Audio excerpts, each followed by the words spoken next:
All right, ladies and gentlemen, thank you for coming. Today is August 9th, 7:20 p.m. We're starting today's regularly scheduled agenda meeting. Madam Clerk, if you call the roll, please. Mayor Danziger. Present. Vice Mayor Rose. Present. Commissioner Landsman. Present. Commissioner Mashai. Present. Commissioner Velasquez. Here. Mayor, you have a quorum. All right, thank you. Chief, if you will please lead us in the Pledge of Allegiance.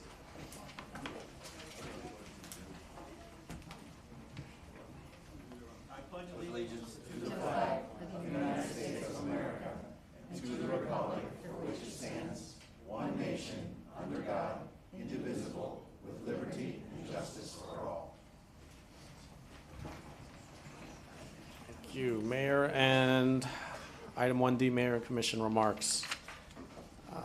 I will just start with talking, I guess, about decorum, because judging by the last meeting, some people have forgotten some of the rules. So basically, the same rules that apply for public apply for the commission as well, and some of them are as basic as not talking out of turn. So for the public, you have a portion where we can speak. Today we have some items that are on consent, and as I've mentioned many times, any items, sorry, not on consent, we have first readings, second readings, unlike discussion items in which we kind of group that in, everybody gets to talk on any items that the commission will make a decision on. So everybody will get to speak on these items individually. So please, if you want to speak, fill out one of these speaker cards and hand it to the clerk. Good and welfare is again open to the public, but it can't be on anything that is on the agenda. So please try to maintain that, and I will remind you. Same thing with the commission. We know that, most of us know that, we don't speak until we are recognized. We ask that when addressing the commission, please address your comments towards the chair, which is myself, or the commission as a whole. Don't point to a commissioner individually and point them out by name. Same applies for the commission. We address our comments towards each other, not towards the public. We don't call out by name. So if we can follow these rules, we can have a nice, pleasant meeting and be productive and move things along for the town. So I thank everybody for coming today, and I appreciate it. Mr. Vice Mayor, any comments? Nope. Commissioner Landsman? Just a quick welcome. Thank you all for being here, and I'm ready to listen to what you have to say. Commissioner Mashai? I attended the ceremony extinguishing the flame at the CTS site and the unveiling of the 98 points of light at Vet Park. And I'm always heartfelt by these moments that bring us together as a community rather than as a divide. Thank you. Thank you, Commissioner. Commissioner Velasquez? Thank you. Thank you, everyone, for being here tonight and for all of the support. And I hope we have a great meeting and that we can get to some compromises on the issues that are here amongst us tonight. And we're here to do the right thing for our community and our residents. And all residents are here to be able to be heard. And I definitely am listening. Thank you. Agenda order of business. Are there any deletions, linkages? Anybody have any items that they want to move around? Nope. All right, we're good. Moving on to 1F, community notes. To change, I guess, the tone of what goes on in this room, it is a pleasure. Today we have an American hero in the room, a Surfside hero, Castriel Gwertz. And on behalf of the town of Surfside, I'll read this letter. I would like to thank you for your exemplary actions and valuable service to the community. For those that don't know, on Sunday, July 17th, while enjoying a day out at the beach and digging in the sand, Castriel discovered an unmarked nest of sea turtle eggs, and he immediately sought the aid of professionals. He had decisive and responsible actions. He went looking for the lifeguards. He made sure that nobody went to the nest and disturbed the eggs while he got these professionals to come out. And I know it took a while for them to get there, and he stood there making sure nobody came out and touched it. And they came out and they cordoned it, and he saved this nest that would have otherwise been trampled. So Surfside is fortunate to be the home to various sea turtle species where they live on our beaches and they visit and annually lay their eggs. The sea turtle is so beloved by our residents of the town that not only is it the official mascot, but its likeliness is displayed throughout our town. So with appreciation for your conscious actions, I'm hereby naming you Surfside Citizen of the Year, and may you continue to exemplify all that is good within Surfside. So if the commission would join me, I'd like to present Castrillo with a certificate and call him up.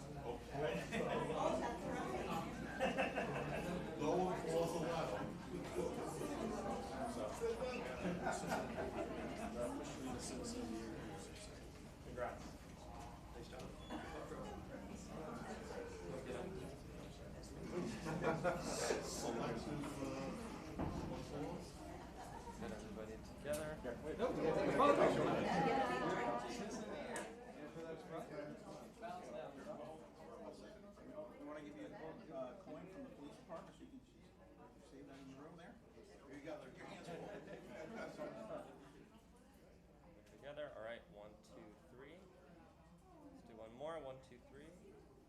Perfect.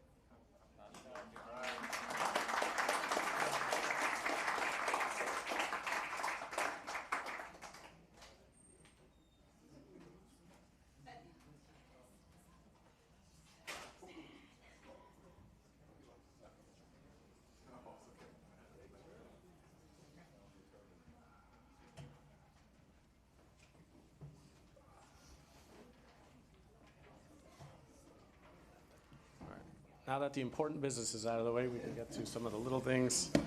CTS update. No, did I skip something? Oh, yes, presentation. I am sorry to that secret Civilian of the Year. Presentation of the Police Department Civilian of the Year 2021. Mr. Manager. Call Chief Torres up. Where's Dina Goldstein? Oh, I'm back there.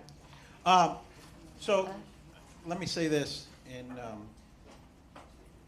Dina's contribution to the police department really cannot be overstated.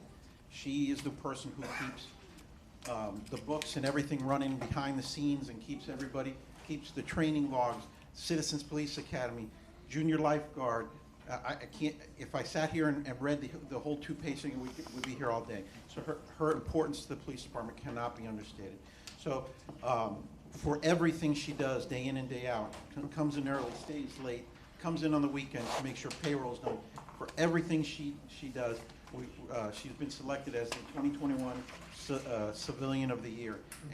And I really have to say, aside from that, on a personal note, a thank you to her, because she's made my transition here as the chief, along with Captain Healy and Captain Marciano, so much easier, and I truly appreciate that. So for that, I'd like to present her with her plaque for a Civilian of the Year for 2021.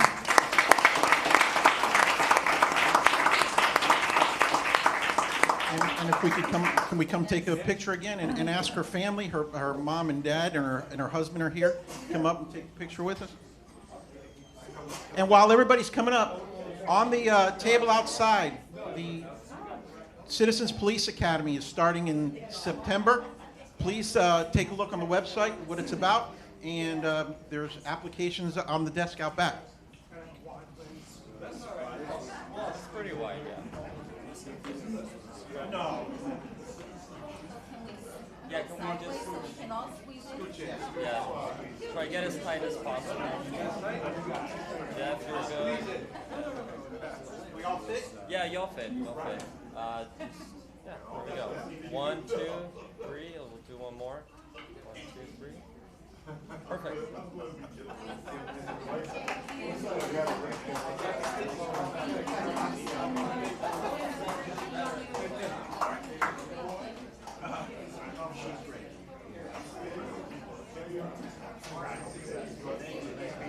If we had a chance to vote, we don't get it passed ever, but yes.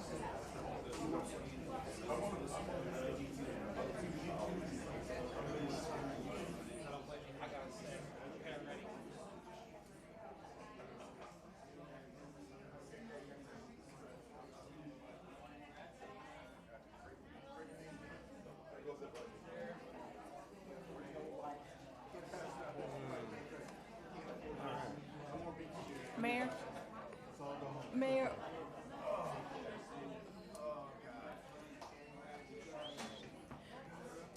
Mayor, Mr. Mayor.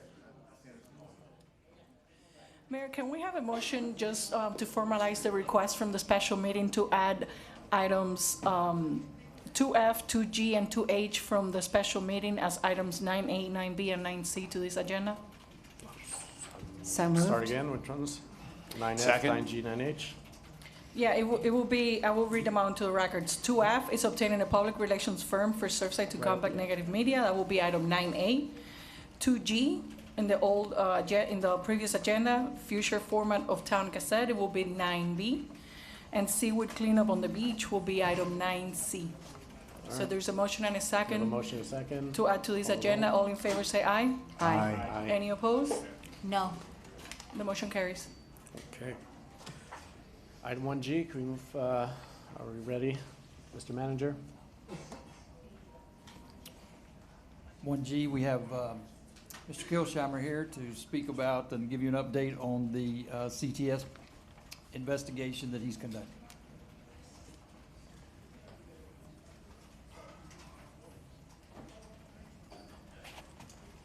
First of all, I want to say, I'm from Washington DC, which is kind of a big town compared to here. It warms my heart to see Allyn. things like what just happened. Alan, What? lay my address for the record and get close to the mic, please. I don't have to tell you where I live, right? I'm close to the mic. This is Allyn Kilsheimer. I'm just telling you, it's really cool to see both those two things that just happened here. It's really neat. We only kill people. We don't do stuff like that.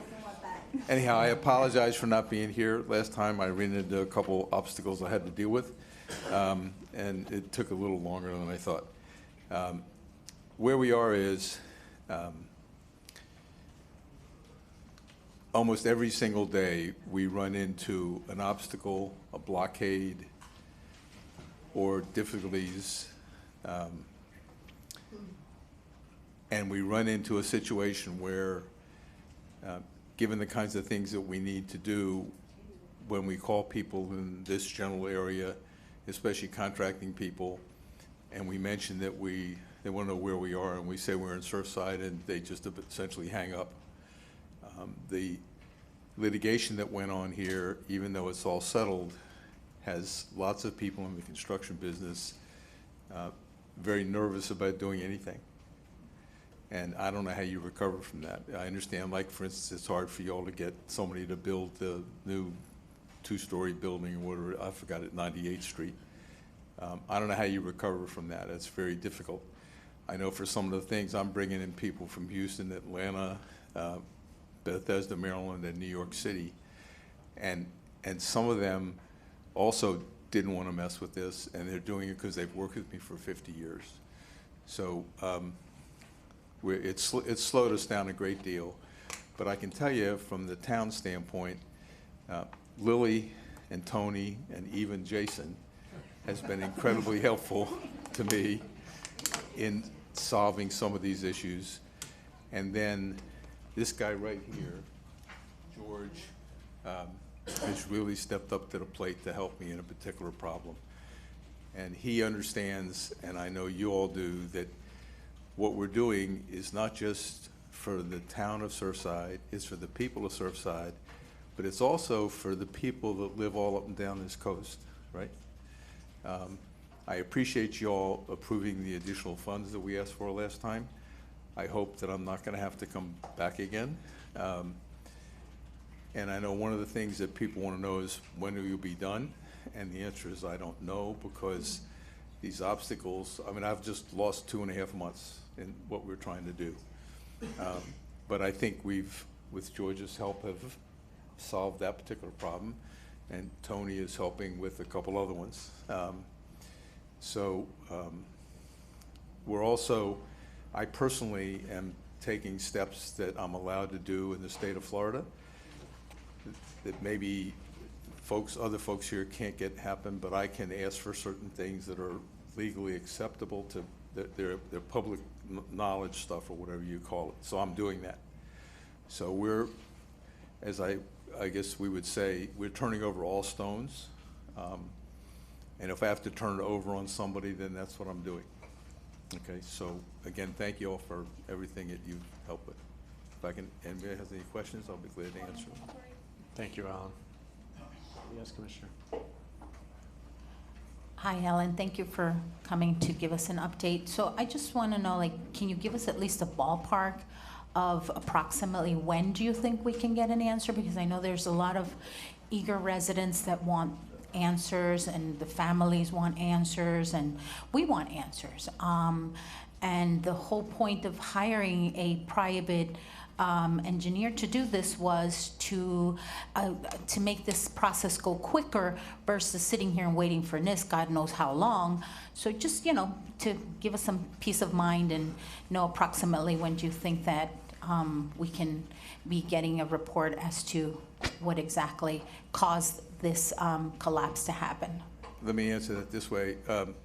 We have eliminated a lot of things. In other words, the fact that we can't do certain things hasn't stopped us from doing other things. So we've eliminated a lot of things, and we're down to the point of understanding certain things in the ground at the site. And certain, for instance, let's say there were 500 samples taken over the last year as part of the receiver's actions at the site for everybody. Probably, and I'm making these numbers up, but probably 300 of them were not tested.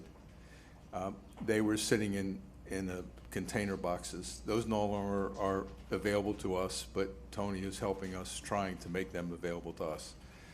I'm going to reach a point after some work we're going to do next week and the week after, thanks to George. I'm hoping that's going to happen. We have one more thing to check out, but after we have that information, I'm going to almost be a dead stop without some things that Tony is helping us work on. If I'm able to get the things done in the next 2 weeks that I believe we're going to be able to do, and if Tony is successful in some of the things that he's doing, and I'm successful in the Freedom of Information Act stuff that I'm getting, my guess is that if I had all that today, I could get, I've already started doing an outline of the report, okay? If I had it all today, I could have it done in 6 months, but I don't have it all today. So, and as I think I've told you all before, I don't think it's appropriate to issue an interim report because you need to really have everything thought through. My hope is that by the next meeting, we will be successful in what Tony is accomplishing for us, and Lily is helping, and what George is doing for us, and then I can give you a better shot at that point in time. Okay. Anybody else have any other questions? Okay, thank you. Thank you, Alan. Appreciate it. Thank Mr. you. Manager, this is your item. That's it for the update? Or do you want to? No, that's all I have. All right, thank you. Moving on to item 2A, 8705 Carlisle Avenue variance. Madam Clerk, can you please read the title of the resolution into the record? Yes, Mayor. A resolution of the Town Commission of the Town of Surfside, Florida, approving or denying a variance application for property generally located at 8705 Carlisle Avenue, Surfside, Florida, to reduce A, setbacks from the seawall pursuant to section 90-48(3), B, lot standards pursuant to section 90-49, C, setbacks pursuant to section 90-45, subsection A, subsection 5, and D, setbacks from the Indian Creek bulkhead line pursuant to section 90-6C.3, all from the town's code of ordinances, subject to conditions, addressing violations of conditions, providing for a severability clause, and providing for an effective date, item 2A. All right, thank you. If everybody will bear with me as I read through this wonderful script. Ladies and gentlemen, the variance application for 8705 Carlisle Avenue pursuant to section 90-36.1 of the code, unnecessarily and unique hardship variance on this evening's meeting agenda is a quasi-judicial in nature. The decision of whether or not to approve or recommend approval for the variance application is not a popularity contest. We cannot base our decision only on opinions, however important those important opinions are. By law, we must base our decision on legal criteria and standards for review on clear and convincing evidence. This means the testimony and consideration of all evidence, which consistent of the agenda materials, staff reports, recommendations of the town professional staff, recommendations of the Planning and Zoning Board, and representation and testimony from the experts, witnesses, and the public introduced to the record during the public hearing process. All materials provided to the commission as part of the agenda item are hereby entered into and made part of the record. Everyone shall be given the opportunity to speak. If you intend to provide testimony as to the applications considered here tonight, you shall and must be sworn in by the clerk in a moment, who will do so in a moment. I also request that you fill out a public speaker's card and give it to the clerk so I will know to call you up to the podium to be heard. Each person who gives testimony may be subject to cross-examination. If you do not wish to be in either cross-examination or sworn, your testimony will be given its due weight. The general public will not be permitted to cross-examine witnesses, but the public may request the commission to direct questions on their behalf to either the staff or the applicant. For the application considered tonight, we will first hear from the town staff and then from the applicant. After this, I will allow anyone from the public who has been sworn in to provide comment or testimony. Please make your comments concisely. Madam or Mr. Attorney, do you have anything further? Thank you, Mayor. Madam Clerk, can you confirm compliance with the advertising and notice requirements? Confirm. Thank you. At this time, has anyone on the commission had any ex parte communications with the applicant or any member of the public, either for or against the variance application to be heard tonight? If so, please state so for the record and the nature of the communication. I have, just with the applicant to see why this was a variance and just had some questions about the projects. I have reviewed the criteria with the agent. Anyone else? No? Okay. So while I didn't, I had no contact or communication with any of them, but I did sit here through the P&Z and watch the proceedings without any interference. Thank you for that disclosure. Okay, will all those who intend to testify at this hearing stand and raise your right hand? Madam Clerk, please administer the oath. Anyone else wishing to speak on this item? Okay. Do you swear or affirm to say the truth and only but the truth? I do. Thank you. You may proceed. Okay, Mayor, I turn the proceedings over to you to hear from town staff and then from the applicant before hearing from the public. All right, thank you, Mr. Attorney. Walter, if you...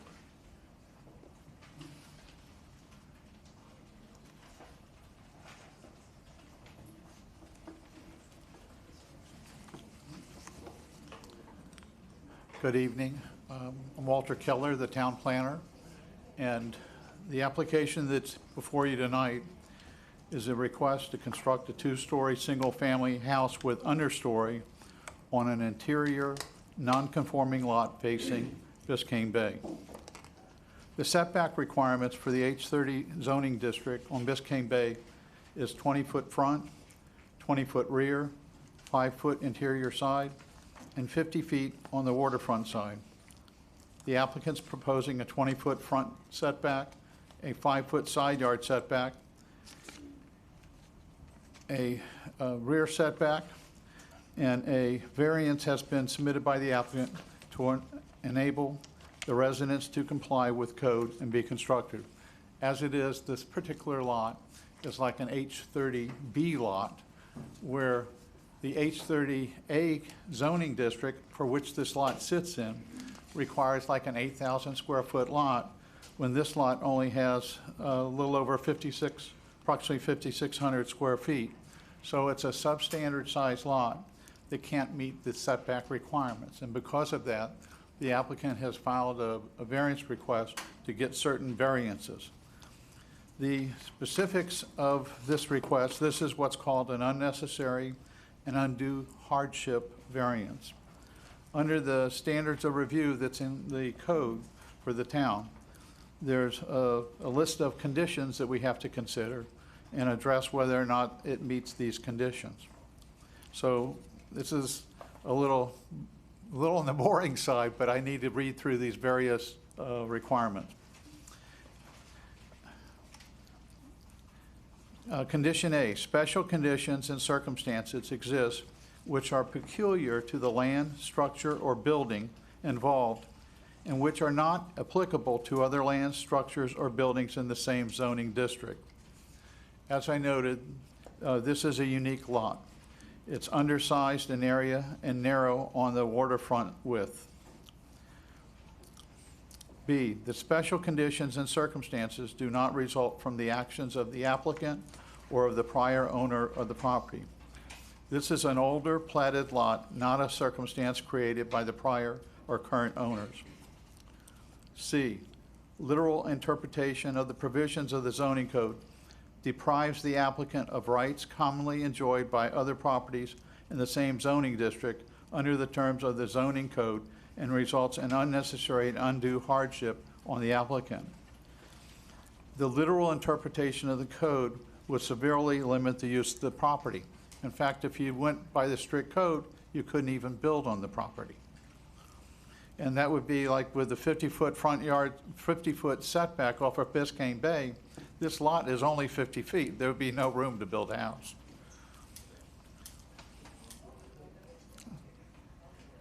C, the hardship has not been deliberately or knowingly created or suffered to establish a use or structure which is not otherwise consistent with a town comprehensive plan or zoning code. Again, this is a platted lot where the full use of the property is restricted due to the wide differences between the front and rear waterfront frontages. E, an applicant's desire or ability to achieve greater financial return or maximum financial return from his property does not constitute a hardship. The applicant's desirous of developing a residence with the floor area needed to serve the family and the literal use of the setback does not allow this to occur. D, granting the variance application conveys the same treatment to the applicant as the owner of other lands, buildings, or structures in the same zoning district. The applicant has submitted a detailed report on the requested variances, which supports the reasonableness of the request. G, the requested variance is the minimum variance that makes possible the reasonable use of the land, building, or structure. The variance requested are the minimum variances. H, the requested variance is in harmony with the general intent and purpose of the town comprehensive plan and the zoning code. It is not injurious to the neighborhood or otherwise detrimental to the public safety and welfare, is compatible with the neighborhood, and will not substantially diminish or impair property values within the neighborhood. The variance is in harmony with the neighborhood and will not be adverse to the comprehensive plan or zoning code.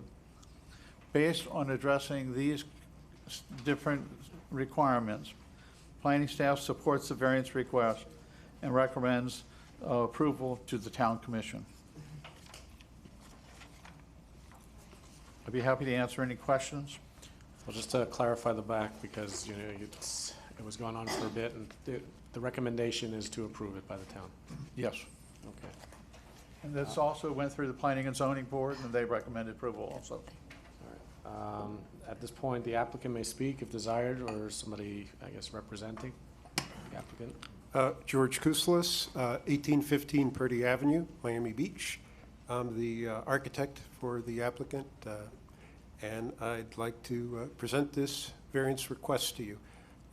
You heard that it's a hardship variance, and the reason is that in just about every zoning code in the country, a variance is a provision to provide a remedy when the zoning code creates a hardship. It's never a request for more or taller or better. It's something that the applicant has to prove to you that a hardship exists and that the remedy, as you heard, is reasonable, and hopefully we'll do that tonight. So let's get into the property.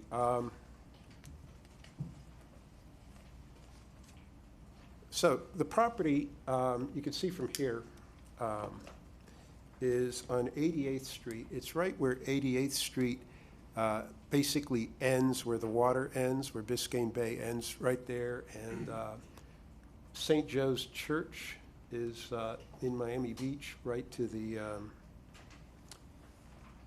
east of the property, southeast of the property. So this is right in that corner. And on the right, on the right you see an aerial view, and it's the house. The lot is the property with the house with the red roof. And on the left you see the survey. The thing that looks like a swimming pool is actually the dead end of the street end of Carlisle there, that blue rectangle in the upper left corner. The lot itself is the rectangle you see bounded in red, and on it is a house, a smaller red rectangular shape, which is the existing house. And you'll note that it's pulled away from the water by 19 feet. And that's going to be crucial to the design here, because we're going to use that existing setback to inform what we do with the house. So this is the plat for the Normandy Beach plat from 1925. And you can see the overall pattern of that part of Surfside. You can see Biscaya, the island there. And you also notice all of the long lots that we're all familiar with on 88th. But down in the corner and blown up in the circle, you see 8 lots there. They're turned 90 degrees to the long lots. Lot number 4 is the one we're talking about. And these are actually the same dimensions as a standard interior lot, which is 50 by 112.5 feet. So we're looking at lot number 4 there. So this is the first problem. There is a 50-foot setback off of the seawall for all lots facing Biscayne Bay. That's the red line that you see in the picture there, and you can see that lot 4 is totally in the setback of 50 feet. So just by that, this lot is 100% unbuildable. You can't put a piece of paper upright on this lot and comply with the zoning code. Another problem is that you heard that this is an H30A lot, a waterfront lot, which is gray on the zoning map here. But it's a H30B geometry. It's 5,600 square feet versus the 8,000 minimum. At some point when they drew the gray boundary, they went kind of a little bit far with the magic marker and captured those small lots right in the corner there. So that creates another hardship. This lot isn't big enough to build on. Another hardship is that structures, not the house itself, but things like pools and patios, need to be set back 20 feet from the seawall. Well, the house that we're proposing, which is a slender, very slender house, is 19 feet away. The 19 feet left over is also within that 20 feet. We really can't do anything there, and as measured by our neighbors, you see the neighbors slightly to the west. Nice houses on the deep lots that you typically find on 88th, and they have patios and pools and whatever. And we're just asking to be able to do something in that part of the lot where you would expect to see a pool and a patio on a waterfront lot, just to enjoy the same things that the neighbors have.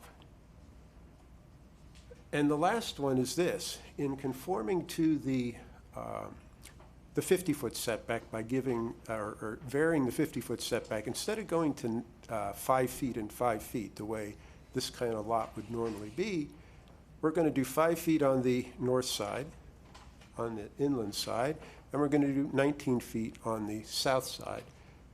Creates a very slender house, which is called a single-loaded house. So all the principal rooms, like you see here, the bedrooms are on one side of the corridor, and all you get on the other side of the corridor are things like stairs and a laundry room and very minor spaces. So in doing that, we already have a slender house, but we also have to comply with the average setbacks, which typically are taken off the front and both sides. And if we do it off of both sides, you see a dashed line there, the problem gets worse and worse. There's almost nothing left upstairs. So what we're doing is aggregating those setbacks, and they're all upstairs in the front and in the southern side. So we're trying to vary that thing there. So what you end up with is this house here. You can see it's a 26-foot wide house instead of 40 feet. The red line to the far right is where a typical house on an interior lot would reach. And you see the 5 feet off the property line there. And then you also have 5 feet on the other side toward the left and the 26 feet of the principal house. So that's where, you get 5 feet and 14 feet, and that's the 19 feet. So you can see a rather slender house trying to make good advantage of this difficult situation and create a reasonable house. So in satisfying the criteria, Walter went through them, and I'll go through them briefly again. So you can see you got special conditions exist, which are peculiar to the land. Obviously, the problem here, this was created in 1925. Another one is that the special conditions are not the result of the applicant. Again, created in 1925, and this is a 50-foot wide lot with a 50-foot setback. Littler interpretation of the code basically means you get no house. Not much of a house. This is not a severe hardship. This is a complete, devastating hardship. There's nothing left. The hardship has not been deliberately created by the applicant. Well, of course not. This was created in 1925, and then through earlier versions of the zoning code, which created the zoning map you saw and the other setback criteria. I don't know if I skipped one or not, but anyway, the applicant's desire or ability to achieve greater financial gain is not, should not be considered here. They're not trying to maximize anything. They're just creating a reasonable house like everybody else, and in fact, quite a bit smaller than all their other neighbors on the waterfront.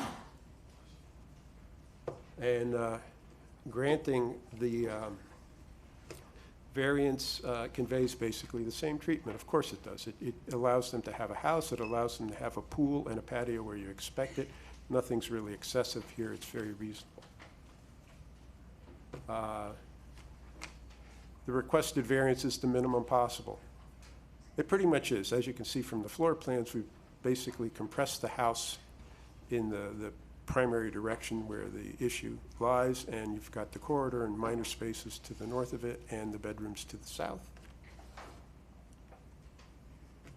And finally, is the variance basically is the solution compatible with the comprehensive plan and the zoning code. And it is. This is the comprehensive plan predicts that a house would be here. I mean, you can see the gray stuff there. It isn't like they left the gray out of that zoning map saying this isn't a lot and they skipped over it. No, the comprehensive plan and the zoning map and the code all anticipated a house would be here. It just couldn't anticipate the uniqueness of this lot. So we respectfully request you grant these variances so this house can be built. It's a modest house. It's smaller than what could be built on even a inland interior lot, the typical lot, by a bit, and obviously much more slender than could be allowed. We're not asking for the southern setback to be varied back to the 5 feet typical of these lots, but to 19 feet. And I'd be happy to answer any questions.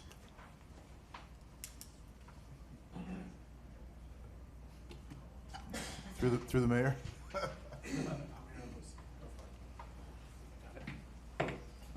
Senator Lanford? Just a couple of clarifications. So the 19 feet setback to the water side, you're going to use 14 of that for the pool, leaving literally just 5 feet of unoccupied from the seawall. Yeah, so where the 5 feet comes from is that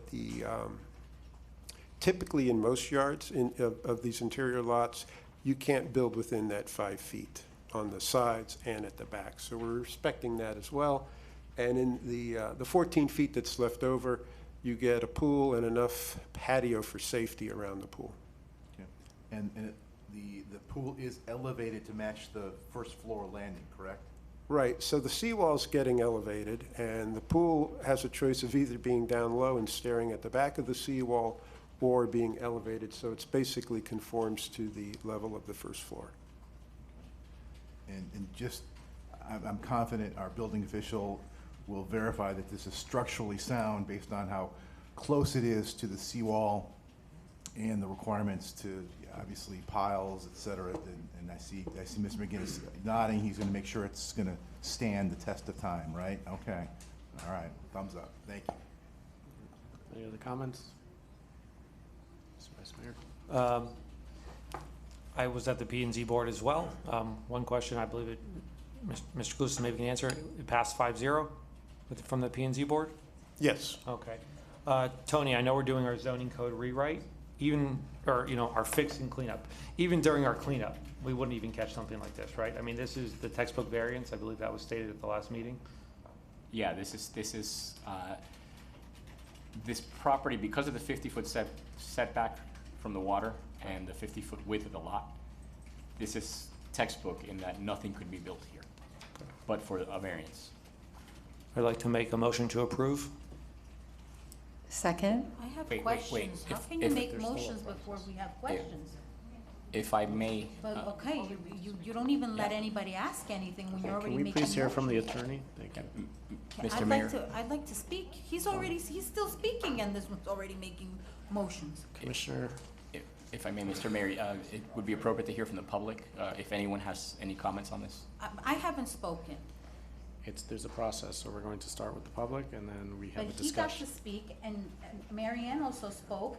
Fred spoke. Why can't I ask my questions? Okay, so I'm correcting this now, and we are going to continue with the order of the hearing as written by the attorney, okay? Well, I'd like to ask my questions. Okay, during number 6, which is commission, will discuss and vote on the application. So right But now then we are why going. did the other commissioners get to Commissioner, we ask are and I moving on, and didn't? we are following the order of the meeting.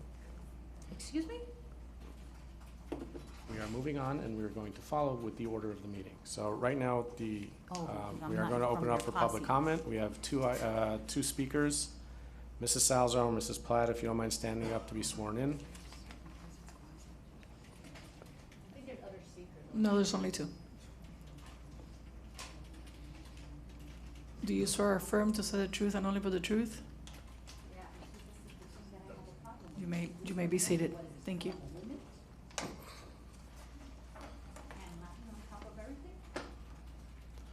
Commissioner, it's very hard to hear what's going on when you're talking and having a side meeting. You are welcome to leave the room and have a discussion with the attorney, but it's very distracting, and we can't conduct our business when you are having a side meeting. Disrespecting me by not letting me speak when you Commissioner, you are disrespecting the community and this commission as a whole by interrupting the process. So I'm going to ask you to please kindly wait your turn, and you will be given the chance to speak your mind. Give Thank you. everybody the turn when they're supposed to. Commissioner, I don't know what you're not understanding with that. So we'll start with our first speaker, Mr. Platt. Jeffrey?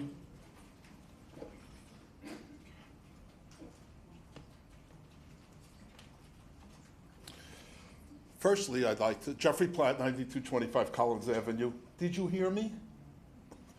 I did. Firstly, I'd like to state, should Jeff Rose represent that he will not build or remodel the home with the company, nor indirectly if he votes or otherwise abstain from voting on this project?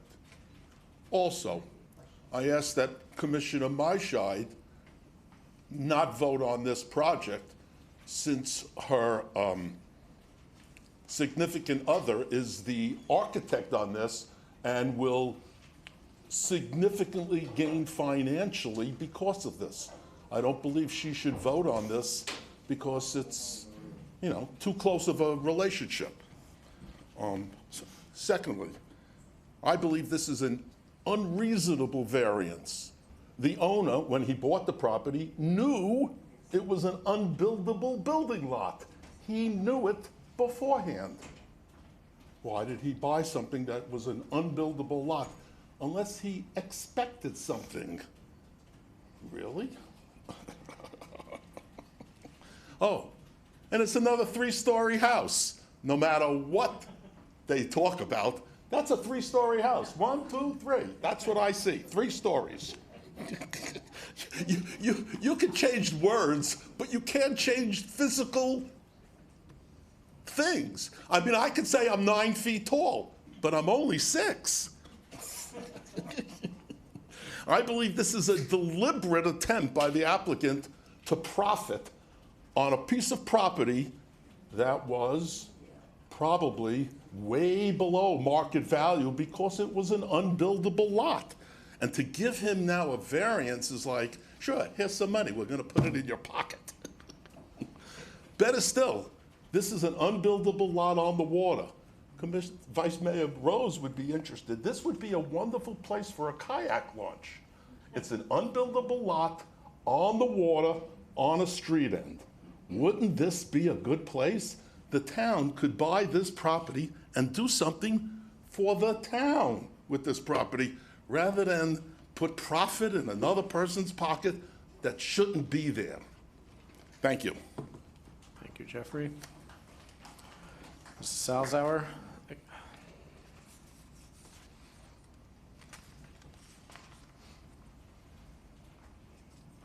Aliana Salzhauer, 9317 Bay Drive. I think Jeff Platt put it perfectly clear. Why would anyone buy a piece of land that is unbuildable unless they knew that they would get a variance? I don't traffic in conspiracy theories, but when you read this book, the plot is becoming very clear here.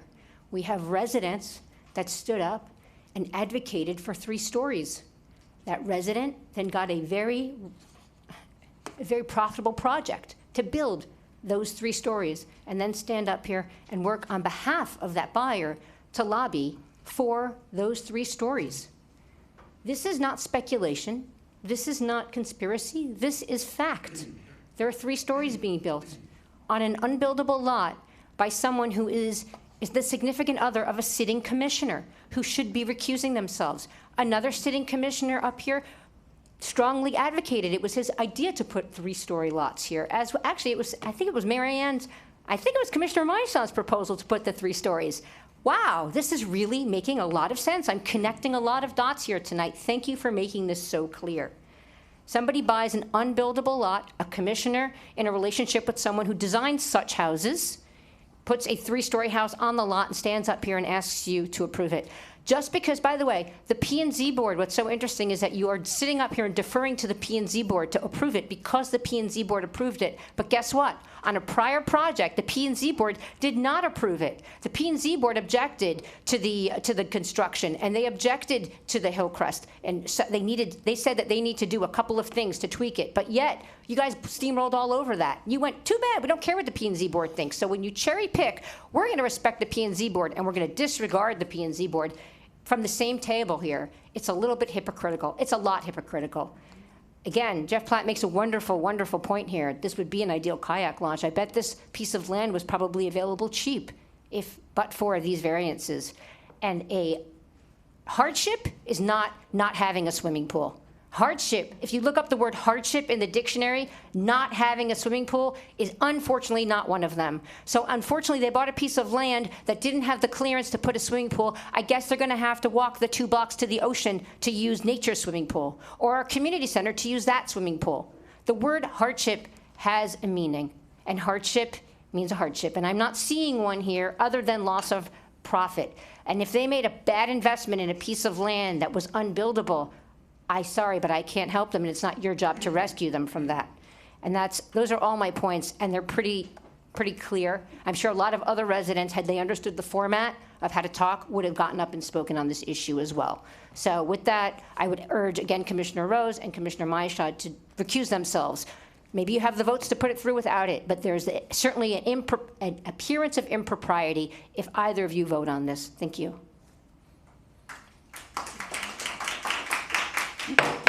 Ladies and gentlemen, again, there are rules in this proceeding, so I'm going to ask you to please refrain from clapping, refrain from disturbing. The speakers are free to speak, and then we go ahead and discuss it. So there are rules against this. This is written in the town code. I'm going to ask you to please refrain from clapping or hooting or hollering after a speaker is done. I appreciate it. At this time, we are going to close public comment because there is no more. What do you want to do, George? Well, I'm the applicant or the applicant's agent. I would like to respond. You do have the option to rebut, yes. Yes. So a few things. One, this house does have an understory, but that's not material to tonight's thing. They could easily park out in front of the house and we could wall that off and fill it with dirt. The variances have nothing to do with the understory, so that's one thing. Hardships are very clear in the zoning code. The standard that they're being held to is not to a homeless person. I mean, there are hardships and there are hardships, but under the zoning code, the hardship has to do with, do you reasonably get what your neighbors can enjoy? That's how a hardship is defined. It's in the criteria. And that's what they're not asking for a 12,000 square foot house or an 8,000 square foot house, the way a lot of their neighbors are. They're asking for a house, and a house on the water, and some of the features, not the big pool that the neighbors have, but some of the features that the neighbors have. That's how the code is written. Did the neighbor buy an unbuildable lot? They bought a lot that was subject to zoning that placed constraints on it, and the code doesn't have to be unbuildable to be remedied by a variance. You had a pie-shaped lot a couple months ago that imposed severe setbacks on it.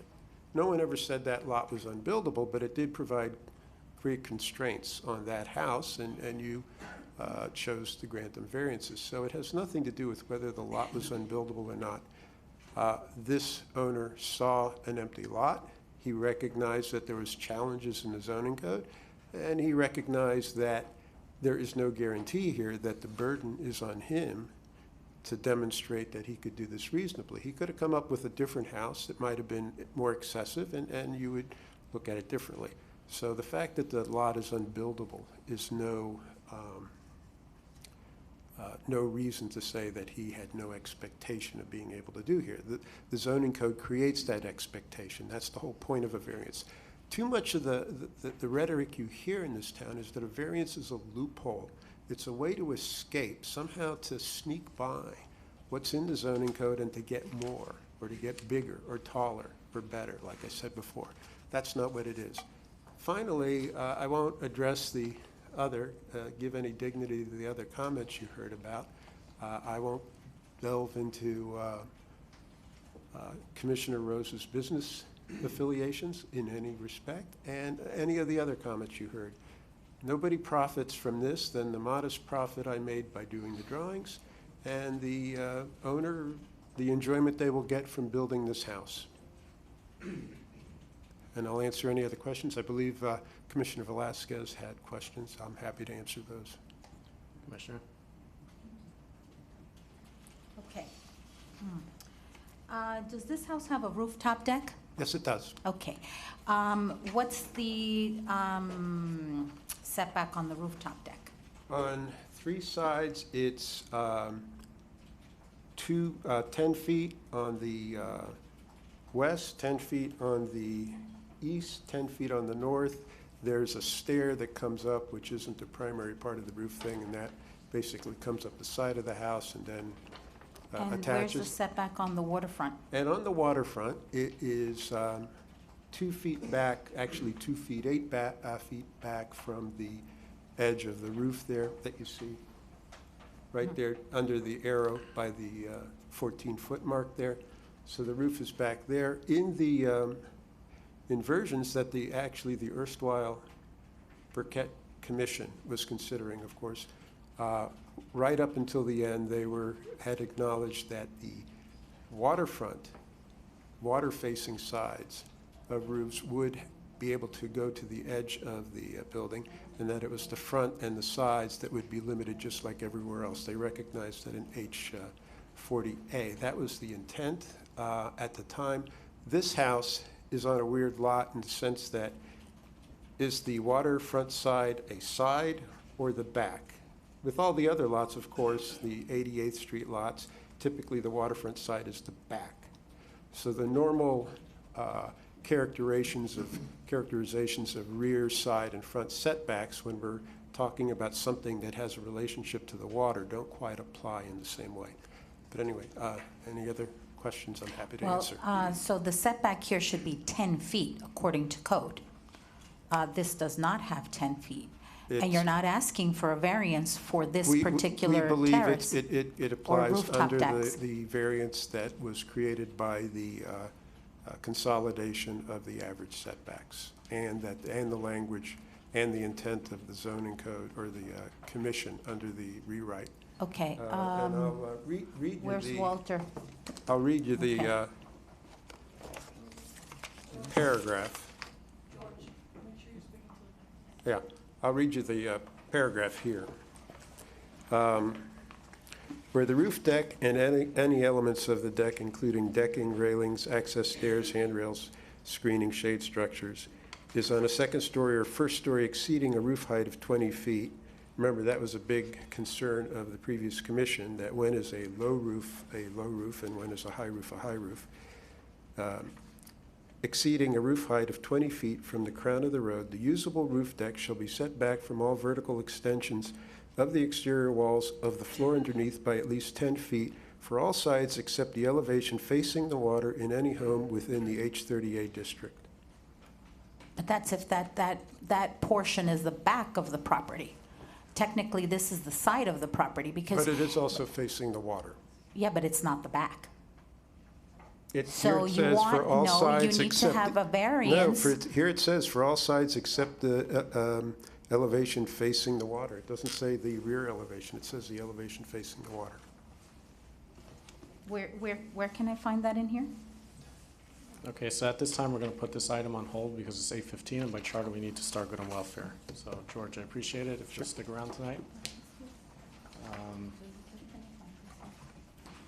We're going to open up to good and welfare. I'm going to remind everybody to please keep your discussion items to items that are not on tonight's agenda as per our town code. Gerardo.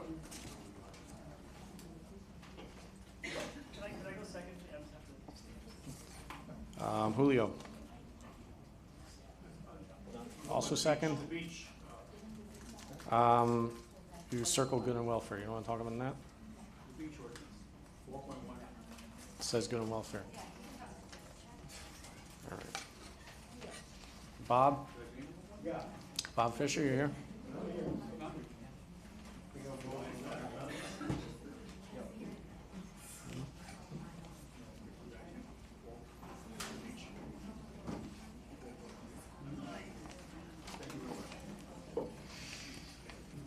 Good evening. Bob Fisher, 9200 Carlisle. 4 points. All infrastructure, no politics. Let's get started. What we're sitting in here is a town hall, a government building. And if you could go back to your political science, anybody took political science, they describe a government building. And I did get permission on this. There are 3 flagpoles. The first flagpole, the tallest one, is United States flag. The second highest is the state of Florida, and the third highest is a visiting government.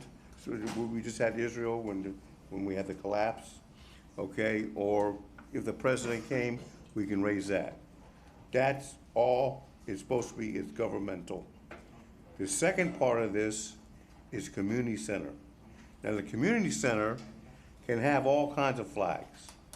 The monthly flag, whatever that is. I mean, I think this month is breastfeeding month.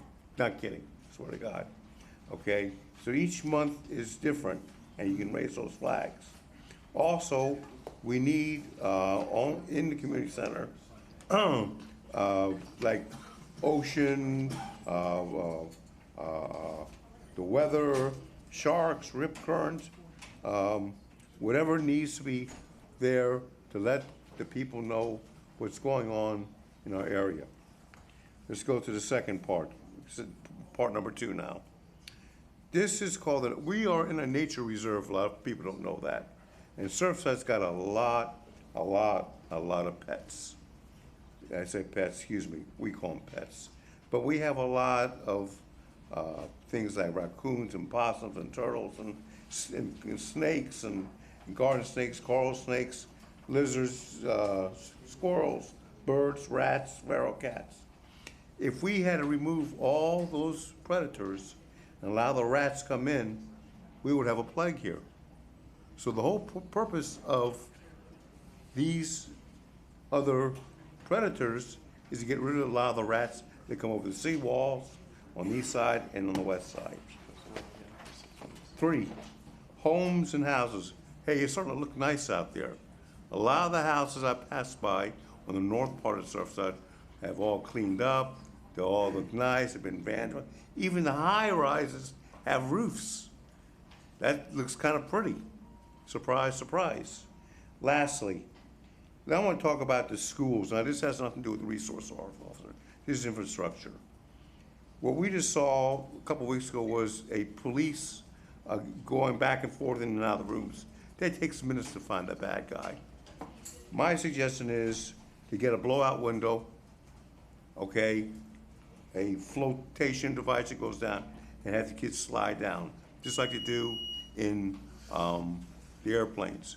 This will save not minutes, but seconds and a lot of lives.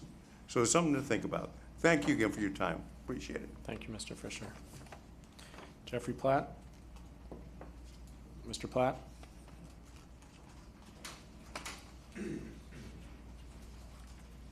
What do you like, the guy at the red light who honks his horn as soon as the light changes? You look like you were sleeping. Your head was down. You're not I was just doing, Jeffrey Platt. I don't know if we lost you for the 1925 Collins Avenue, blah, blah, blah, blah.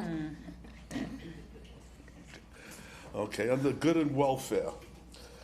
I've been witnessing the Public Works Department redoing the 92nd Street entranceway to the beach, from the street end out to the beach. We used to have these beautiful black rocks lining both ends and the trees. They've removed them because some people have taken some of the rocks. Okay, instead of replacing them, they decided to do something entirely different. They put grass there, which is the most stupid idea in the world. Every dog that comes down 92nd Street is now gonna do their business on this grass. I even talked to the people installing the grass who said this was a ridiculous idea and the grass is gonna have to be replaced in 3 months anyway because the dogs are gonna turn it yellow with their waste products. But that's what the town wants to spend this money on. I believe the town spends its money without even thinking anymore. This project in the dunes I've been hearing about that you're gonna raise and stuff like that. My question is, are you gonna make the surf club finally clean up their dune system of all the building stuff and toxic waste that they put into their dune system when they first put the stuff out on the beach? They were supposed to clean it up off the beach, what they did, but they never cleaned it up off of their dune system. Never. It's still there. All the construction waste, all the toxic material is still sitting in their dune system. Okay. Third, I believe the mayor is unfit emotionally and intellectually to be the mayor. He's a homophobic fanatic who does not serve this community. He serves a small portion of this community, and I don't have to mention where they're located. We all know it's that big white monster that's up on 96th Street, which was the worst idea Surfside ever did. I don't think you should be the mayor. I think you should resign. I think you have shown that you're unfit. You've thrown people out. You talk about this decorum thing like it's written in stone, like it's the only thing that matters. This is an open forum. We're a community. If you don't like the way we comment, too bad. You know, this is not like I'm running a fire drill and you must button your lips at all minutes while anybody else is speaking. That doesn't happen in any other commission in the country, but you want it here. I think you're unfit. Thank you, Mr. Platt. Eliana?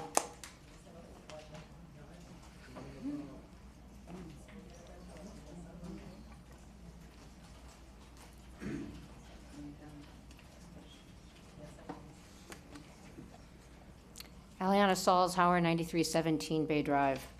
The first thing I want to say is these 5:30 meetings can't happen. They are evading public input and public participation.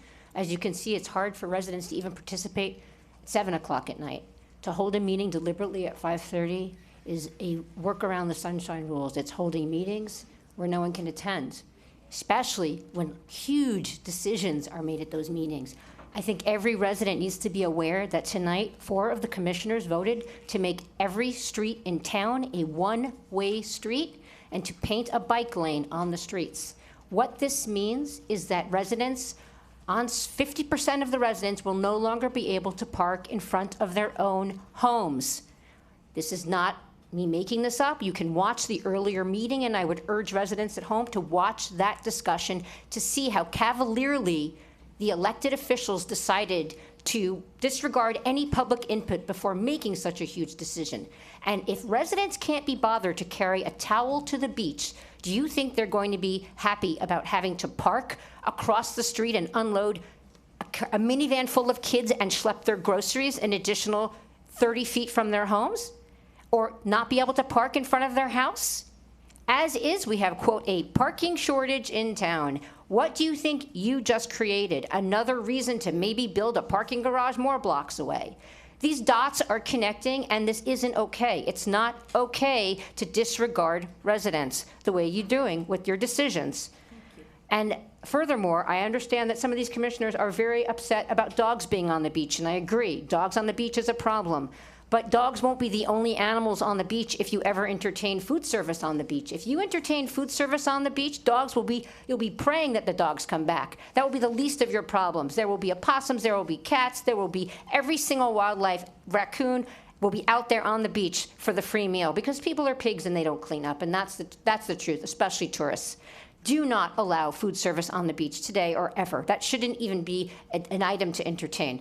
Okay, all that is something that's being driven by someone. I'm pausing your timer, but I'm going to remind you that item is on for discussion tonight. So what item? Food service is not on the agenda? It's on, we're talking about beach service, so please refrain from I didn't commenting see on that. Thank that, you. sorry. I didn't realize you were adding food service to the beach tonight. Okay, sorry.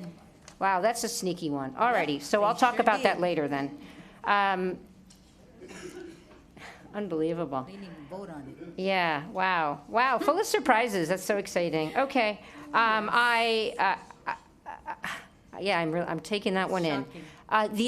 The agenda items. Mrs. Salazar, hold on one second. I pause your time. Commissioner, it is very hard to hear the member of the public when you're talking the entire time.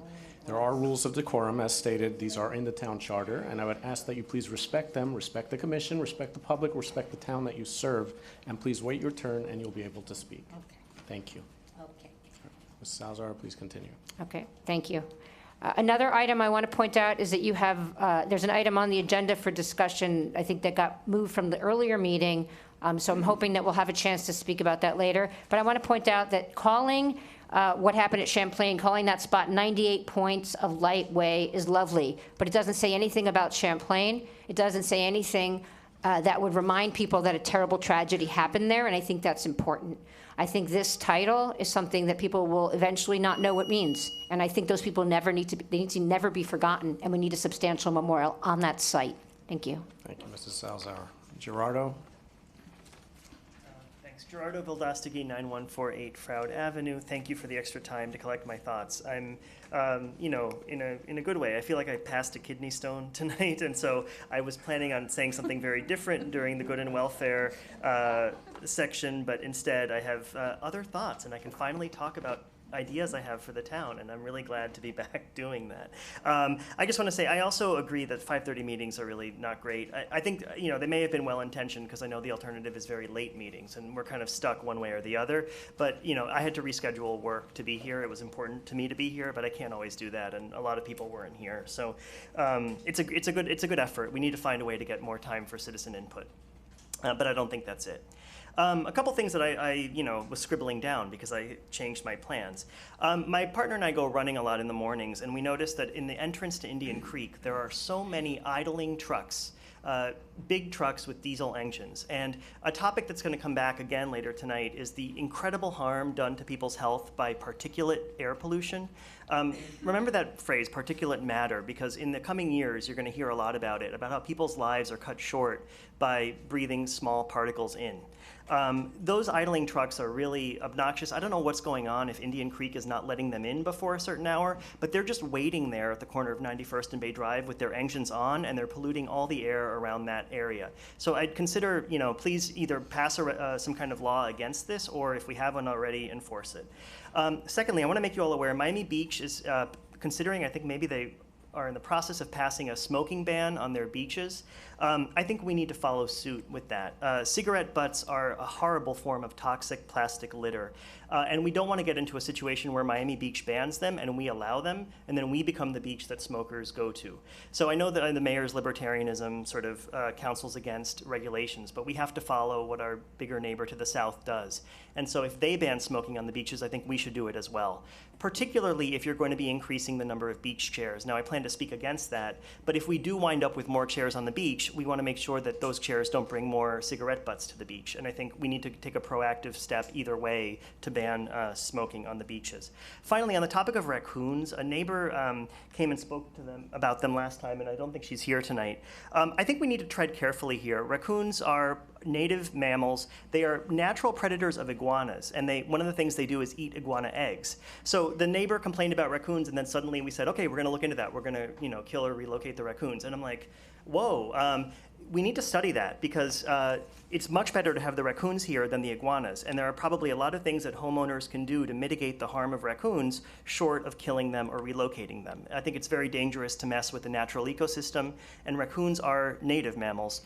Iguanas are not. They're invasive, and they do a lot of harm. Iguanas can rip up your roof tiles. They're really a problem. So I wouldn't get rid of the natural predator of the iguana egg. We kind of need those guys around. So anyway, happy to be talking about some new topics. Thank you, Jerry. Marcio Luchis.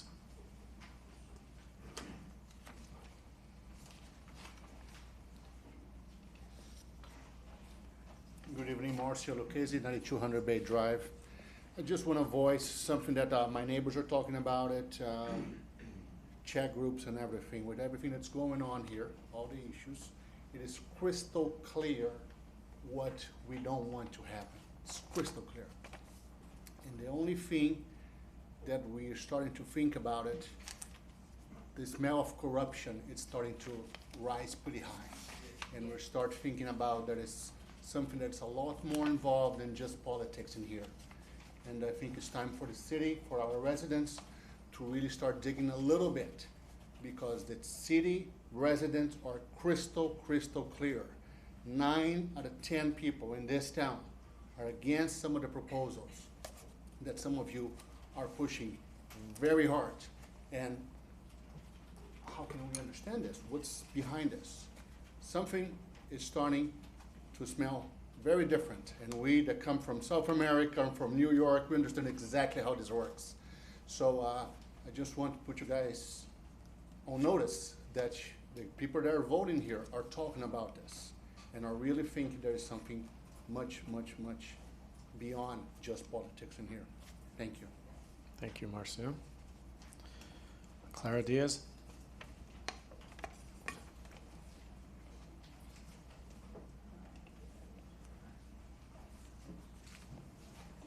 Clara Diaz Leal, 425 95th Street. You always forget my last name. One of the things that I would like to talk about today is about making important decisions with everybody involved. If the decisions are good, if your choices are good choices that you believe are in the best interest of the town, well, we are the town. So if you can provide clarity and you think you can gain consensus, you should bring those forth. You probably should not do those at 5 p.m. or at 5:30 when nobody can join, or when you add something at the very last minute and nobody knows you will be discussing the item. Things that are impactful to our community, you should not do in that fashion. You shouldn't want to. It's somewhat dishonest for us not to know, not to be able to opine, and then to have it be a stated item that you're already doing something with. For example, today I believe you talked about one-way streets. It could be a wonderful idea. Do a charrette. Let's talk about it. Take action. You guys are awesome. You can do that. It's in your purview. But if you do it in silence, without anybody else being part of the decision-making process, we don't believe you so much. You need to gain consensus and stop with the fighting. You'll get that if you don't open yourself up to parlaying about the issues. So again, I would be completely opposed to north and south every other street, right? Specifically because, I don't know, Carlisle's closed, Abbott only goes one way, Bay will be closed for a park, so that makes no sense. So why don't you let us all be part of that? I know you're going, yeah, that's not what we said, but how in the heck would we know since we weren't invited to your party? Right? So I think it's important to say these are good ideas. Like gating could be a great idea. Invite us in, have a charrette. Let's talk about important issues. Don't do it in silence. It's not good. Doesn't mean you don't have good ideas and that your intentions are not good. They may be the best. You're not going about it the best way.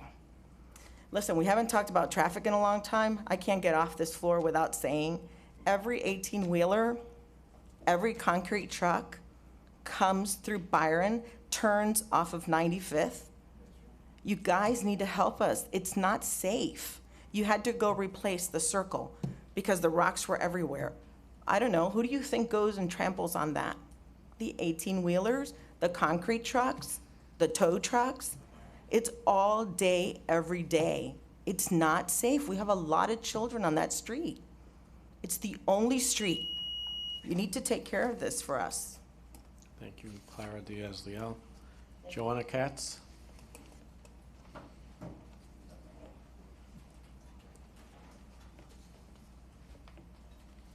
Hi, Joanna Cates, 9141 Froud.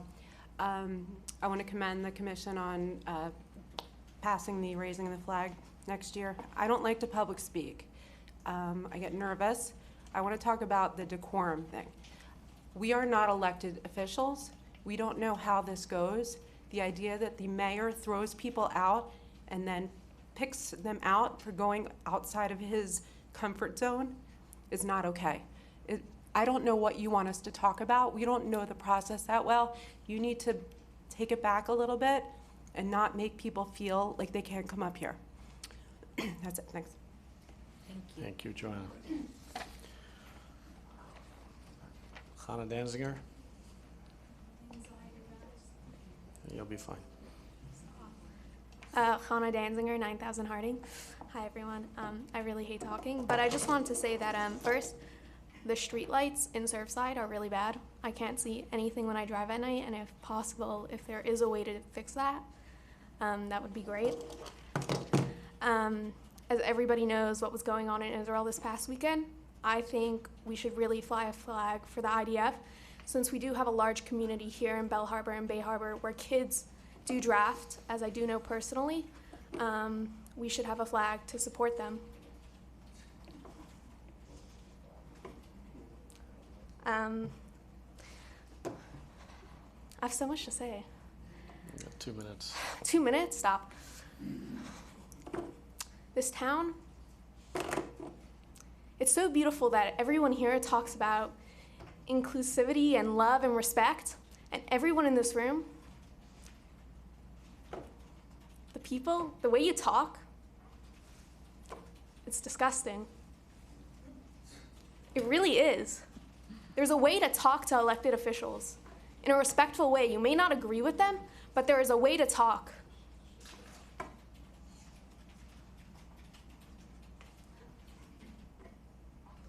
And everyone in the back is disagreeing with me because I'm the mayor's daughter, but let's be honest.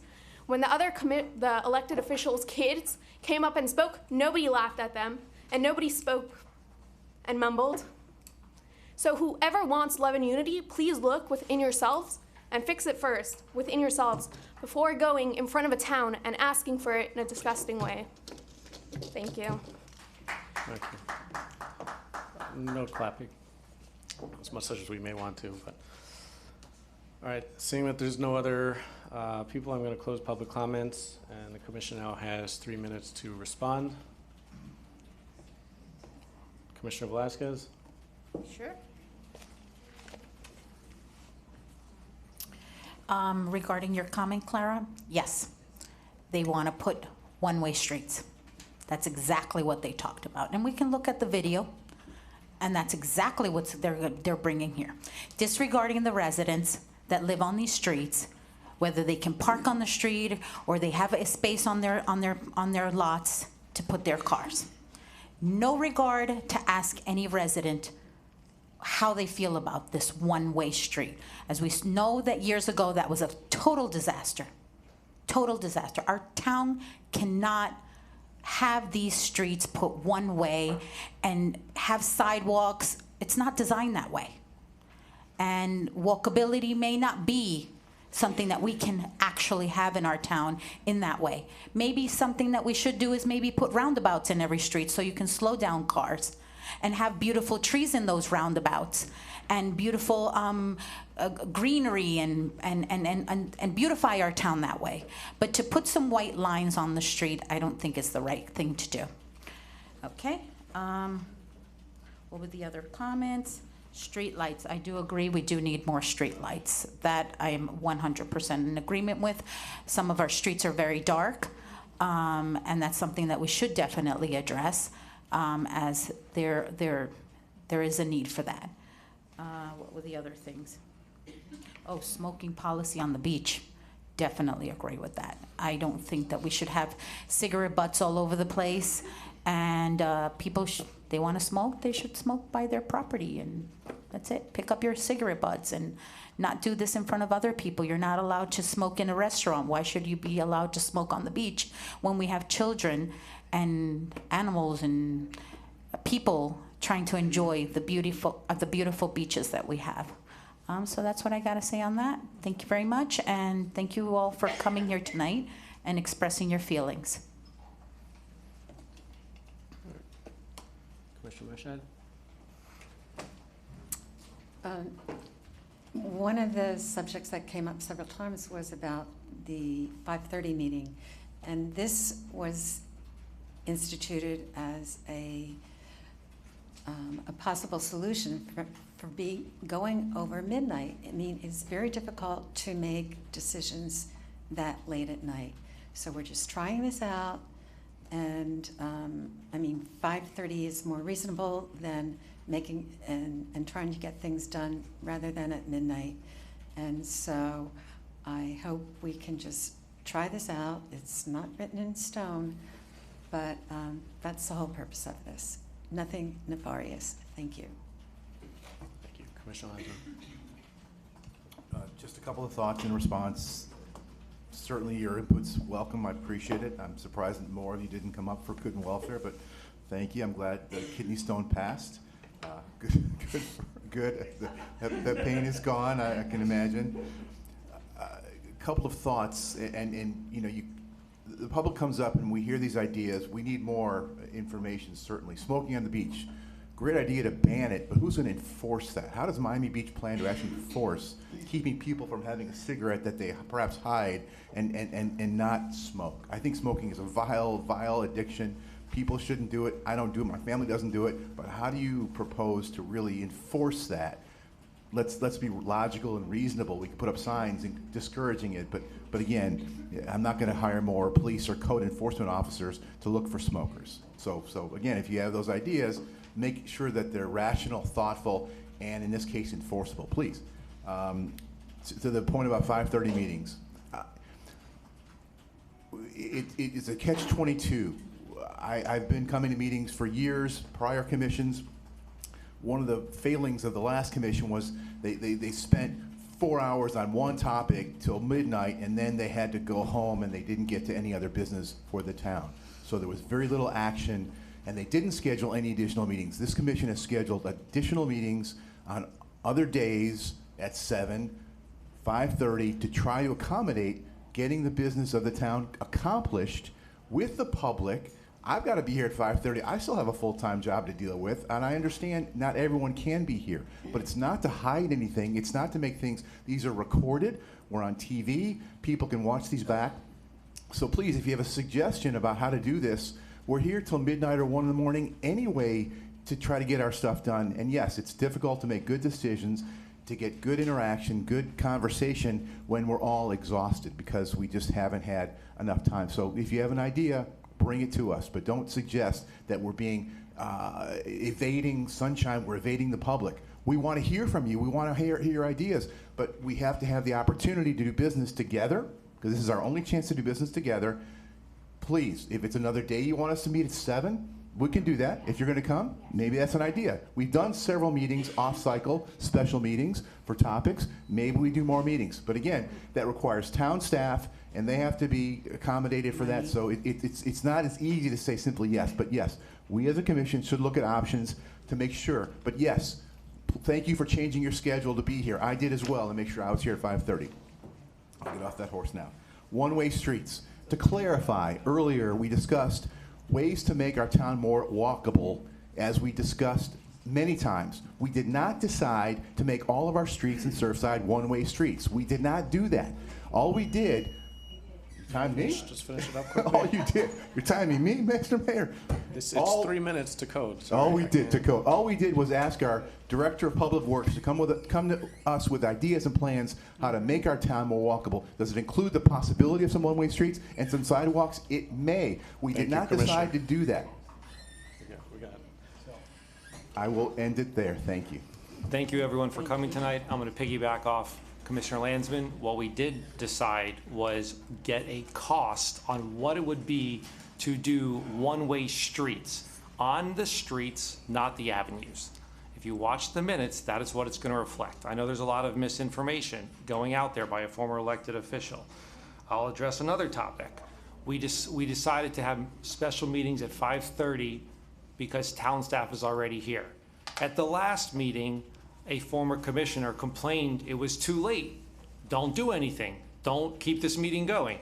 Now, to be more accommodating, we do it early, and now we hear a complaint again. It's absurd. Whatever we do, we say black, you say white. You say orange, you say green. And it's going to be consistent like that, as you're going to see throughout the rest of the night. In regards to, Jerry, what you said about the Indian Creek, I believe that gate is at 8 o'clock, that they let you in maybe 8:30. That's why you're seeing it. I see the same trucks too as I'm driving around the town. In regards to the smoking, great idea. My concerns are the same as yours. Hannah, in regards to what you said, it's completely true. People in the crowd did not smirk or make any comments, but because of who you are, there is no respect, and it's unfortunate. This commission is here to listen to you. We may not agree with all you, but we are going to listen to you, and we hope you will listen to the same. You know, you see 20 people, maybe 25 people show up at a room. But if I get an email signed by 400 residents that are voting residents, not a survey or a change.org for non-voting residents, I care about voting residents that voted here. And when I see something, as you're going to see later tonight, I'm not going to just change, or some of us, we don't just blow over and change our vote. We take all of our residents, not just if there's 20 yelling at us that don't agree with us on one topic. We are going to listen to every single one of you, and I hope you guys listen back. But also know, not everybody can make it here to these meetings. We respond to emails, we respond to calls, to text. We have other people that we hear from. So just because 20 people at a meeting say they don't want something, you may not know that we got an email from 400 people with signatures from residents that say they do want something. So just please take that into account when you are hearing every single item, and read every single item in it. Just like the information about the food. If you actually took the time to read the whole entire ordinance, food, beverage, alcohol, that's all actually being discussed in the ordinance. It's not our problem or our fault that somebody says it's not in there, once again giving misinformation when it's clearly in there. So please, we will listen to you, but also listen to us. When we get to the beach chairs, please listen to us as well. Somebody talked about it, so that's why I strayed a little bit. Thank you. Thank you, Mr. Rose. I'm sorry, you are not Commissioner.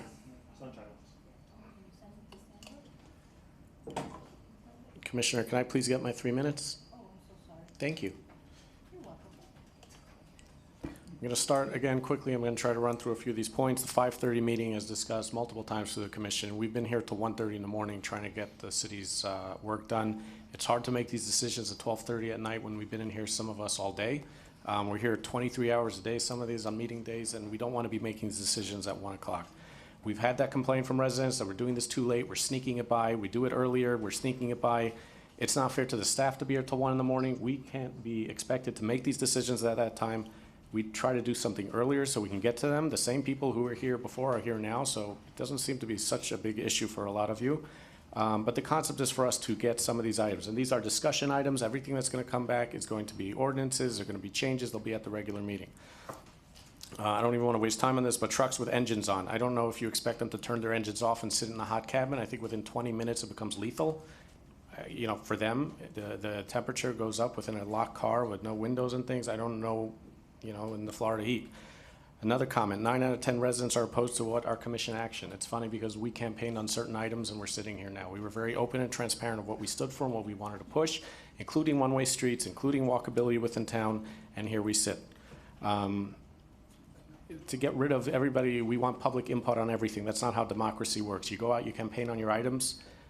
People that like your items put you into office, and this is not a community input on every single item. That's not how government works. If the speaker that got up and said she didn't know about decorum, well, I've been printing out decorum sheets for the last couple of meetings, the last couple of months.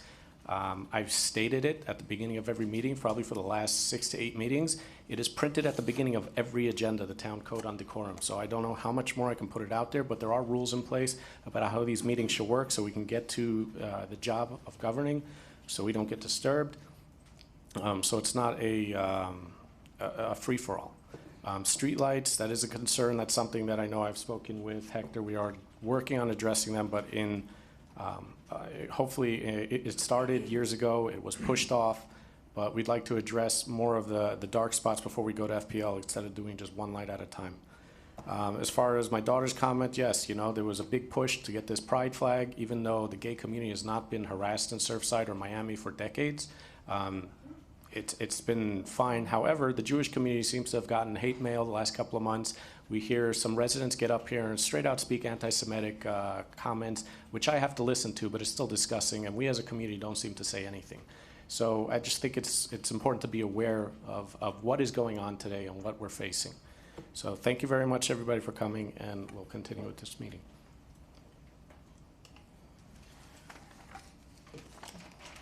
So and now good and welfare is complete. We're going to go back to 2A, which was the quasi-judicial hearing. Commissioner Velasquez had finished interrogating George. Everybody gets a certain amount of time, so we're going to move the questions on. If there's any other, I did not finish. Everybody gets a certain amount of time, and we But will I come back only to made you. one Commissioner, we question. will come back to you. It's not one person. You sat for 10 minutes, which by code is what it was. I watched the clock, and now we're going to move on. Are there any other? Public comment is closed right now, Mr. Platt. George had rebuttal. Is there some rebuttal? I'm sorry, Mr. Platt. Public comment is closed. I'm talking about point of order. You don't get to make points of order. The public comment is closed. The public comment portion of this meeting is now closed. We're moving on to commission discussion. Commissioner Meischeid, anybody have any questions on this item? On the quasi, we're getting back to the quasi. Yes, we're going back to this variant. Yes, I George, do. if you would want to make yourself available to some. Well, actually, I wanted to restate that our town planner, Mr. Keller, has said that this meets the criteria for granting a variance. And do you have any other comment on that?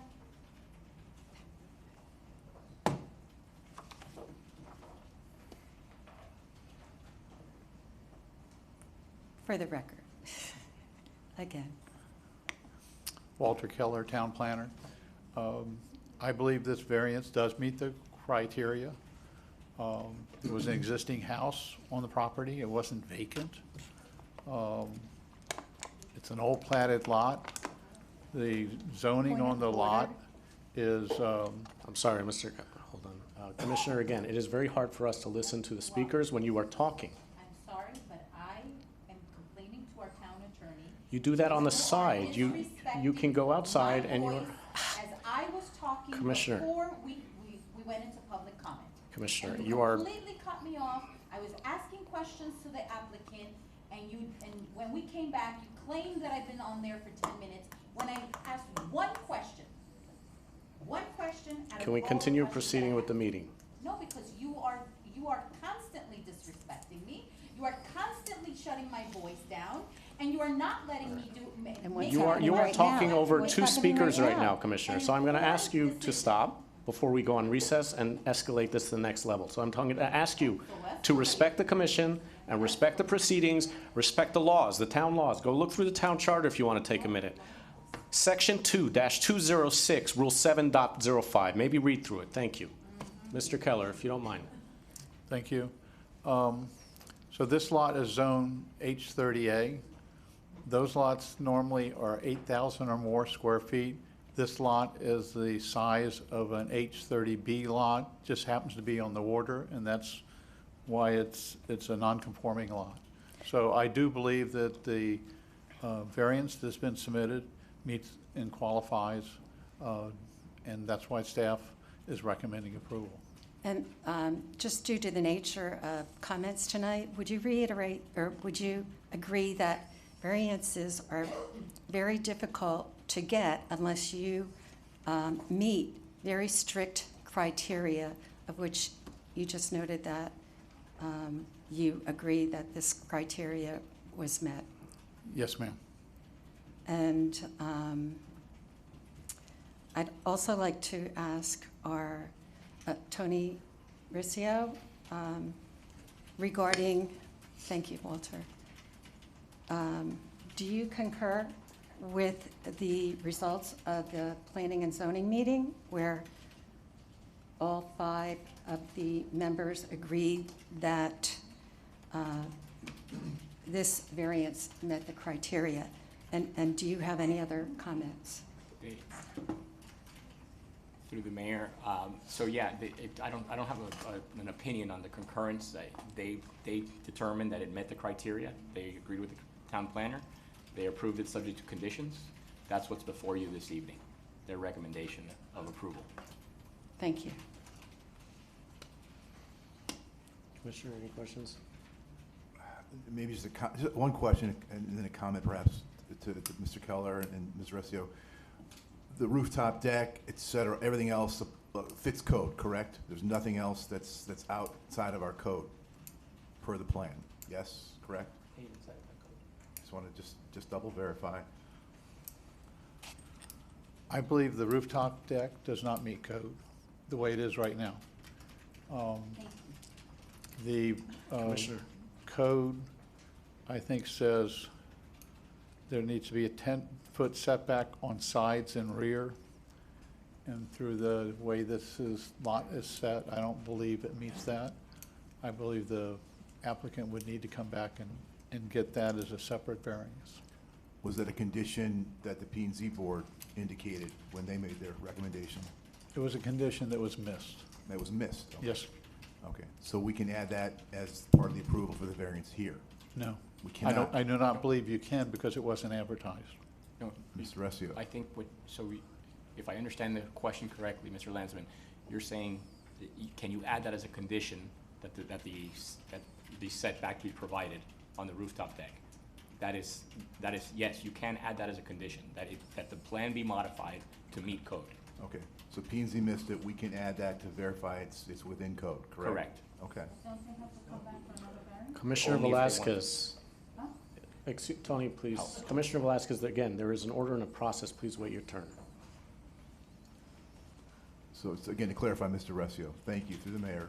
Okay. We can add that condition as P&Z does add conditions to this approval to make sure that it fits within code for that rooftop deck.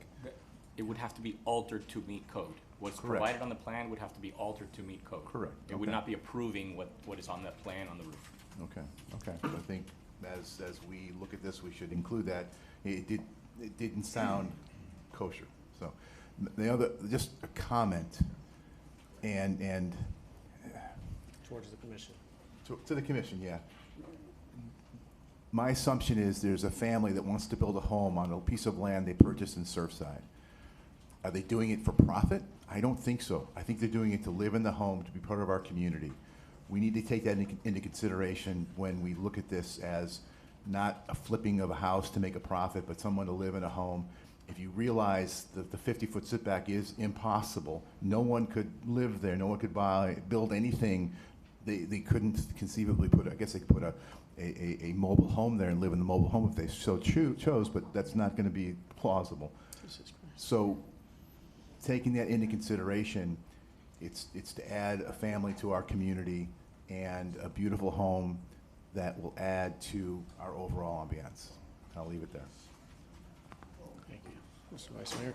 So, so this is, I guess, a question for the mayor to the town attorney. So I know we're going in the process of cleaning up the language in the zoning code. That's going to be something that's happened. So this was clearly something, when we fixed the zoning code, that this property would be allowed to have a roof deck because it's facing the water and there's some some ambiguous language. So if they want a roof deck, they're coming back for a second variance once we fix the language, or they have to come back if they want a roof deck, because there's some non-clear language, ambiguous language in the zoning code, which we're in the process of cleaning up. What would be if they want it? Are we doing another variance? Is it something we could approve now because we haven't cleaned up the language? That's Right, so Yeah. through the mayor, the roof deck is allowed. Right. It just has requirements. Right. Those requirements, if you just heard from the town planner, requires setbacks from the side and rear portions of the building. Right. Okay, it has to be set back 10 feet. Mhm. So they don't need a variance if they modify the roof deck to meet code. Right. If they want to come back and have that railing closer to the wall, they could seek a separate variance. But that was not okay. noticed for I this was meeting. just, yeah, because even, right, that was the one question. And even if we fix the code, because we don't want lots to be stuck because we have some ambiguous language, we probably wouldn't have even caught something like this at the time on this lot. So either way, they would probably come in for a variance. We're not gonna be able to catch something like this when we're fixing the zoning code. This is a unique situation. All right, Commissioner Velasquez? Okay, so now that we got that out of the way, so then for the rooftop deck, either you put it the 10 feet back or they have to come back for a new variance, correct? For the rooftop deck, Tony? The 10 feet, through the mayor, 10 feet from the side or rear of the building, I believe is what the town planner said. Okay, so they have to come back and make, with the new variance for the rooftop deck, if they want it on the edge of the building. Correct, if they want it on the edge of the building. If they want to pull it back, they don't have to come back. If they don't have, okay, so that's something that you need to fix, if you want that Mayor, if I rooftop may, deck. the motion, Another? I'm sorry. I just want to say that the motion that was on the floor has to be amended to include that. Well, there was no motion. Yes, there was a motion and a second, done before good and welfare. Okay. I made a motion as Excuse is. me, I'm talking. Neither do you. Okay, so to the applicant. Now, I've always known that the first floor is 40% of the lot, correct? And the second floor has to be 80% of the 40%, correct? Okay, so how big is this second floor? Because I don't see any indentations in this building at all. I mean, you're really creating a full box. There's no areas pushed in, as you yourself have always mentioned here, that you have to push in a little bit in, tuck in over here, nip over there, push over there. Can you kindly show me where exactly it is that you're, or is that another variance that you're No. asking for that's not attached to this application? The second floor is pushed in off of the front and mostly off of the southern side. And you can see that on A101. I'm sorry? You can see that on A101. A101, okay. So how far is this pushed in? Because I honestly don't really see this here. I mean, it's actually, the second floor looks much larger than the first floor. It looks like, which one's the this says second floor right here. And if we look at this clearly, you can see that this area is not pushed in anywhere. It's actually much larger than the first. This says, what is the existing house? Oh, by the way, there is an existing house on this lot, correct? Yes. Okay, so they bought the house with an existing house. It's not like they just bought an empty lot. Because that's the way they're making it seem here, that this lot was empty. So how is there, so they could fix this house, they could improve this house and keep the house, and there would be no hardship, correct? Mayor, through you, I would like to suggest. Now you need to, through him, I'm talking to you, you didn't say. I can't through him speak to to you Commissioner, all directly. comments need to Okay. be directed to the chair. I've let Okay. this go on, but if you're going to continue to harass Okay. and So then the can speakers, you- then we're going to stick to decorum. You're going to address your Well, questions he's to the me. and then applicant, he's not a speaker. Again, the rules of these meetings require you to direct your comments to the chair, Okay. and the reason for that is so nobody on the commission is So can you go cross-examining ask a him member that? of the public. So then can I ask, What I will do is so then direct what him you're to saying respond to your is that I questions. have You to can ask yell you at and you me can and ask scream, him? and I'll direct him to I'm not yelling, respond. I'm yes. asking you, so I understand the proper decorum. So please Should I stick have with to a ask question, because I've you? heard about 8 of them. So you ask So please him. give me a question. You Okay. ask me a question through the mayor, and I will have him respond. Because obviously I can't let this go Okay, on but- together, because you but can't this follow the is rules. This is a quasi judicial, which the applicant needs to answer any question that the Absolutely, but the commission questions are has. asked through the And chair. Is this correct also? I didn't know that You need they to had ask the to ask attorney through the everything chair. through the chair. Can you answer Those that, questions, Lily? I don't know if you've noticed in the last, I don't know how many years you've been on this commission, every time a member of the town staff speaks, they always start with through the mayor or through the chair. Because all comments, as per our town code and per the But this charter, is are a quasi- directed through this the is chair. This is quasi judicial. They're Madam trying to Attorney, can you please this. answer the commissioner's Why is it that questions everything's a problem? in regards to directing their comments? Okay, I'm just asking so he can answer the question because it I've doesn't actually seem directed like the it attorney looks. to answer your question. Do you want to hear the answer or not? If I may, yes, Mayor. Communication is directed through the chair, which is the mayor, and that's to keep order. Because as we can all see what's going on here, this is not an interrogation. You get to ask questions Well, till you yes, can it is an understand. interrogation. That's what this is. It's actually not an interrogation. You Of get to course ask you're trying- questions. You you're need to be asking- respectful. Aren't we? Okay, let me read from you from the code for a second, because, and again, I've handed this to you So, like multiple all times. I wanna know- Speakers must address their remarks to the presiding officer. No Be wonder we courteous stay in here your till 12 language o'clock and, at night. excuse me, I'm still talking. Then you ask why we And stay here deportment, till and 1 involved all 1 p.m. personalities, never alluding to the officers or other members by name where possible to avoid it, nor to the motives of the member. So I've heard you make motives, right? You've accused them of motives, of what they're trying to sneak through. So please direct your questions through When me, and did I will try ask to the I'm person asking a to. question. When did I say you're sneaking anything through? I asked the question Please ask your whether the questions. first floor is, the second floor is supposed to be 80% of the first floor. Clearly on this plans that you provided us, we can clearly see here that the second floor and the first floor are exactly the same size. So my question again is, where is the indentations to create the 80% on the second floor? Because I don't see that. So to That's the question translate, I asked. George, the commissioner is having a hard time understanding the No, I'm floor not layout. having a and- hard time understanding. It's crystal clear here. If you don't see it, then that's another story. Maybe you should open the blueprints and see them for Do yourself. you want to hear the answer?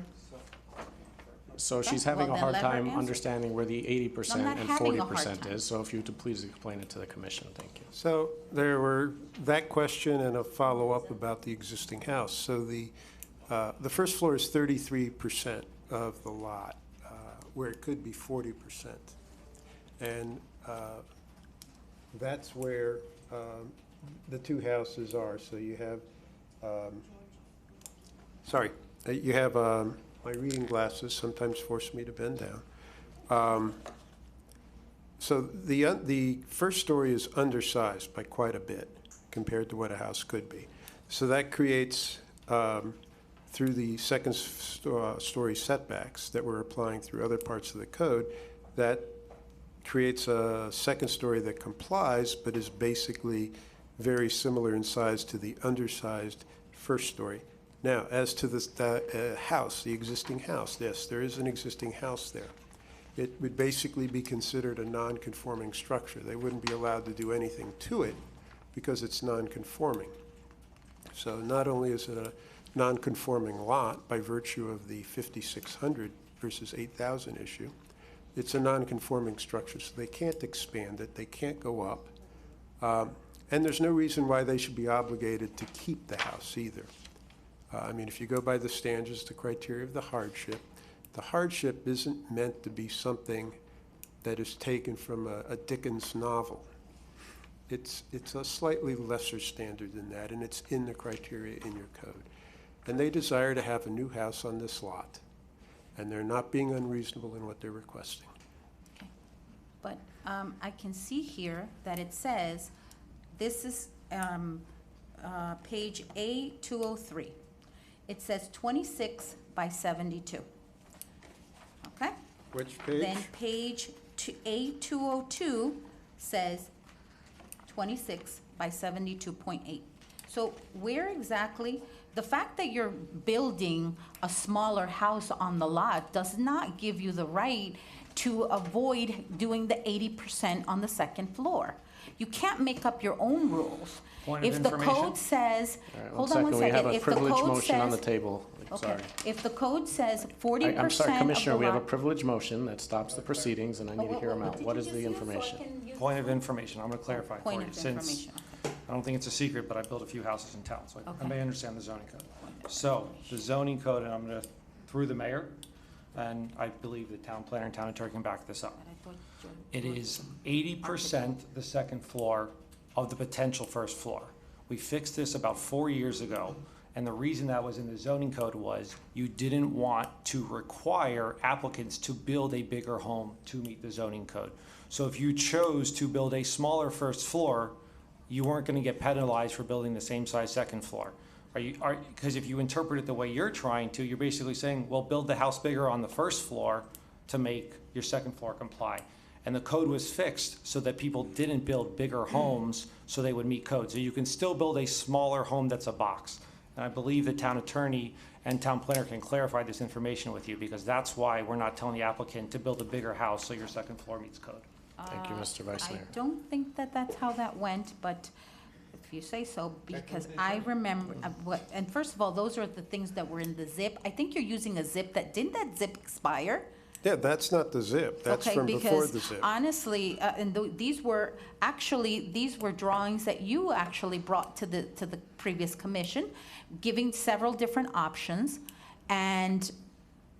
but they were never approved. But not on that So, issue. That issue I know was that- settled okay. before that. Okay, so if Mr. Keller could kindly come up and answer this question, because he's the town planner, and because I know that the code says that you're allowed to do 40% of the lot for the first floor. And the second floor is 80% of whatever you do on the first floor. Doesn't say that if you do less than 40%, you get 80%, you get a bigger house on the second floor. That's not the way it says. Can you kindly come up, Mr. Keller? It if you actually don't goes to mind, me. So, Mr. Mayor? Rich, I would actually ask the town attorney, which we were just directing the question to. But who's the planner here? I don't, if Tony wants to answer, then go ahead. I don't care. Thank you for your permission. Tony, You're if you don't mind. Sure. Hang on, I'm looking it up. Mr. Mayor, so the provision that is at issue here is the area of the upper stories when a wall plane is greater than 15 feet in height for new structures and additions to existing single-story structures shall not exceed 80% of the area of the first story. And there was a zip at one point which provided in H30A and H30B districts, second-story lot coverage is limited to 32% of the lot area or 80% of the first floor area, whichever is less. So that was intended to be more specific, to limit it to 80% of the first floor area. So not what was Well, built, you to be guys clear, let the right? zip I'm sorry, expire. Commissioner. Right, and the I need zip expired. Clarification for myself. That's correct, the zip expired.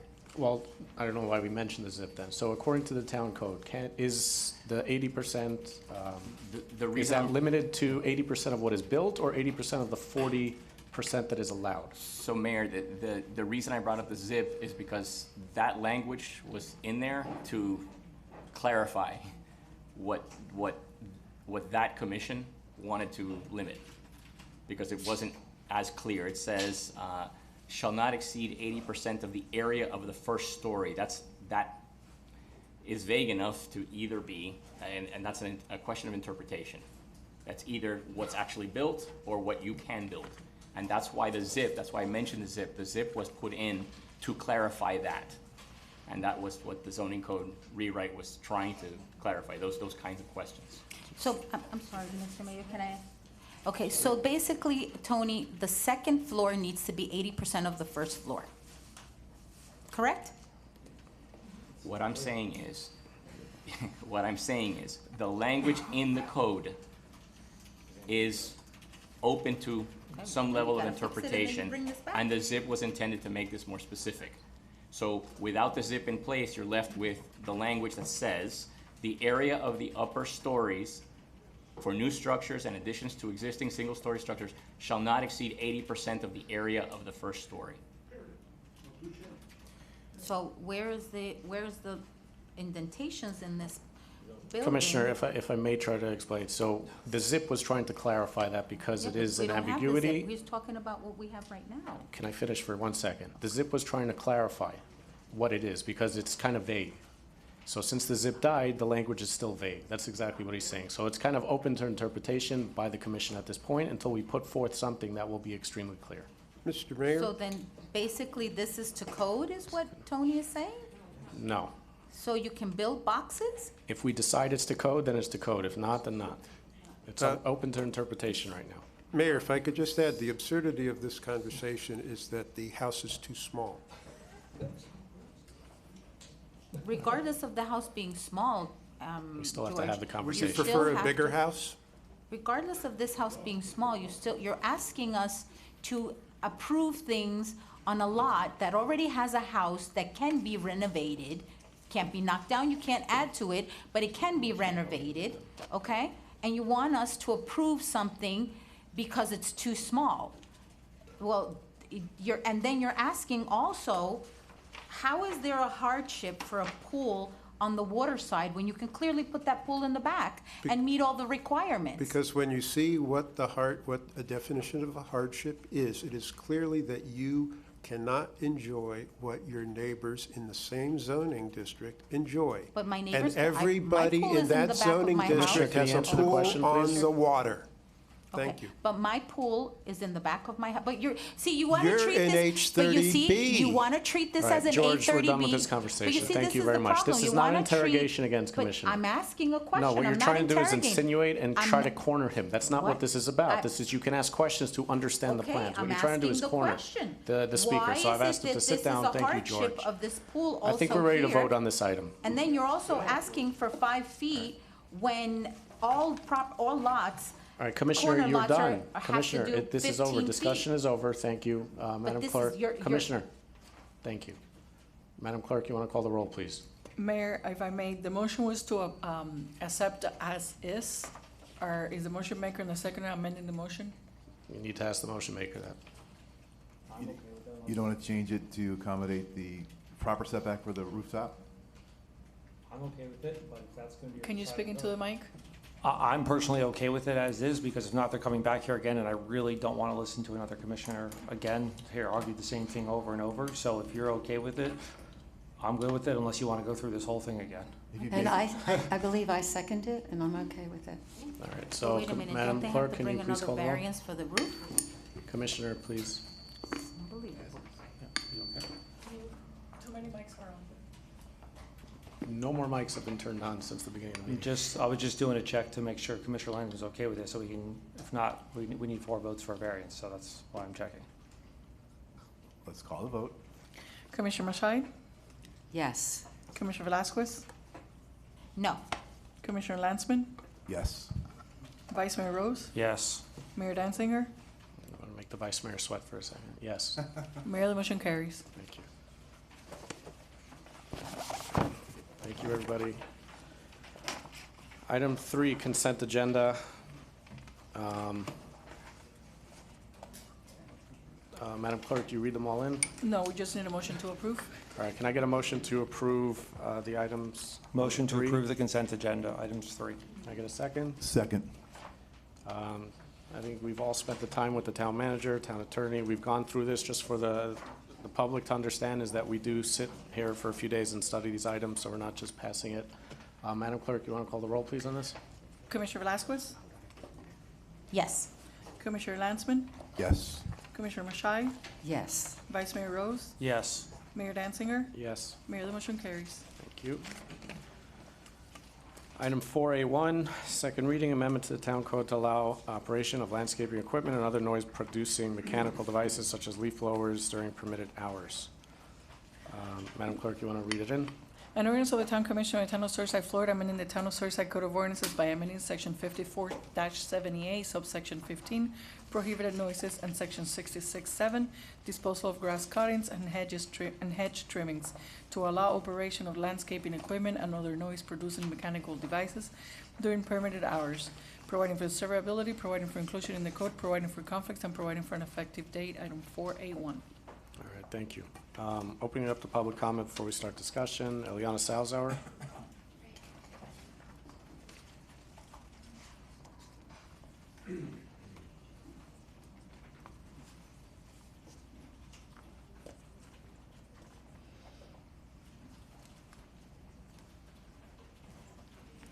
Eliana Salzhauer, 9317 Bay Drive. What's frustrating is that we're talking about bringing back a toxic piece of machinery that this town and every other town and some states have in fact outlawed and gotten rid of because of the wealth of scientific information proving that gas-powered leaf blowers are not only toxic to the environment, but also to human beings. It permanently damages hearing, it puts particles in the air that go into your low lungs, and everyone gets sick. There is absolutely no public interest in bringing back gas-powered leaf blowers. If you did a pro and cons list, there would be nothing, zero on the pro side, other than, hey, I already own one, and I'd sure like to get some more use out of it. So the cons here greatly outweigh it. At the last meeting, what was so frustrating to watch was that clearly only one member of this commission has a gas-powered leaf blower and wants to use it. And so another member of the commission, in order to do a favor, said, hey, I have a compromise. Let's bring them back and then sunset them, which is a ridiculous notion, and then pointed out that Miami Beach is doing that. Well, Miami Beach has gas-powered leaf blowers and then decided that they're going to get rid of them and then created a sunset plan to get rid of them that, by the way, expires in 2023. They're well into their plan of noticing people, and they're going to start giving fines out shortly. So we should never be replicating another community that is going backwards. We should not. In fact, after Miami Beach is no longer allowing gas-powered leaf blowers, Surfside will have them. So we're going backwards and then going forward. The whole notion is ridiculous. We don't have them. We have not had them for years. If you want to bring back leaf blowers, which I'd rather have none, but if you're going to bring them back, they need to be battery-powered and electric. That is what other communities have done. That is what the entire state of California does. This is, again, if you have a Google search, there's not a single reason to bring back a gas-powered leaf blowers. And watching the commission do something like that is why there's a, quote, public relations problem in town. The problem is the bad policy, not the reaction of residents. The reaction of residents is, my God, what are they doing? We're the ones on the receiving end. We're the ones that have to wake up to the noise of the gas-powered leaf blowers. We're the ones whose children are playing in the yard, whose hearing's being damaged by those leaf blowers. There is no upside to a gas-powered leaf blower. So I would urge you to, if you are going to be bringing back any kind of leaf blowers, that you should only be doing gas-powered and electric ones. Again, Miami Beach is, we should not worry to not do something because of enforcement, right? There are certain things that are illegal in general, and we don't say, well, how are we going to enforce all of them? Let's just let them do it. That's not the answer. Outlawing something like smoking on the beach, great idea. Maybe enough people will not do it. Same thing with gas leaf blowers. Gerardo? Gerardo Vildostigi, 9148 Froud Avenue. I just want to second some of the comments made by my neighbor, Ms. Salzhauer. I'm grateful at least that the ordinance as it's written provides a kind of sunset provision for the gas-powered leaf blowers. I think we can all agree on that. But really, these things are just so bad. It would be embarrassing for this town to go backwards to repeal a ban to anything weaker than a ban. We were a leader in this movement, and it's a sort of a nationwide movement to eliminate a kind of toxic, noxious, unnecessary device, and there's no good reason for it. I want to say something. I think the mayor has made a couple of arguments for this in the supporting materials, both for the last meeting and this one. At the last meeting, he said that the ban on leaf blowers had been passed just as a kind of signaling. It's much more than signaling. I'll come back to that. And in these supporting materials, he says that he's bringing back the gas-powered leaf blowers for the sake of health. I'm sorry, but that argument cannot be a good faith argument. I mean, the facts absolutely don't support that. The hydrocarbons that gas-powered leaf blowers put in the air because of their engines are incredibly toxic. I walk around this town probably as much as anybody, maybe more than anybody. I don't own a car, so I do everything. I see commissioners everywhere I go. When somebody is using a gas-powered leaf blower on a block, the cloud, the haze of toxic particles that you see makes the block unwalkable. I have missed a bus because I went out of my way to 90th Street because I didn't want to walk past a leaf blower. Yeah, I put on my COVID mask because there's so much toxic stuff in the air. When I'm home and my neighbor's lawn guy who is using a leaf blower, I can't work at home because they're so loud. The vibrations of these engines are a nuisance even inside your own home. Okay, the mayor also says that the cost of landscaping has gone up exponentially. I am, among other things, a teacher of mathematics, and I want to say that's not the proper use of exponential growth. If somebody's paying $5 more or something for their lawn service to avoid these incredibly negative spillover effects that the rest of us have to bear, I'm sorry, but I think that's a reasonable thing to ask people to do. Again, it's embarrassing to go backwards on issues like this when so many cities are going in the right direction and when we were a leader on this matter. It's great that Miami Beach is banning them. Many of the landscaping companies that work here also work in Miami Beach, so there's really almost no reason to bring these back. If the mayor wants to argue for repealing this ban out of some kind of libertarian ideology, then he should do that. But this is not a public health measure. This is not an economic hardship measure. This is just something completely unnecessary, and the move is, as I say, embarrassing to the town. I think we have some sensible environmental regulations in place. We should keep them.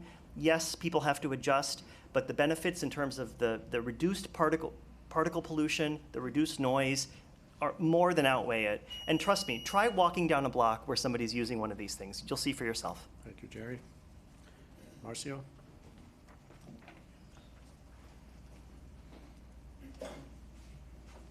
Marcio Lucchese, 9200 Bay Drive. So as you can probably imagine, I work very odd hours. And as the police can see that they sit in front of my house almost every day, I arrive at 7 o'clock in the morning sometimes after working an 8 hours, 10 hours flight. Let me sleep for Greg. I just want to sleep.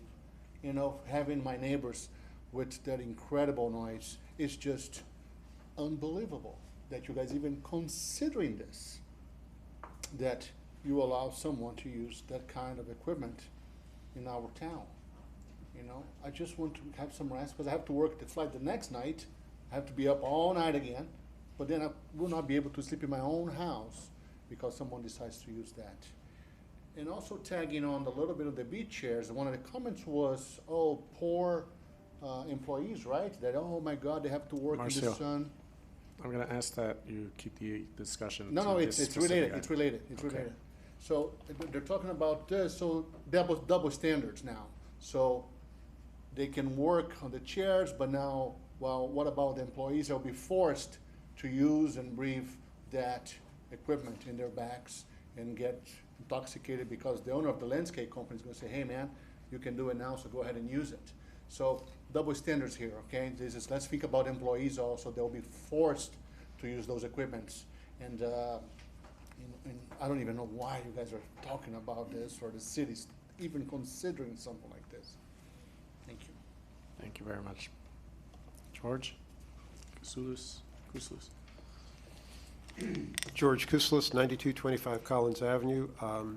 Once again, my neighbor Gerardo, I think, made a good case why gas-powered is ultimately not good. But I think we've already answered that, or you have answered that as a commission, because you're looking to sunset the gas-powered ones, and the question is really how soon, right? It's not a question of whether there will be gas-powered in the distant future. Since there aren't any allowed right now, we don't have to have the same consideration we would have that if we are used to something, we got to figure out a reasonable time to adapt to not having something. But we're not in that position, so I think some of the horizons you've been looking at are too far out there. 2 years seems excessive. 2 years. 19 months based on where Miami Beach is, but we're starting from zero. So I think we could choose anything. Now, maybe 0 days is abrupt, it sounds abrupt, but that's where we are today, and actually adding in electric is adding an option.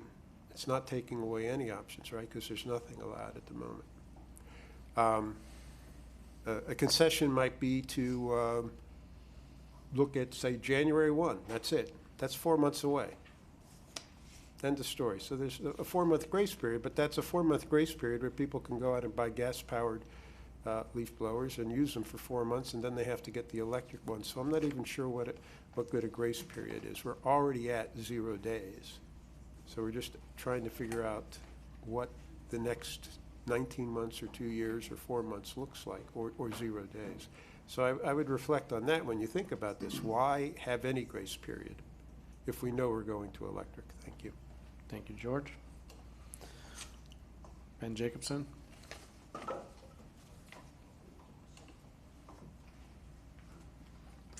The power of virtue signaling. Ben Jacobson, 9455 Collins, apartment 309. Sandra, I said it. So the power of virtue signaling. So right now, everyone talks about here about the air and all these, pollutants that are going into it. Yet they're going out there and they're killing the trees. They're killing the trees for straws because they don't like the plastics. But that all comes together with this ordinance right here. Obviously, nobody likes the noise. Nobody likes the smell. We want to be cleaner. We want to be better. And that goes to clean energy. That goes to nuclear power plants, things that are outside our control and our ability.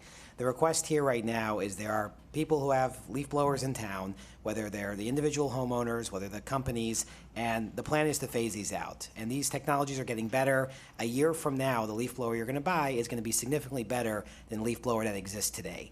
And the idea with the sunset operation here is to give people that opportunity as all of these regulations start to go into effect to move people to electric. I love hearing the people go out about electric cars and they're like, everyone needs to have an electric car today. If everybody in America wanted an electric car today, we'd all have blackouts because there wouldn't be enough power to run everything. So things take their time, things have to be set up in a proper way, and the idea here is to slowly operate it so that people can take care of their gardens, and thank you very much. Thank you, Ben. Seeing that there's no other comments, I'm going to close public comment on this item. You're not a member of the public. Commissioner, please, it's distracting. I'm trying to remember my process and you're just waving your hands. There's a reason why you just sit and please wait till your turn.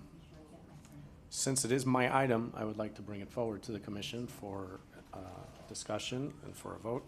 So why are we revisiting this, right? We hear this a lot here. Why are we bringing it forward? Well, the leaf blower is a required tool, like it or not.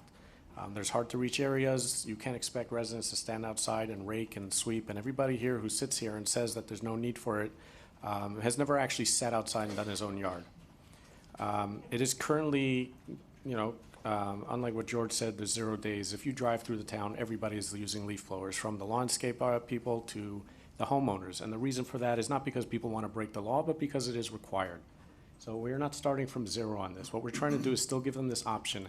And when we talk about signaling, it is completely a virtue signal, because I personally received 3 different reasons why it was implemented about 3 years ago. None of them made sense. And the fact that they banned battery powered, is because they didn't care about the item. They were just going for those reasons, and each commissioner at the time had no idea why they were voting for it. But the point is that this is a required tool when you're talking about landscaping, whether it's gas powered, whether it's battery powered. This is still a tool. I know the town, we don't have Public Works in right now, but I know they need it. They need to clear sand off the pool deck. I personally need to clear sand from my tracks, from my my hurricane shutters. There's a reason for these things.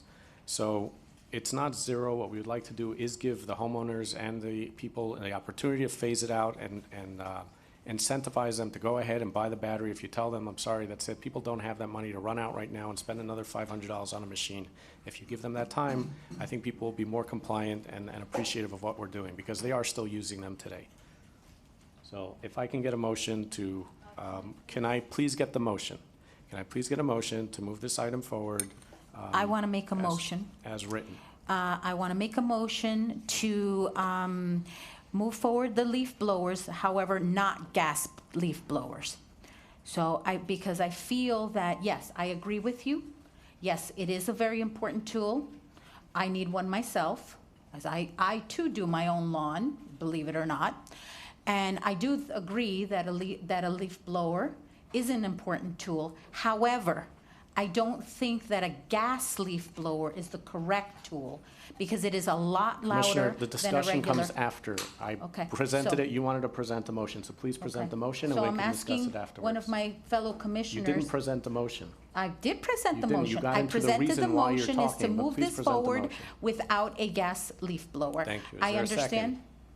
Fred, I'll second. thank you, thank you, thank So you, now we Marian. have discussion. Okay, so like I said, I agree that a leaf blower is important. I have a battery. You put the battery in the thing and let it charge and plug it in. It's very quiet.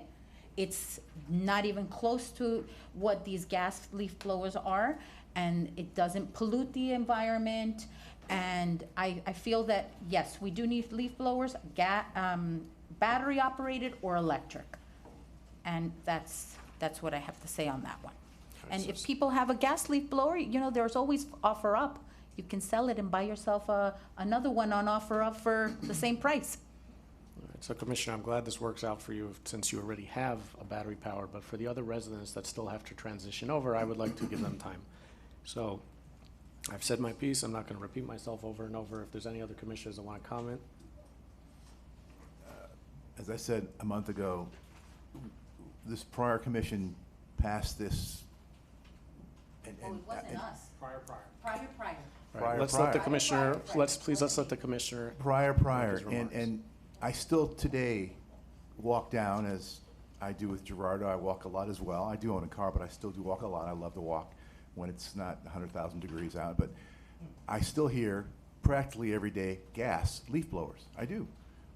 Poor code. We have, she's here and she does a great job, but the code can't possibly see every lawn being manicured on a daily basis and give out fines. It's not practical. My comment about smoking, who's going to enforce this?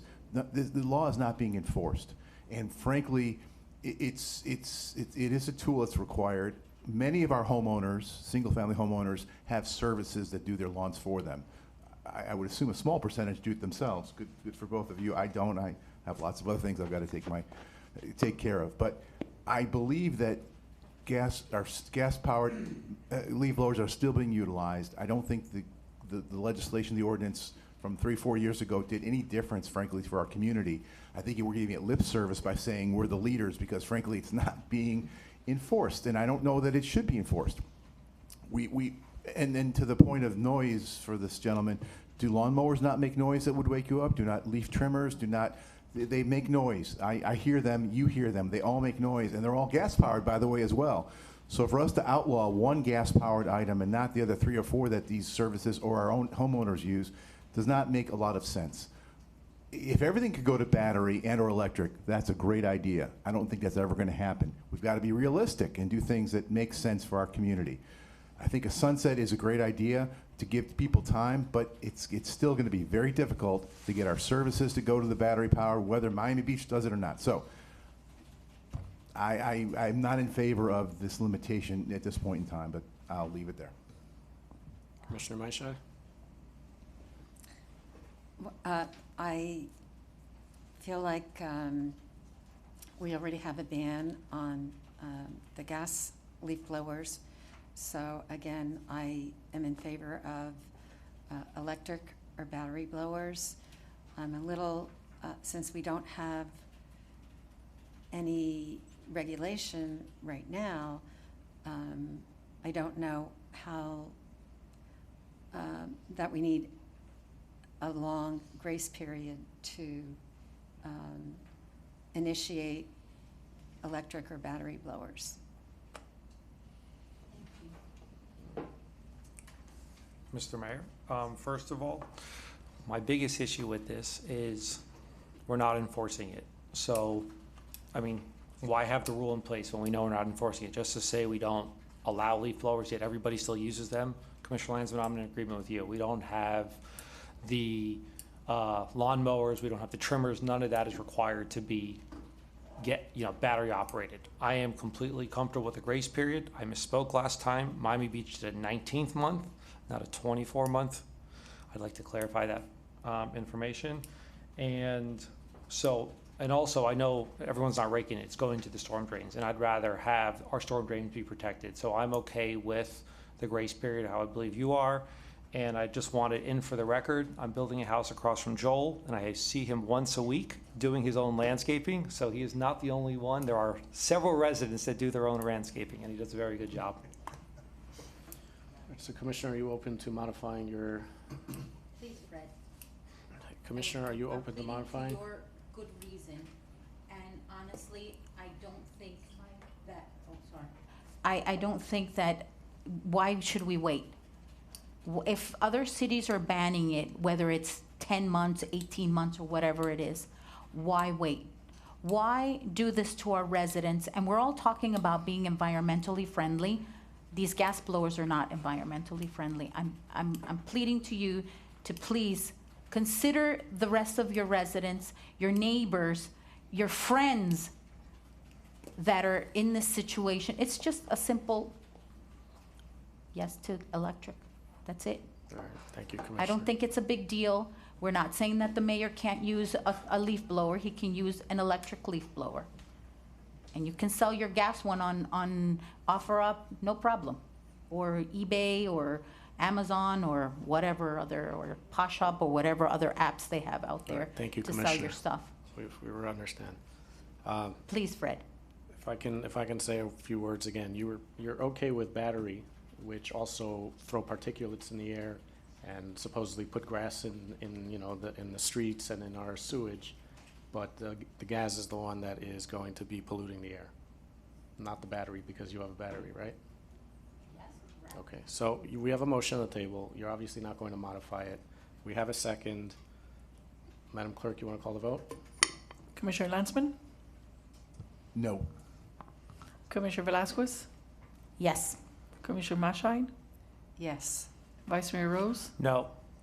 Mayor Danziger? Nope. Mayor, the motion fails. All right, I'm going to pass the gavel and modify the motion.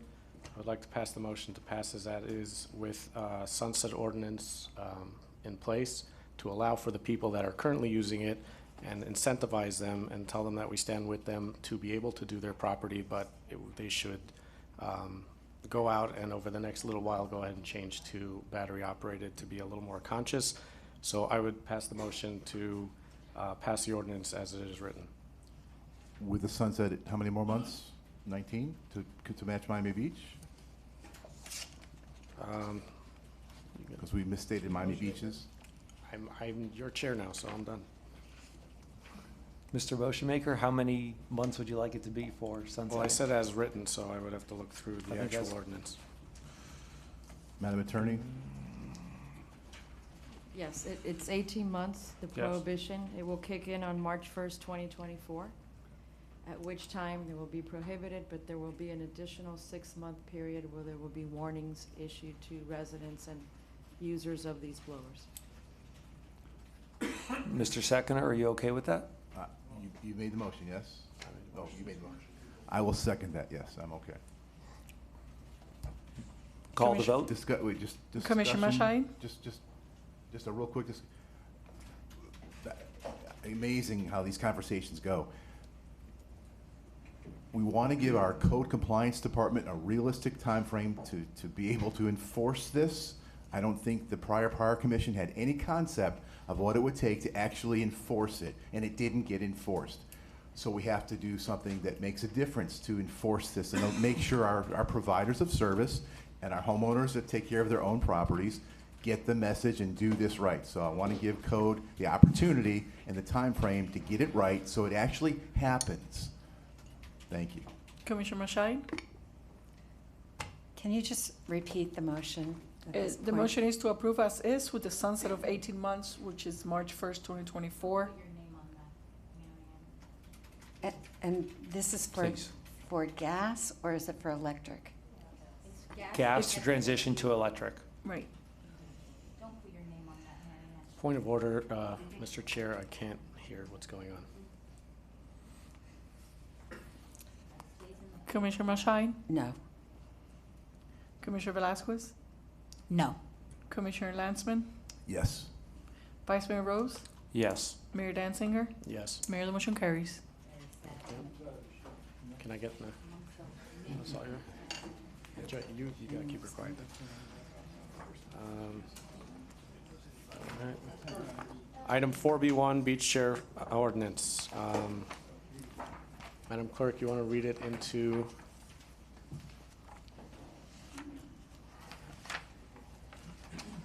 An ordinance of the Town Commission of the Town of Surfside, Florida, amending Article 2, Public Beaches of Chapter 86, Waterways of the Town's Code of Ordinances relating to beach furniture and public beaches, providing for codification, providing for severability, providing for conflicts, and providing for an effective date. Item 4B1. All right, thank you. Mr. Vice Mayor, this is your item. If you want to introduce it, put forth a motion for us to discuss. Yes, I just wanted to briefly introduce this item.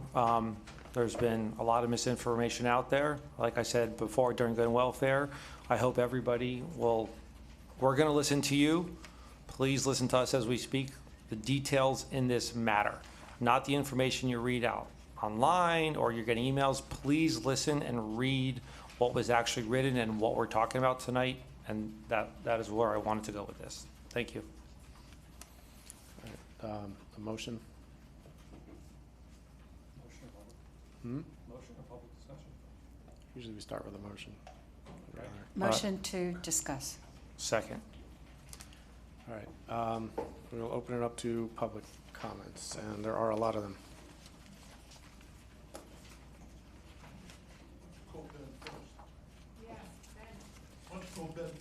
All right, Mr. Platt, I'm going to ask you to please not scream out.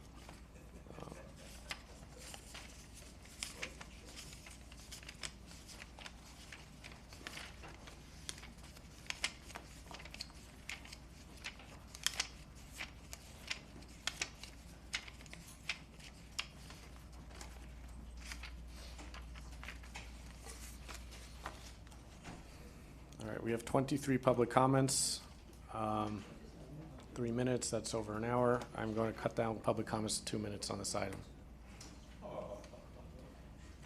Madeline Noble.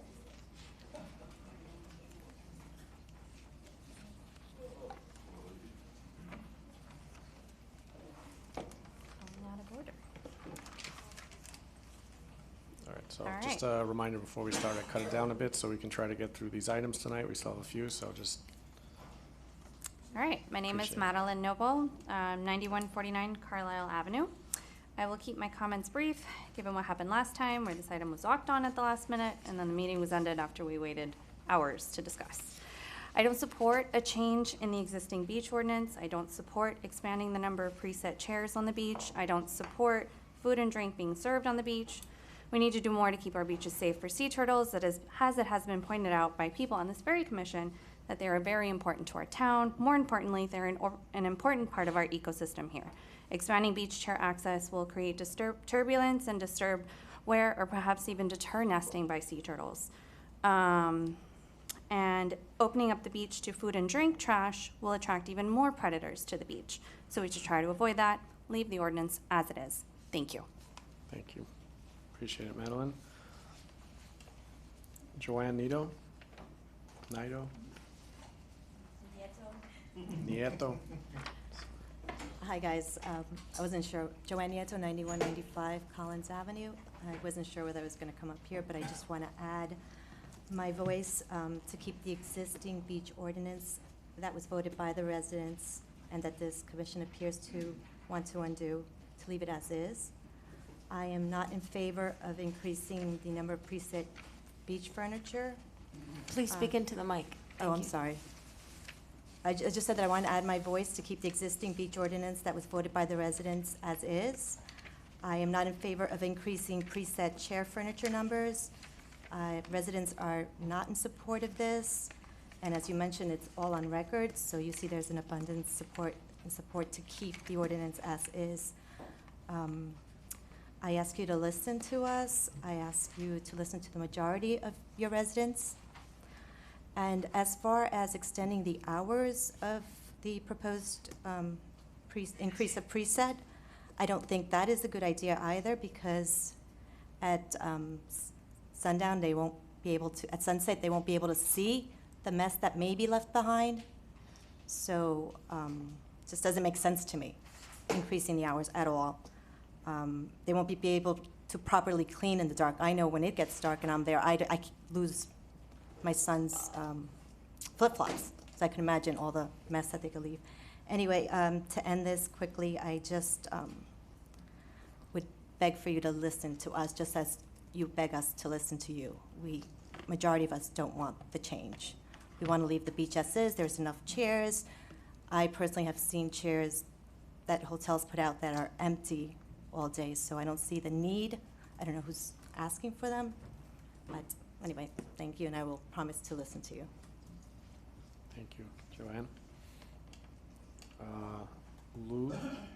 Louis Benitez?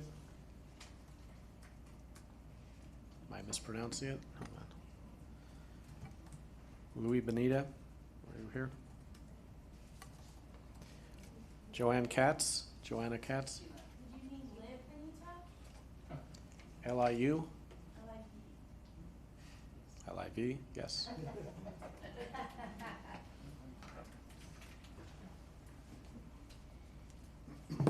Hi. Liv Benita, 9201 Collins Avenue.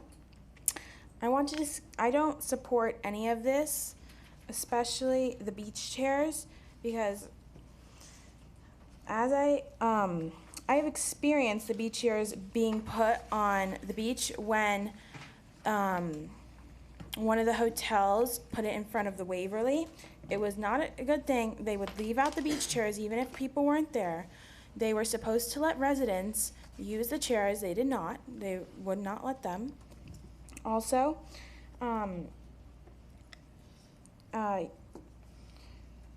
it is attracting tourists who don't care about the community, and they litter on the beaches, in the oceans, as we already see they do. And it's bad for the environment because regarding the food, they like to litter. They don't care about what it is. And you should really be concerned about the actual taxpayers in this community who do live here, and not the people who come rent for one day and then just leave. They don't care about this community, and I'm not sure if a lot of people here do either. And it's supporting and having the food being wasted over the beach, which they're clearly going to do, is bad for the animals and for global warming, and they don't care. So, thank you. Thank you, Liv. Liana Salzauer?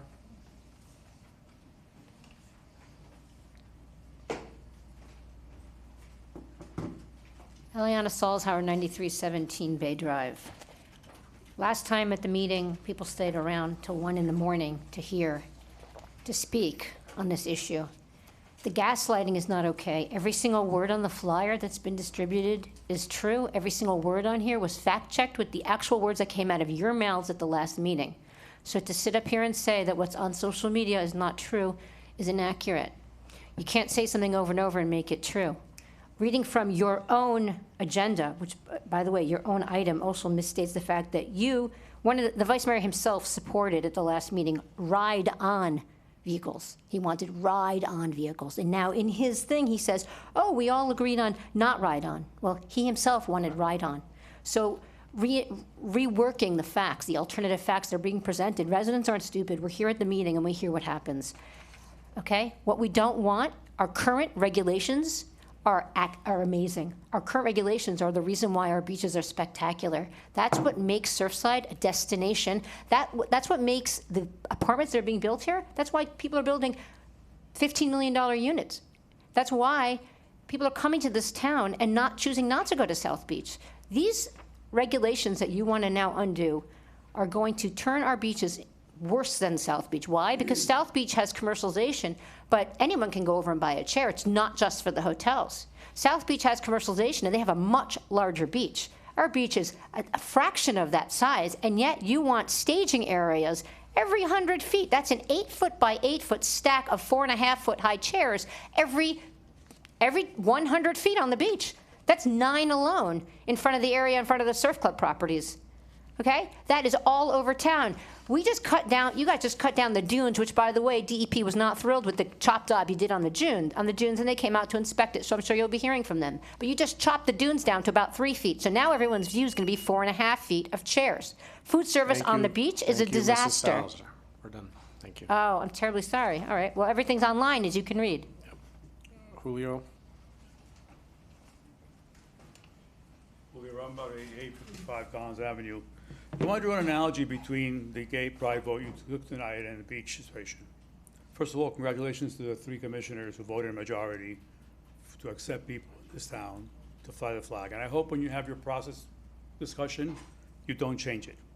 You can add flags, you can make a process, there's no problem with that, but I hope you don't change the good decision you made. The analogy is that when the gay pride flag thing came up, you pushed and pushed and pushed against it. You've heard from people here who are all ages, all religions, all nationalities, that they don't want the beach chair ordinance changed. You are dismissing surveys done on social media, which have 1,700 signatures. If you know statistics, and I certainly do, 1,700 signatures in a next door website, which covers mainly this neighborhood and other adjacent neighborhoods, doesn't mean people are voting from California or from over town. It means people who care, who either live here or, in the worst case, use the beach. To try to appease owners of hotels who'll save money by having some less people work for them and tell these people that their beach is going to change is a mistake in process.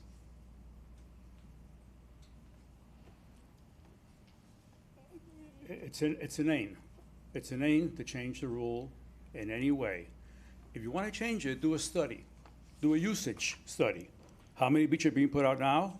How many are needed in the winter, in the summer, in the spring, and in the fall? You will see that you don't need more. You just want more.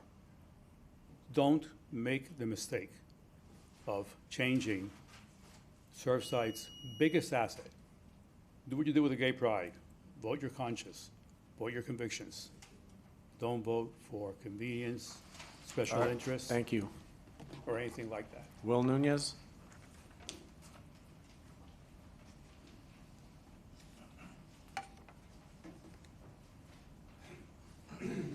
Hello, everyone. I'm Will Nunez, 9455 Collins Avenue. First and foremost, I would like to thank each and every one of you for your hard work and dedication to the town of Surfside. I know your position is difficult, and having to hear requests from hundreds of residents is challenging. My only comment is towards the beach furniture ordinance.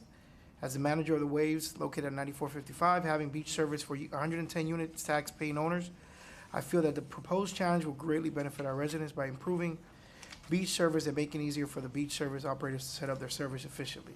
It is our residents' hope and wish that this ordinance passes. Thank you very much. Thank you.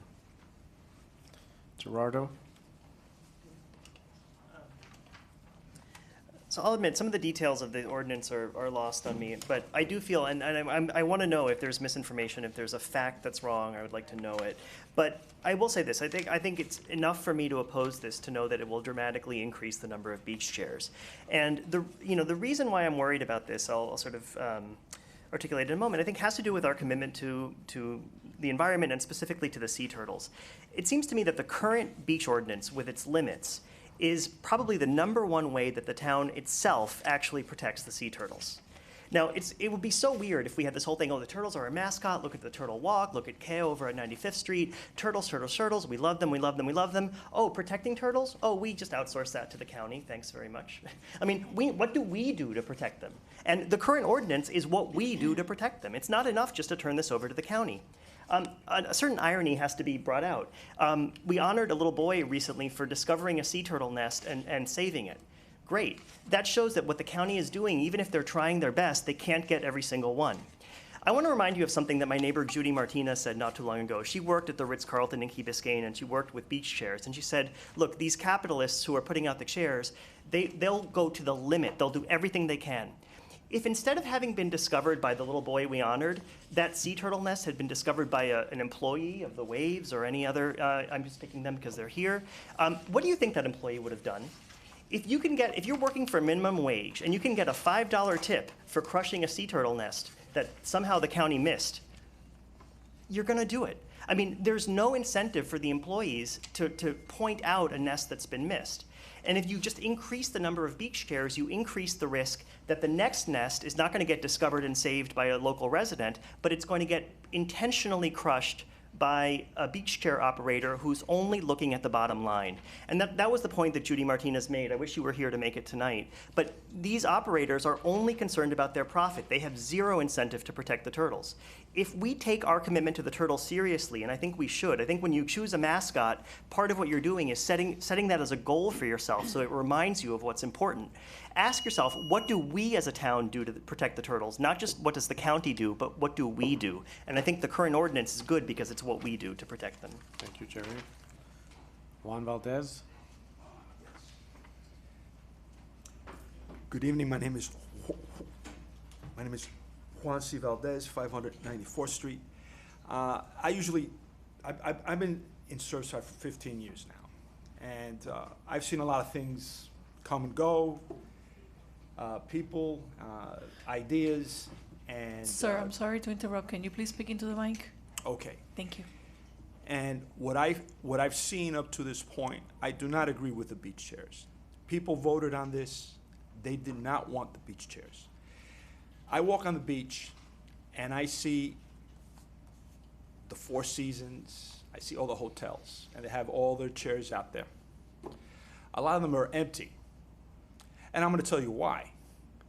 Because out of all the beaches that I've seen in my life, and I've been to a number of them around the world, the amount of seaweed that is on that shoreline is not great. I will not spend any money if I were to go to, let's say, the Four Seasons and rent a room, and I have to go to the beach in a chair, and I see a pile of seaweed that I gotta go through in order to get into the ocean. So before even entertaining the idea of putting chairs out there, let's clean the beach up more than what it is. People are gonna come here. So if you wanna make this town good for the tourists around the world, because this here is money. At the end, everything is a business. Whoever says to you it's not about the money, it's about the money. So if you want to make it pristine, you want to make it world class, then you have to work on the beach. It isn't just throwing the hotels out there, throwing chairs out there. You got to offer a clean beach. The turtles are great. I love the turtles. They can be there all day. But the beach has to be clean. You got to put it into condition. So as far as the hotels, hey, listen, they get concessions all the time, but I say no. Thank you, Juan. Aurora? Is there an Aurora de la Rosa?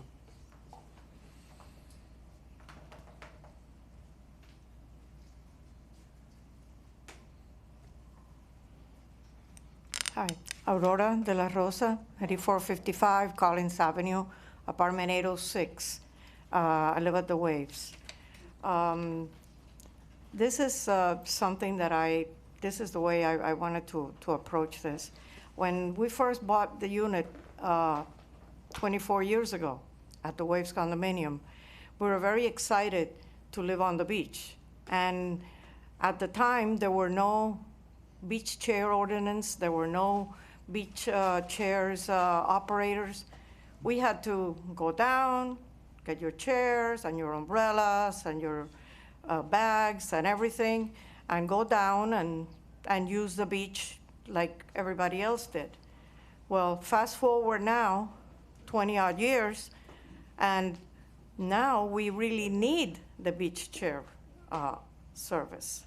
Most of the residents in most of the condo buildings are my age, and we really need that because we are not now able to come down with the chairs and the umbrellas and everything And it is, I mean, the past 5 years that we've been able to have that service, it's been a blessing because that way we can enjoy the beach more. Another thing is, for example, everybody keeps putting emphasis on the amount of chairs and the amount of chairs. There's other things to the new ordinance that has to do with enjoying the beach for longer hours. Everybody comes from the Gables or Hialeah or South Miami. They come with their own chairs and their own umbrellas. They can be on the beach until 8 o'clock or 8:30 at night.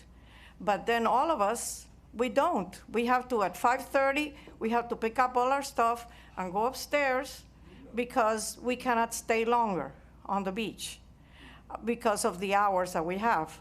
Also, the preset, it's also that something that helps the beach operator, because that way they can go ahead and have things faster for all the residents. Thank you very much. Thank you, Johanna. Clara Diaz-Leal. Clara Diaz-Leal, 425 95th Street. Wrote some notes. So I definitely am opposed to the box being completely full because it can be. That's like, because there's 500 hamburgers, I need to eat them all. You know, we need to monitor that. We have seen it when it's out of control and every single spot is taken. Don't go from 0 to like 100, and like, what was the commercial? 0 to 60 and I don't know, whatever. Don't do that. You don't need to go from 0 to a lot. You could, if you wanted to do something incrementally, change something. Be thoughtful. It's very difficult for us, people who don't live on the beach, to go to the beach and then find every spot is taken. Unlike what I think it was Vice Mayor said before, that prime real estate is at the front. The gentleman that talked about the seaweed, I know it's there for a reason. It's nature, it's whatever, it smells, it's yuck, and it's a lot. That's not prime anything. Plus, it's on a slant. So that's not excellent space. You need to also be really cautious about allowing West Side properties.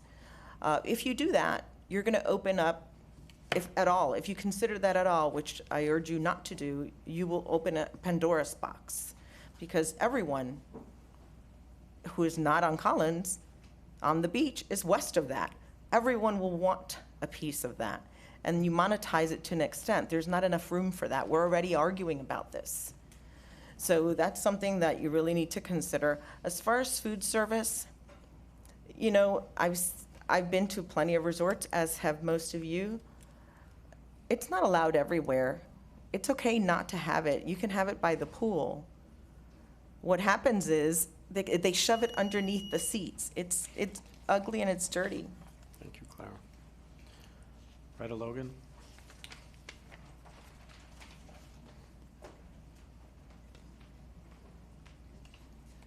Retta Logan, 9141 Dickens Avenue.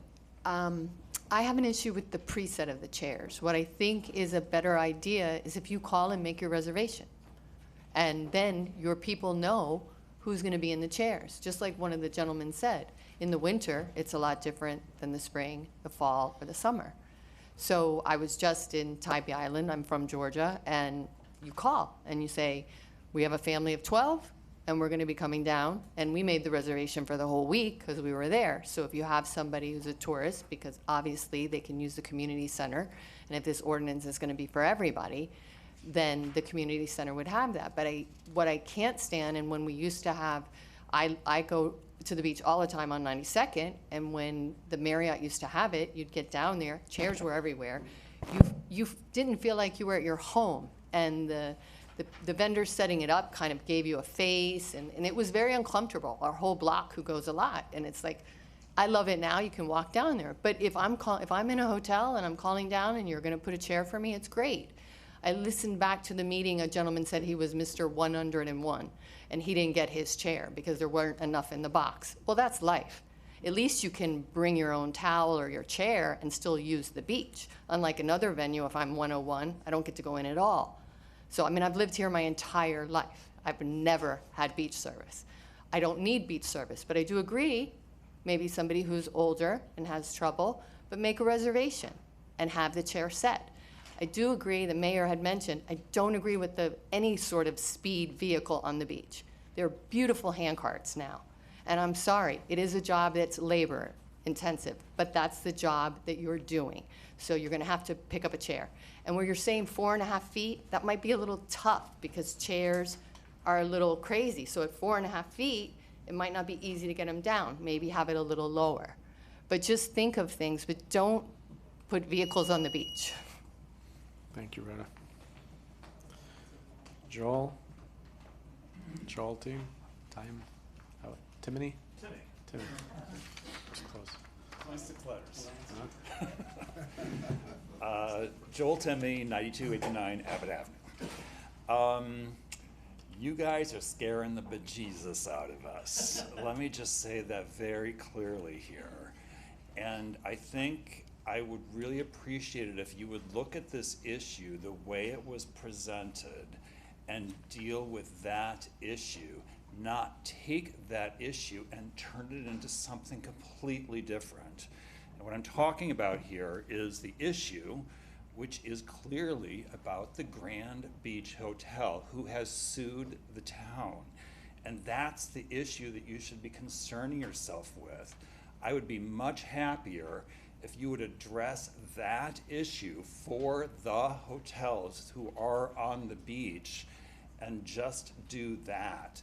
But to take this approach of opening things up to more presets or more chairs or opening up the box and apply it to the entire town, you're changing the entire town, from top to bottom, and that scares the bejesus out of us.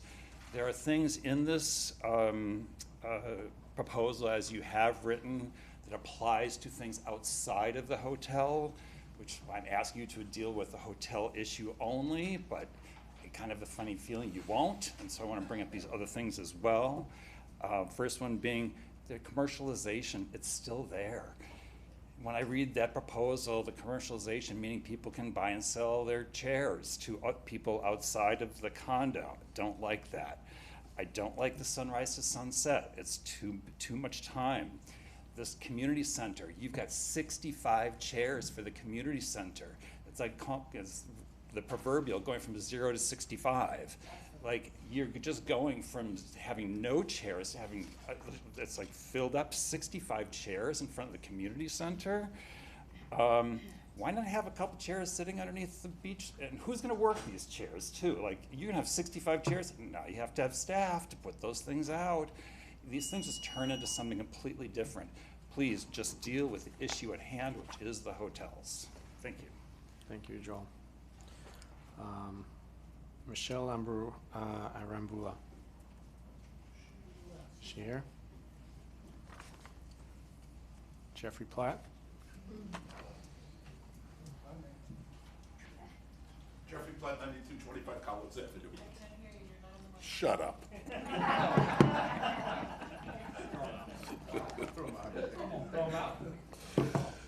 This is probably the worst thing that Jeff Rose has ever done. He's lied from the beginning. He doesn't go to the beach. He works 7 days a week.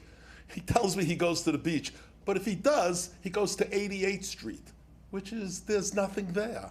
That's why. He has no knowledge about lounge chairs one bit. For example, he wants to put chairs behind the community center. Does he know that the camp is there every day? Does he know that the surfers are there every day on the beach behind the community center from activities from the community center? Does he know that there's no room for lounge chairs out there? No, he doesn't know. He only hears about Eli Ginsberg wants more dining room space on the beach. That's why you're doing it. Who would sit on the beach behind the community center? Mr. Platt, please address the chair or the commission as a whole. You're yelling at the vice mayor, please. Well, it's his ordinance.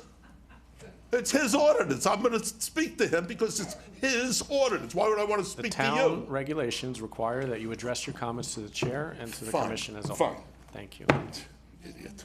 What okay. Commissioner. Let's do this. Dawn to dusk.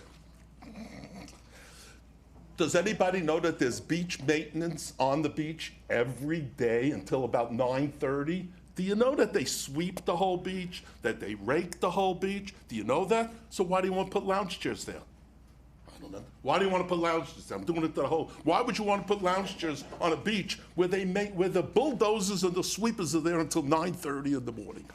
That's why the other ordinance worked, because you didn't come out first thing in the morning. And besides, who's going to sit on the beach at 5:30 in the morning at dawn? Who's going to do that? Nobody from the Wave is going to do that, certainly. She's too old to come out at dawn. Come on. What a crazy nonsense that was. For 20 years, she carried her own chair. Well, there were no chairs on the beach. And that was a pretty good idea. You know why there's chairs on the beach? Because the Grand Beach wanted to put chairs on the beach, and they never stopped them. And now this lawsuit is a loser. And you could ask the town attorney, she'll tell you. Thank you. Disgusting. I'm going to read this 2 lines again to you, Jeffrey, because you seem to have trouble understanding our town code. Speaker must address the remarks to the presiding officer and be courteous in their language. All right? So I'd ask you not to talk down to the members of the public. You could ask anything. Call me what you want, but for the rest of them, please do. Thank you. Jonathan Fletcher. Is he here? Commission. It's gone. Marcio Luces.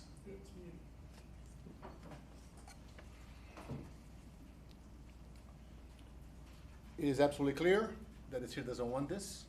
You got to name and address, please. Marcelo Lucchesi, 9200 Bay Drive. So it's clear that, that no one here wants this. And ma'am, you were the only one, and Again, please, I'm not even stopping the timer now because I've said this 5 times. Please address your comments to the chair. Okay, not to the public. Thank you. sorry for the lady that make the comment. I understand the problem that she has mobility and all, but just think about the concept here. A flat airplane with 150 people. Am I going to have 150 wheelchairs waiting at the gate area to serve maybe 1 or 2 people? So it's absurd having this pre-stage. Yes, she deserves to have beach chair waiting for her, but it has to be some kind of a system that she can when she needs it. Now, my biggest problem is piggybacking on one of the comments from you about the cigarettes. Well, we can't enforce it. I know it's a great idea, but we can't enforce it. We have a clear law in this town that says no leaf blowers. And as you all agreed, it's happening every day. Who is enforcing it? Now you're making this major changing in our regulations that test, sizes and numbers and heights. Who's going to enforce it? Who's going to enforce it? So I invite you to please bring the code department over here and speak that does the code department has the staffing to go there every day and make sure that my rights are not violated, because some guy that makes $5 an hour decides to put the chair 10 feet that way or 20 feet that way. So who's going to enforce this horrible ordinance? Thank you. Thank you. Randy Kessler.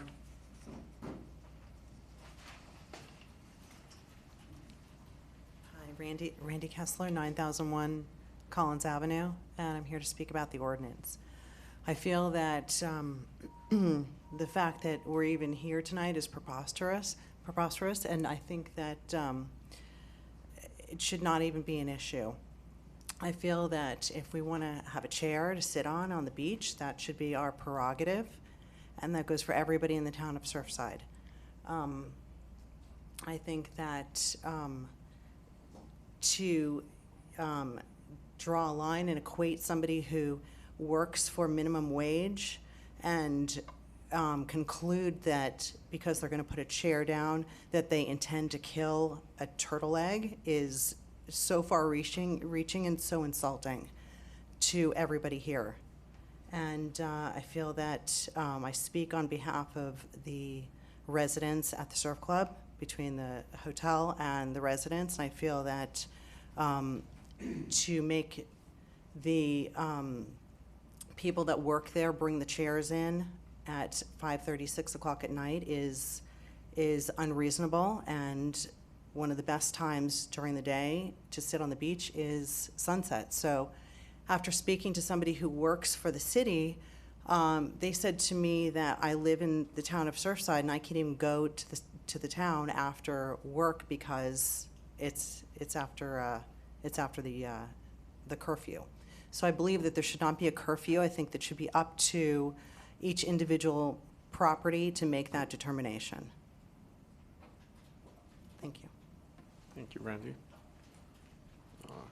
Karim, and forgive my pronunciation, Karim Tiriak.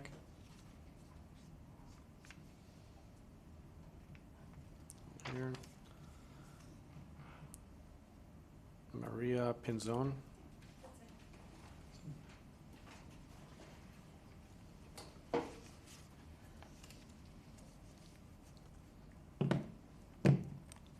Good evening, Maria Pinzon, and I am representing the residents in 9001. First of all, thank you so much for everything. I just wanted to bring to your attention that unfortunately not all the residents in our property are here right now. And as Mr. Vice Mayor mentioned, they are not here to be able to represent, but they have signed over 84 petitions allowing you guys to please look into the ordinance, as they are not happy with it as it is right now, and see what we can do with it. I have sent everything to you, all the petitions as well as all the comments, for you to be able to look into it. But they just want to see if it could be revised and looked into it. That's it. Thank you so much. Thank you. George Costos.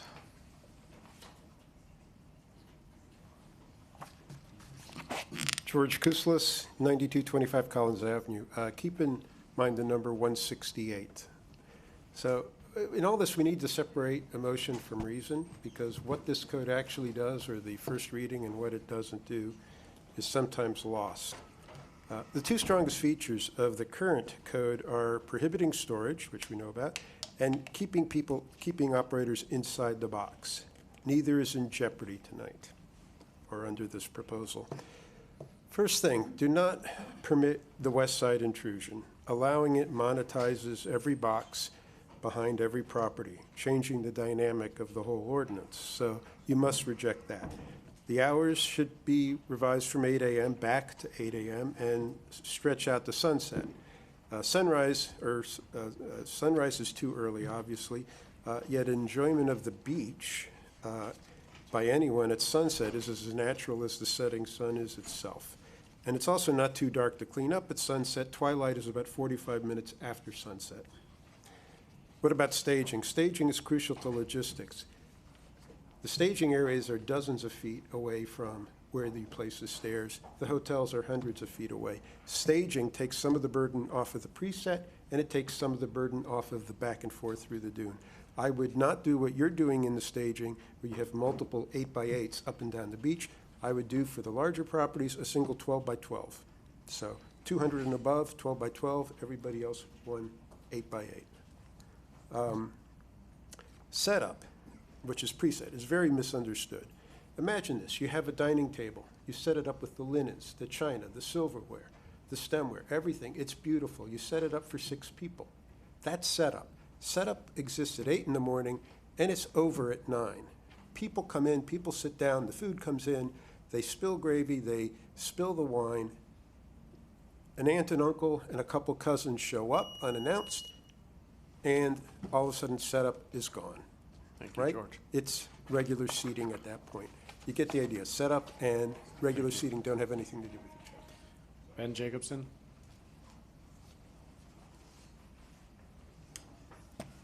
Ben Jacobson, 9455 Collins, apartment 309. You've heard from the waves from the manager. You've heard from our secretary. I'm the vice president, as well as part of the association.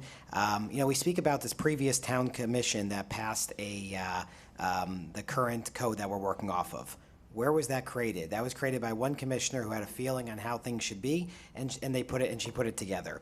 Right now, what's going on is that we are litigating. We are working on an area of the beach which is new waters. We have very limited ideas of what we're allowed to do there, and for some reason, you know, the town is playing with this area. So if you piss off people too much, they sue you. If they sue you and you lose, you cannot regulate anything on the beach. You lose full rights whatsoever. Right now, the condos, the hotels, everyone is telling you, give us our box, let us keep our box clean, let us keep our box protected. We'll worry about our box. If something happens to the box, you tell us about it. And you know, one of the things I feel it's unfair with the current ordinance is the vendor gets the permit from the city on behalf of the condo. Well, if that condo or hotel, that vendor does a poor job, the condo loses the license for a year, not the vendor. The vendor should lose his license for a year. It's going the wrong direction. This is about equality. This is about making sure that the people who are coming from other areas, they get to go on the beach early in the morning and they get to stay till late at night. I have to take my chairs off the beach because we are, God forbid, live on the beach. We were clearly privileged, so that's a bad thing. We don't want to have that. One of the previous people spoke about nests, a nest, and people stepping on nests. Well, if you want to have a fund, start a fund. If you find a nest, you take a picture, and voila, you win $100 or whatever you want to do. That's a fantastic idea. I encourage you to do it, and maybe the town will even match that. Thank you so much. Have a good night. Thank you, Ben. I have no other speaker cards, so at this point, I'm going to shut public comment. You want to? May I speak? I don't know, there was a motion to have a 5-minute recess before we. Oh. Yeah, can I just, Yeah, 5-minute that's great. recess before we get into this long discussion? Is there a second? I didn't hear a motion. A motion for a 5-minute recess, just to regroup before we. Second? By who? Landsman? Second. All in favor, say aye. Aye. Yeah, it's gonna be a long night, so. We gotta go 2 hours.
All right, ladies and gentlemen, I'm going to ask everybody to please be quiet and have a seat. Yeah, 5 minutes ago. It's Jewish time now that I'm here, so.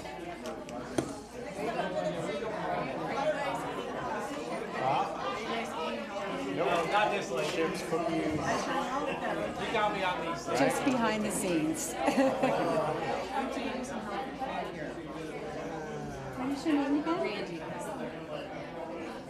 You know. Mayor, may I call a roll? That was such a great. May I call a roll? Tell him I said hi, and thank you again. We have to call the roll again? Of course. All right, ladies and gentlemen, we are going to get back into the meeting. Madam Clerk, you want to call the roll, please? Yes, Mayor. Mayor Danziger? Present. Vice Mayor Rose? Present. Commissioner Landsman? Present. Commissioner Mashine? Present. Commissioner Velasquez? Here. Mayor, you have a quorum. All right, thank you. We are on item 4B1, Beach Chair Furniture Ordinance. We just finished public comment. Commissioner Mashide? Mayor, I'd like to speak. I'd like to make a motion. I move that we approve this ordinance at first reading with the following changes. 1, staging shall be limited to 1 8-foot by 8-foot area for properties less than 200 feet frontage, and to 1 12 by 12-foot area for properties 200 feet and greater. In both cases, the vertical height is limited to 4.5 feet. 2, operations should be limited to the hours between 8 a.m. and sunset. And 3, to prohibit persons and entities west of Collins Avenue from entering into arrangements with beach furniture operators. I'll second that, but I have some little information on here, some grammatical corrections, or not really grammatical, if you'd be open to it, that when I was reading through it. Line 161, it said beach furniture staging shall be limited to beach chairs stacked. It should also say and umbrellas, or beach furniture, either or. That was just one, little grammar change, because in that box it says. It's misspelled. Yeah, it should say beach chairs and umbrellas. Okay. And not stairs. Beach stairs, Yeah. And I'm good with that, and I want to discuss, obviously.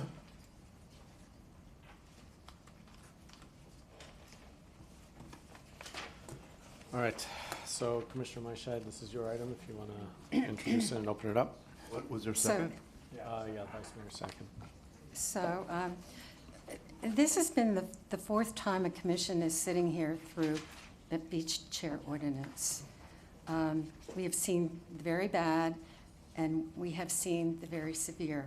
So I think we just need to make these few adjustments for all the residents. I have been hearing, of course, from the residents here, but also from many residents from the condos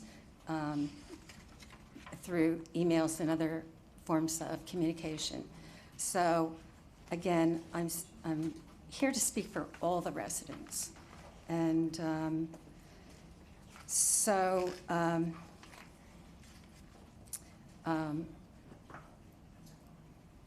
I think, and I hope we can come to an agreement to somewhere in the middle of the road to help provide better quality for everyone on the upland properties. And I don't think it's possible to just do for the hotels, because this stretch is known as the upland properties, and this rule pertains to all these properties, condos and the hotels. All right. Thank you. Can I say something? Which order do you want to go in? Sorry? I can go. Or no, let's. Well, I'd rather choose the one that followed the rules and, okay, thank you. Exactly. Through- Ladies last. Through the mayor for the conversation at first read. Last month, we had this discussion, and it was well attended, and I appreciate, again, the additional comments. I'm looking at wherever I want to look. I appreciate the adjustments. Frankly, I don't think they go far enough. I heard a comment earlier from Clara Diaz-Leal, I forgot all three names there, about incremental increase. And I am an advocate for incremental increase. I do believe the last commission went too severe and limited things beyond the realistic utilization for any property, condo, community center, or hotel. So I think we need to look at something incremental. I think the staging, as well as the presets, as well as the box utilization is too much, the way it's presented. So I am not in support at this point unless the creator, the motion maker want to discuss it. If you think, again, if you look at the presets per 100 linear feet, 0.2 chairs per foot, that's 20 presets. If you have 200 feet, which I think one of the properties in question has 200 feet, that's 40 preset chairs. So in the morning at 8 a.m., they can put out 40 chairs if they so choose. If there's further linear footage, they can put 60 chairs, 80 chairs. That's now, frankly, most of those properties will not put those out unless they know there's a need for it. They don't need to put out those chairs if they don't have the occupancy or the number of people or the expectation. But it does give you, again, 20 chairs, and then, of course, commensurate umbrellas per 100 feet. So I would be in favor of having, instead of currently 5 for everyone, to go somewhere in the middle, somewhere to get more availability for presets. And then I'm also concerned about the box, as some folks have mentioned, filling the box. Some operators will put chairs everywhere in the box, and it will become cumbersome and cause other problems. So I, again, as written, even with those other adjustments, I'm not in support of this, but do want to see some incremental increase. And to one person's comment through the commission, we don't legislate for one property. We can't just say, well, because one property is suing us, let's make a change for them, but not others. That's not allowable by law. Our attorney had recommended that when we had our first conversation about this. So anything we do from an ordinance perspective has to affect every property on the beachfront. So it's all or nothing. Again, I'm an advocate for incremental if that's something we can adjust. Commissioner Velasquez. Okay. I have a couple of things. First of all, on line 87, why are we taking out residents and verified guests? I think it should just take out the word "it's" and just leave residents and verified guests. I think this opens this to people that are going to be coming from other areas, from Indian Creek, so I don't have to say Hialeah, that are coming here to rent a chair from our beach operators. These beach chairs should be exclusively for guests of the hotels, guests of the condos or condo residents, and our Surfside residents. If you open it to taking this out, you would be opening this to pretty much having people from all over coming and renting a chair there. That's one thing. Sorry, I forgot my glasses. Okay, this is okay, so they're also 15 feet seaward of the vegetation line on the dune. I don't understand why we would be taking this 15 feet away from the dune. I mean, this is, you know, line 94 is being taken out 15 feet seaward of the vegetation line of the dune as set forth in section 86. So we're taking that out. I wrote something here. Let's let the commissioner speak. Why did I please. take that out? Sunny is, why is this, okay. And also, you're using now you're by putting this 8 by 8 square, you're having a larger footprint on the beach versus having 10 stacked beach chairs as we had before. Now you're gonna have 4. So if each beach chair is 2 feet wide, you can put in that 4 stacks of 4.5 feet of beach chairs. So, I mean, I agree with just one of them, but honestly, you want to try to minimize the amount of anything on the beach. so you can create more space for the residents. Because honestly, by making these boxes so big, you know, you're hindering residents from being able to, you're already giving them an enormous amount of chairs. I mean, having this unlimited box is not a good thing either. I don't agree with that as well. I think that there should be a limit on things. If you're gonna give them 60 chairs or whatever, but you can't leave it open to, if they can fit 1,000 chairs in there, they'll figure a way to put those 1,000 chairs in there. Okay, I would say presetting at what Fred was saying, maybe 10 per 100 square feet, 100 linear feet per property. So that would be 20 presets for the property in question. And the surf club, I mean, they have 900 feet of linear, so they have no problem. I mean, they would get 90 chairs in their huge waterfront that they have. So I think that that's more reasonable than giving them 20 chairs per 100 feet. I don't even think that the surf club will even need anything near that. I mean, I spoke to them the other day, actually today, and that was what was manifested, that 90 is way more than enough. 5, yes, I agree that that was a little bit too little, and I thought that was too little from the very beginning, but that was what other commissioners were willing to approve that day. So I had to go with whatever I could get approved. Some people wanted no presetting, period.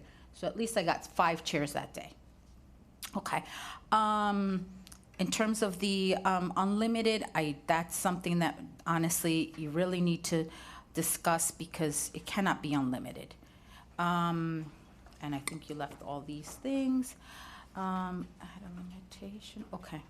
Like I said, add a limitation or revoke the box. I'm okay with 8 o'clock in the morning till sunset. I'm fine with that.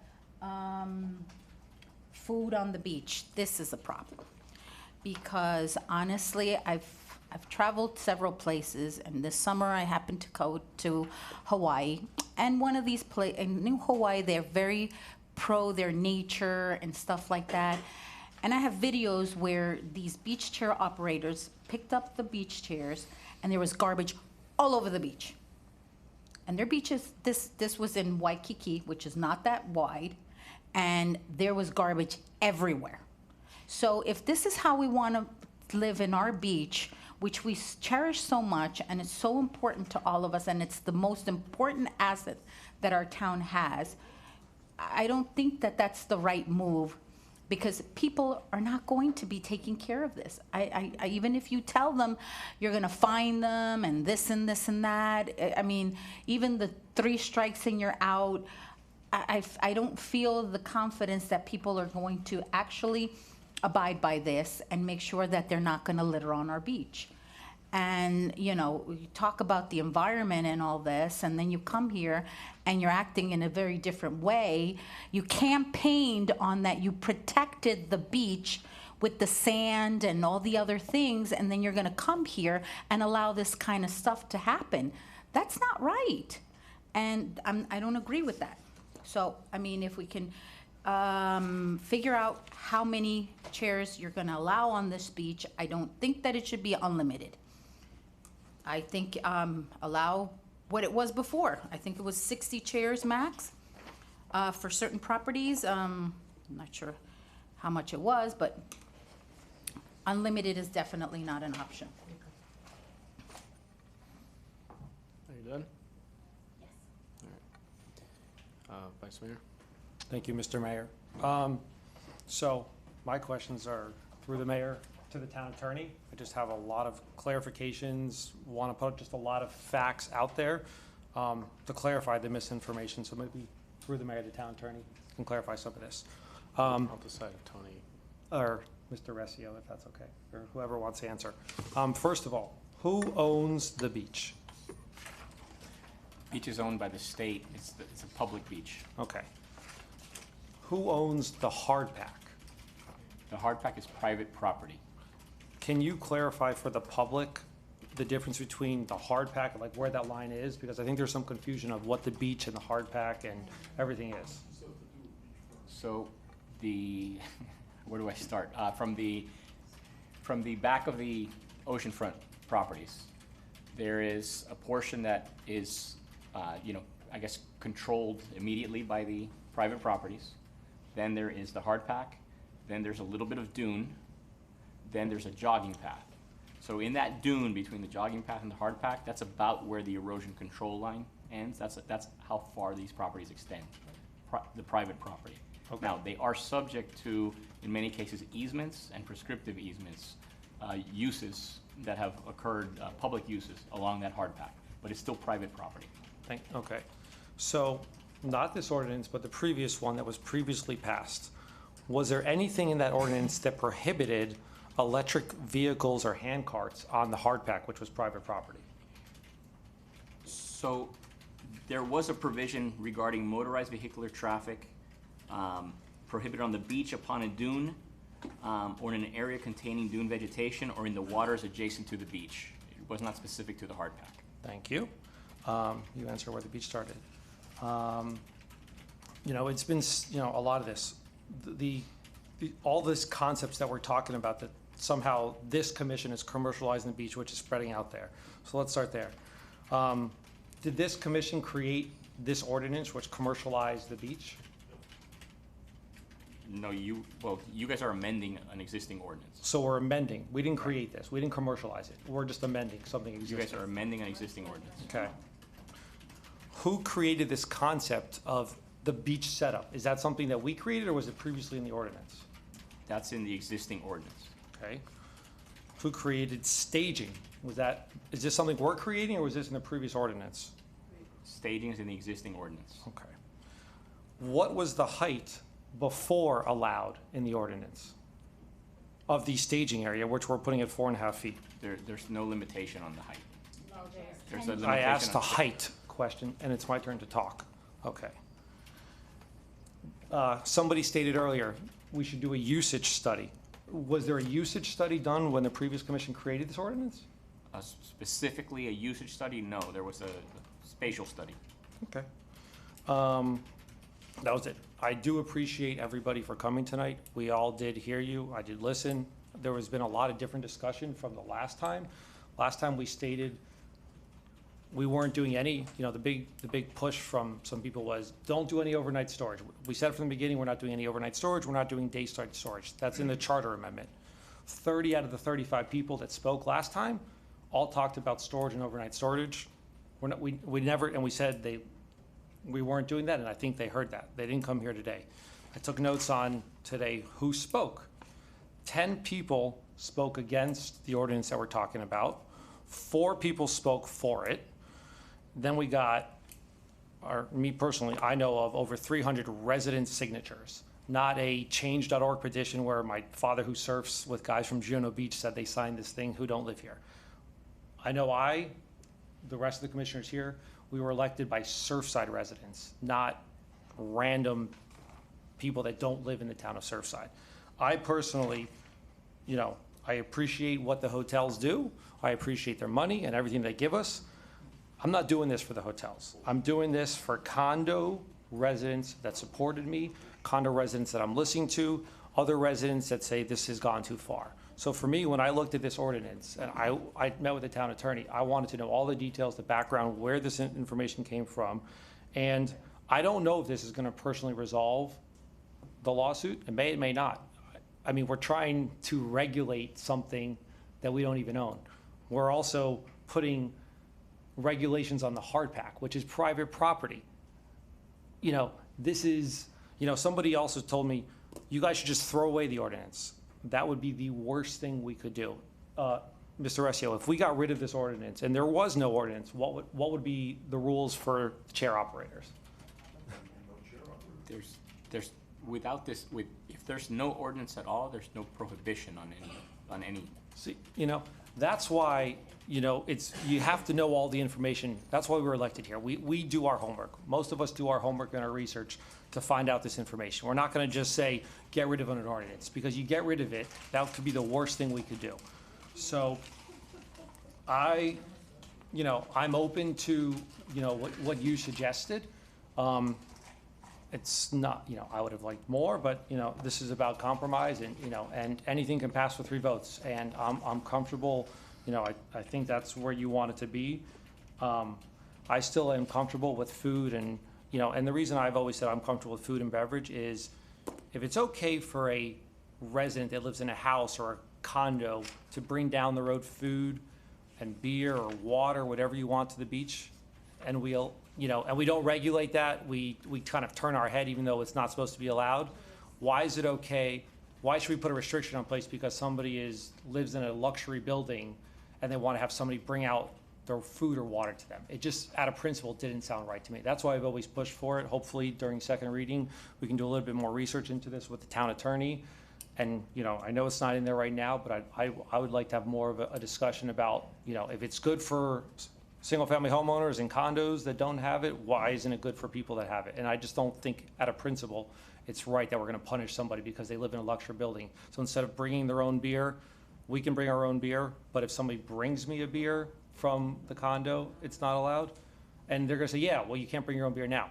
We know we don't enforce that. That's the problem. Does our neighbor to the north and the south, Miami Beach, allow food or beverage on the beach? Mr. Vice Mayor, I'm sorry to cut you off. We need a motion to extend the. Motion to extend 1 hour. Is there a second? 1 hour to 12 o'clock. 5:30. Second. Still at 12. Maybe we can leave early. Mayor? Hopefully we'll get to it early. I second. I'll second. Maybe we'll get done earlier. I hope so. All right, all in favor? Aye. Aye. Aye. No. So leave. All right. All right, I'm sorry to cut you off. Commissioner Velasquez, everybody was extremely quiet when you spoke, so I would just ask for the same courtesy for everybody else. Thank you, Commissioner. All right, Mr. Vice Mayor. It's the same thing, through the mayor, Mr. Town Attorney, does Bal Harbor or Miami Beach allow food or beverage on the beach? I think we've done some preliminary research on that. I believe they do. The restaurants and hotels. Commissioner Velasquez, I'm going to ask again if you can please give You're the asking- Vice you're Mayor not asking an respect. appropriate question. You're asking if It's, people are Commissioner, allowed to you're out of order. It's not up for you to It's decide very what the Vice different Mayor's question should be. If there's a hotel bringing the food or the resident bringing the food. You are out of order. I would Okay, appreciate if you can whatever. follow protocol. Thank you. It is what it is. So, it's been established to the buildings, the cities to the north and the south, are allowed to have food on the beach. So I would never want carts or food served from the beach, but what I was saying is if you, just like you bring it from your house, if you want to, if you want to have somebody bring it to you, I'm not going to punish you for that. So I'd hope we could, do a little bit more research with the town attorneys, see what the other cities have, and come back for second reading and have more of a discussion on that item. So that's all I have to say, Mr. Mayor. All right, thank you. Before I begin, Jose, if you don't mind, if you can pull up the photo I sent you today? Are you able to do that?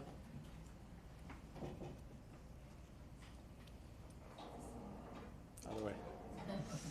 All right.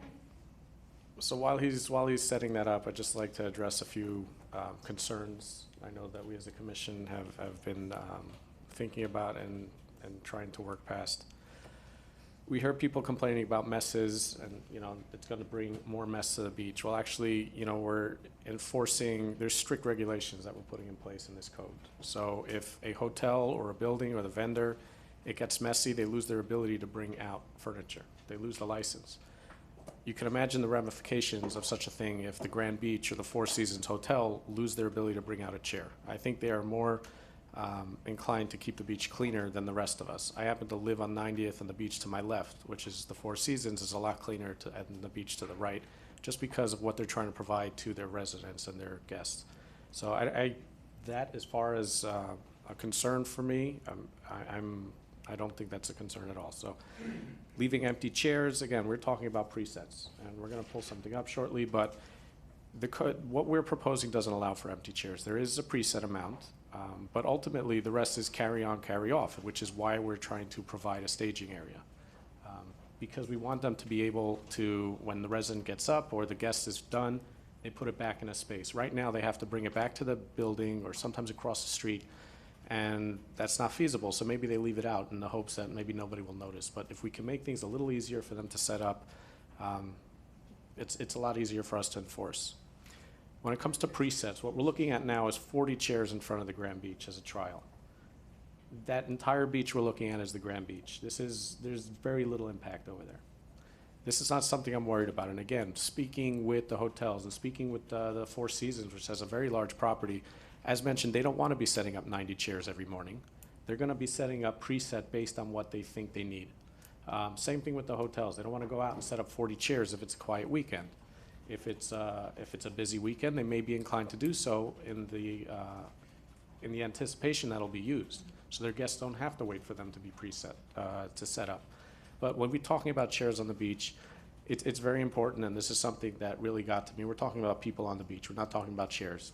We have a little preset, but ultimately we're talking about a chair. So why should a resident be able to carry their own chair out? Why should somebody in a condo be able to drag the chair from his own building? But if he's paying for that service, it's not allowed. So it just didn't seem fair to me, and that's the issue that I jumped on. The other issue, and as the Vice Mayor and our attorney just pointed out, is that the regulation that was put in place 2 years ago is an overstep of our legislative authority. This is not our property. The hard pack is not our property. We have no right to legislate it. We had very little when it came to public health and safety. Our beach 3 years ago had diminished down to about 5 to 7 feet. The overnight storage at the time was impeding in the way of the emergency vehicles, the lifeguard vehicles that would go up and down the beach.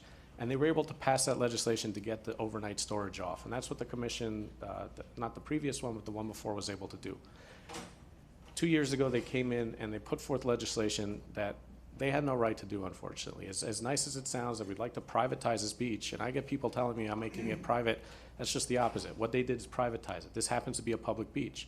A person from Hialeah has the same right as me, has the same right as the person in a condo who's paying to bring a chair up. What they did is they privatized this item. We're trying to open it up and just be fair with everyone. What we did is, what they did was unauthorized, and yes, it's being challenged by the Grand Beach, and it would cost its residents a lot of money to try to combat that. But not just the Grand Beach, but there are other condos that I had spoken to while running that had expressed that they will be jumping in on that lawsuit. I know the Four Seasons would be jumping in on that lawsuit because this is something that is really hurting them, and they will fight for their right to have access to a public place just like everyone else. So we as a commission don't want to be putting our town in this situation. We can't afford it. If we lose that case, which there's a good chance we will, there will be zero regulation. That means we won't be able to talk about preset, we won't talk about anything. They can come out and the Grand Beach can set up chairs from 88th all the way to 96. They can do what they want. So we're trying to put forth legislation that they will be okay with, the buildings will be okay with, and we can still maintain that we will have a clean beach and orderly. The request by the residents, we are sitting here, we hear you, we see the emails, but there happens to have been, on the back end, there's more emails and more support. And the very fact that, again, I personally ran my campaign to make sure that the beach ordinance was fixed, that was put into place. And we are sitting here, all right? This is something that we were open and verbal about. So there is a need for this. There are residents, I think some of them that are elderly, there's elderly residents. It's not an evil corporation that's trying to do this. This is for our residents. And again, every chair is a resident that's out. As soon as they get up and they leave for the day, the chair will be put back into that little pile that we're setting up for them. I'm happy Commissioner Maisha changed a little bit of the ordinance a bit.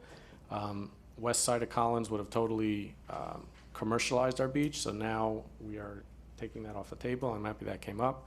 There's just two items I'd like to discuss with the motion maker to see if it's something to that you can modify your motion. And the first is, as was stated by one of our speakers, is the vendor, right? Right now, this current ordinance holds the building responsible. So if there's a mess, and again, there's a system in place, they get a warning, a second warning, a fine, 3 fines, which is obviously minuscule compared to the final thing, but ultimately they lose the ability to put out chairs.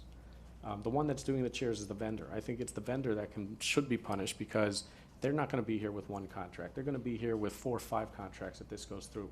And they're more, they will be more motivated to make sure that our beach is actually clean. And one of the things that this does is the previous code said that they had to clean the beach twice a day, 3 times a day, thank you.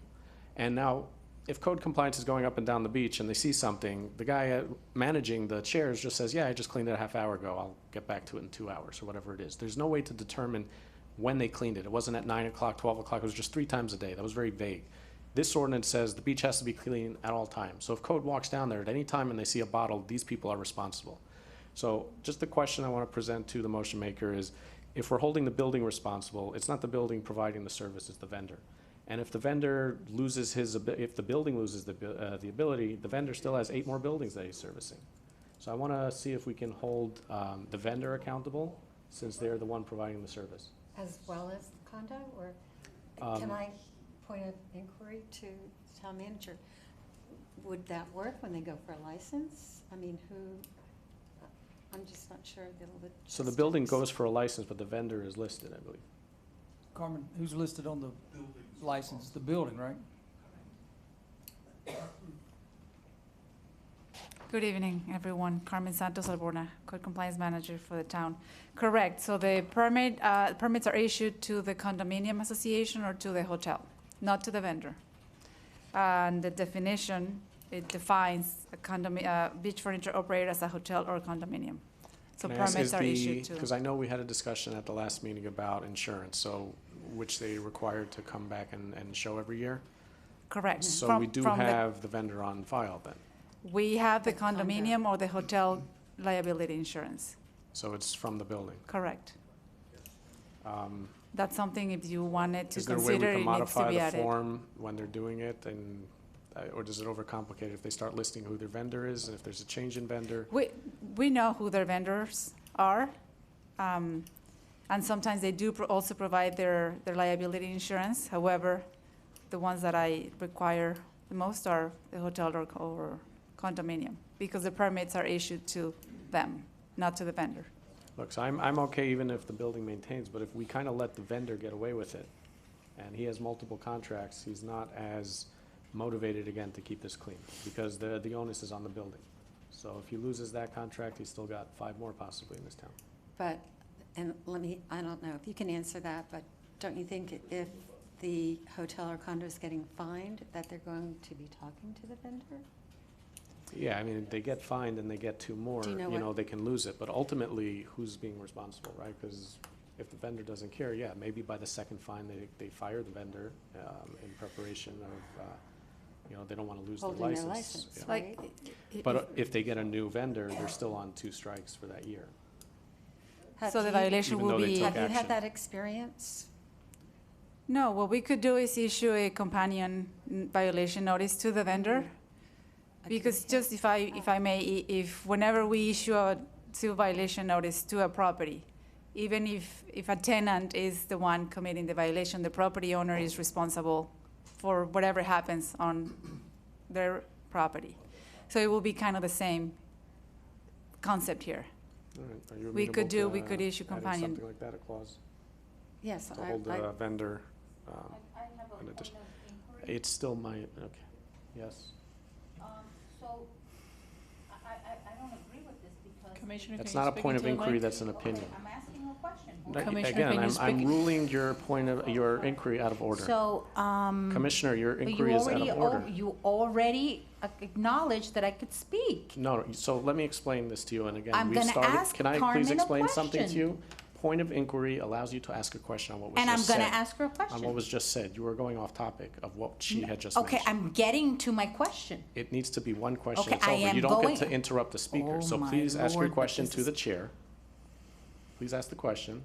But you're not the one who can answer my I question. actually am the chair, validates your point of inquiry or not. So please ask me the So how come you question. didn't validate Mary Ann's? Do you want to ask the question, or are we Why going is back? it everything is an issue with anything that I say?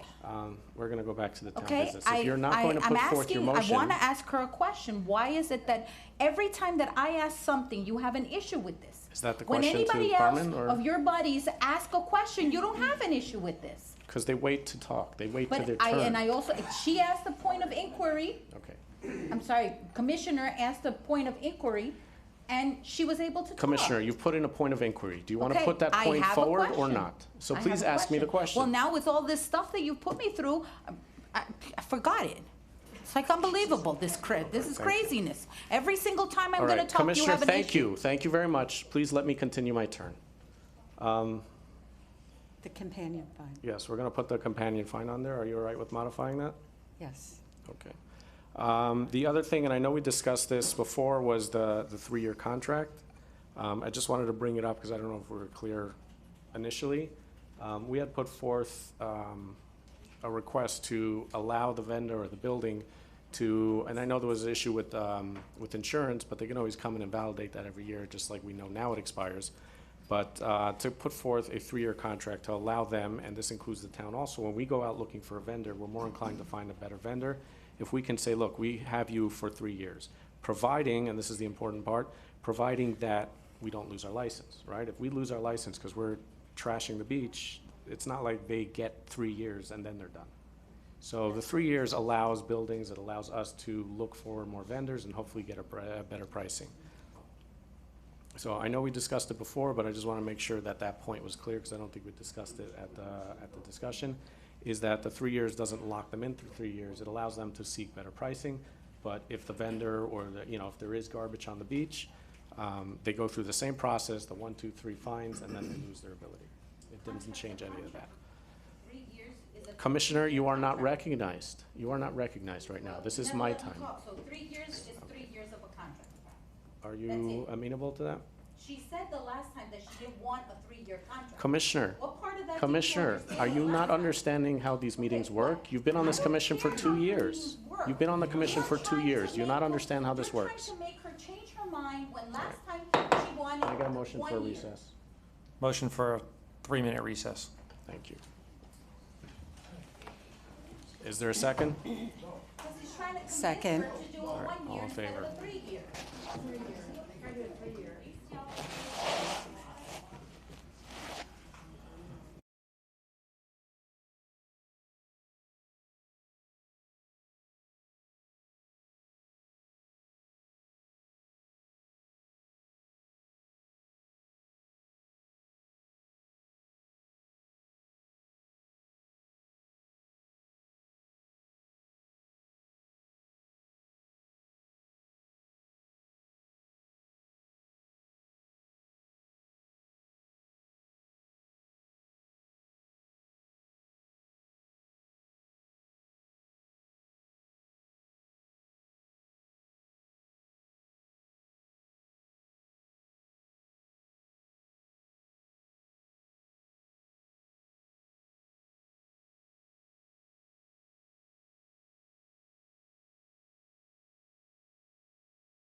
right, thank you, ladies and gentlemen. Apologize for the interruption. Let's see if we can get some business done over here. All right, Commissioner, guys. Commissioner Maischeid, again, I'm bringing up this point. You are free to say yes or no. You are the motion maker. I just wanted to bring up. Mayor, can I call the roll? Yes. Mayor Danziger, Present. Vice Mayor Rose, Yes. Commissioner Lansman, Present. Commissioner Mashai, Present. Commissioner Velasquez is absent from the dais. Mayor, you have a quorum. All right. So just to finish this up before we push through a vote, is this something that you are amenable to, modifying the ordinance? I have considered this several times, but I still just feel more comfortable with the 1 year. And Okay. I believe that we can work with that. I believe everybody will be on their best behavior. It's only in the nature of a good business. So I am still comfortable with 1 year. All right. So Thank I you. think we've heard everybody's input. Nobody's going to be changing on this. Can we call the vote on this item? Where's But Tony, you're here? Can I, do I have to change it with the companion fee? Yeah, I was going to mention it to Okay, Tony, all right. if we could just. I added Yes, the. that's do true. you do The that? vice mayor has to agree to the modification. Correct. It's adding a companion fines to Bando in addition to the beach furniture operator. I'm good with it, Mr. Mayor. Commissioner Machado, are you good with that as well? I- Are you okay with that Yes, amendment as well? Yes, for the companion fine.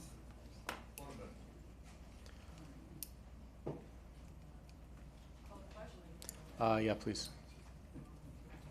So with that modification that we put in, right? Correct. Lily, you got it? It was the companion fine? Yes, Hold the vendor accountable as well? correct. Point of inquiry? Yes. Okay, and what are we doing about this contract? Is it 1 year or 3 years? It is saying at 1 year. 1 year, okay. All right. Madam Clerk? Commissioner Velasquez? No. Commissioner Mashai? Yes. Commissioner Lansman? No. Vice Mayor Rose? Yes. Mayor Danziger? Yes. Mayor, the motion carries. Thank you.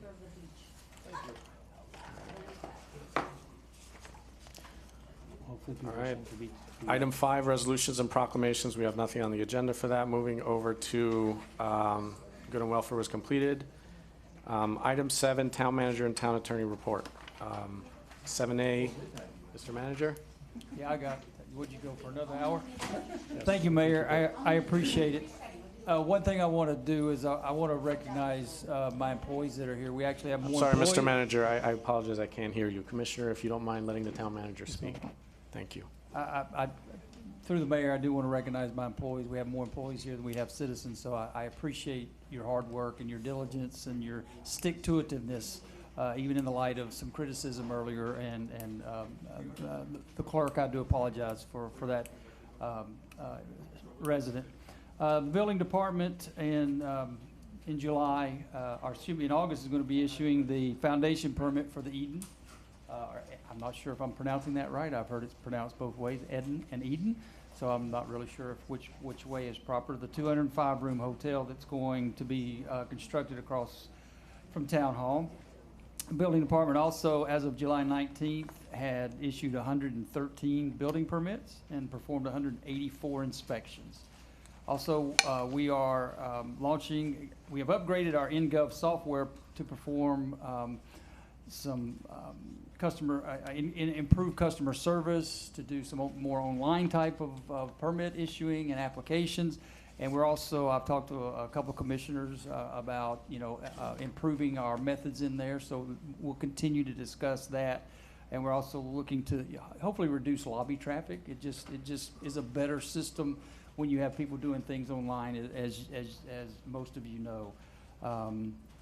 We are going to begin, we have begun our digitization of our building permit, our building plans for the town. That way people will be able to go online and find everything when they need it. Obviously, we went through an exercise during the collapse with a lot of requests, so we're going to make it easier for a homeowner or anybody to go online and just find their what we have, building permits, building plans. Also, we are going to be beginning our demo of the lobby probably toward the 1st of September. So that is a much needed upgrade to our facility here. In the tourism department, they hosted the first of the summer Fridays, and the second one will be this Friday, actually, August 12th, and the third one will be September 2nd. It'll be from 4 to 7 behind the community center on the beach. So I just want to make sure everybody's aware of that.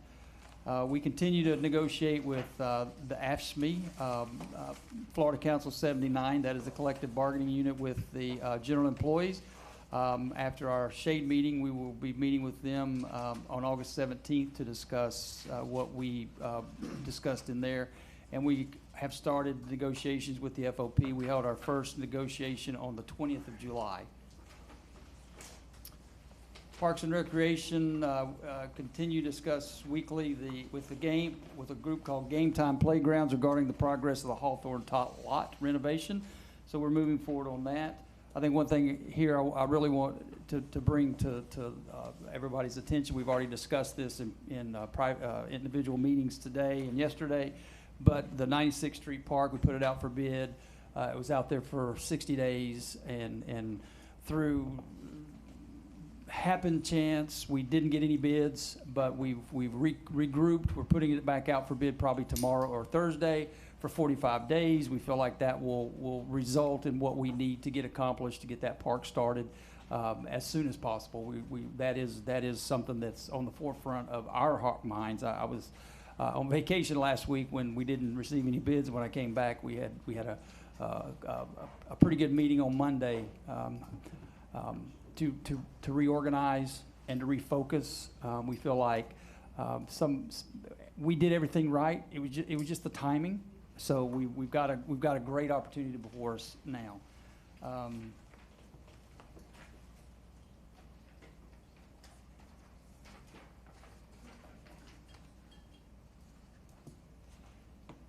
The police department, the Florida Licensing on Wheels, which is a very good program. You can get your driver's license here. It's a portable program. They'll be here August 15th, 2022 from 10 a.m. to 2 p.m. and you have to go online or call for your reservation. So anybody needing to do that, it's called the FLOW program.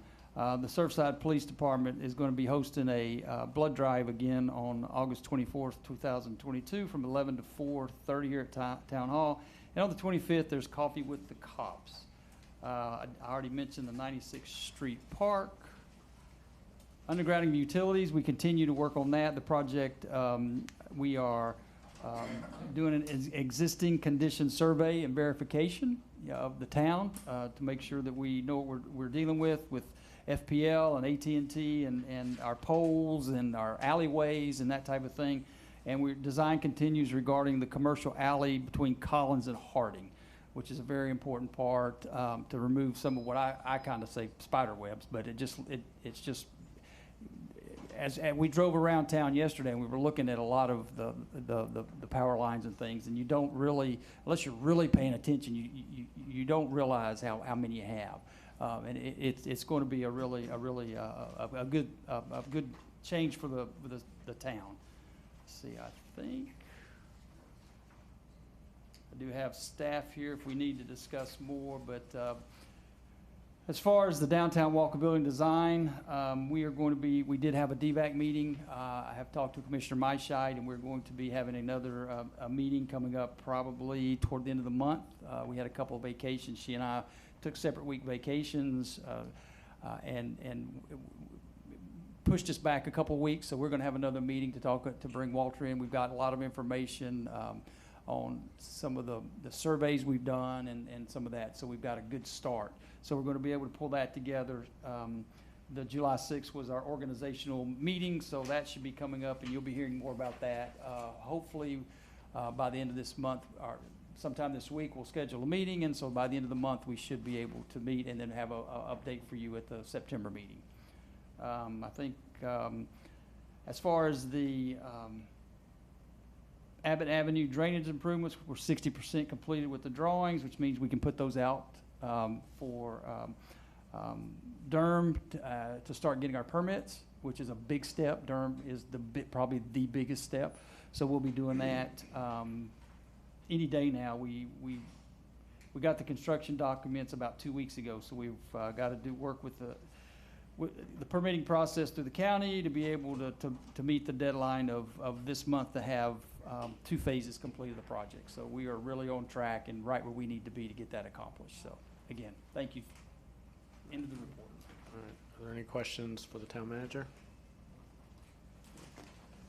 Madam Attorney, attorney update. Yes, there are some items which are on consent, which are not discussed in detail or at this I would meeting. ask, I know we're in the middle of like 3 pending lawsuits that we know of. Can we Yeah, get an update on I this? was gonna get to that. Yeah. But I just want to bring your attention on page 15 are some of the other matters that we work on. Some of these items are on consent and they're important agreements. For example, an agreement with Nova Consulting for water main design on Collins Avenue.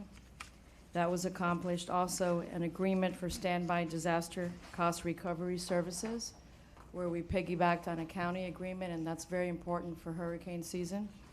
Also, there was an amended MOU with our neighboring communities to supplement a second resource officer at Ruth K. Broad. That may be of interest to the community. With respect to litigation, there really are no changes on our cases listed starting on page 16. There are no changes or status updates. On the FAA appeal, we still have not heard a decision from the 11th Circuit on our appeal of the Metroplex. And all the other cases are the same as last month. All right. Thank you, Madam Attorney. Any questions for the attorney? All right. Thank you for all your work. Moving on to item 8, unfinished business and new business. There's actually one item that has come up. We have a vacancy in the Police Officers Trust. Jonathan Jordan, who was one of the members, had to step away.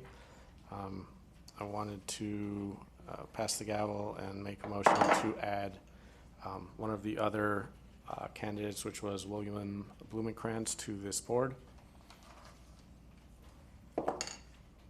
I'll pass it back and second it. No, you gotta keep it till the end. You get second. Madam? Can I call a question? Yes, ma'am. Commissioner Lansman? Yes. Commissioner Velasquez? Yes. Commissioner Mashine? Yes. Vice Mayor Rose? Yes. Mayor Danziger? Yes, Mayor, the motion carries. thank you. Take it back. You're doing a better job, go for it. All right, item 9, we have 3 items to discuss. We have some public comment. We're gonna start with that. Can you, yeah. I'd like to see if I can get a motion to move I'd like to make a motion to move the seaweed cleanup first of our discussion items, since I don't know if we're gonna get to everything tonight. So 9C above 9C. 9A. I'll second that one.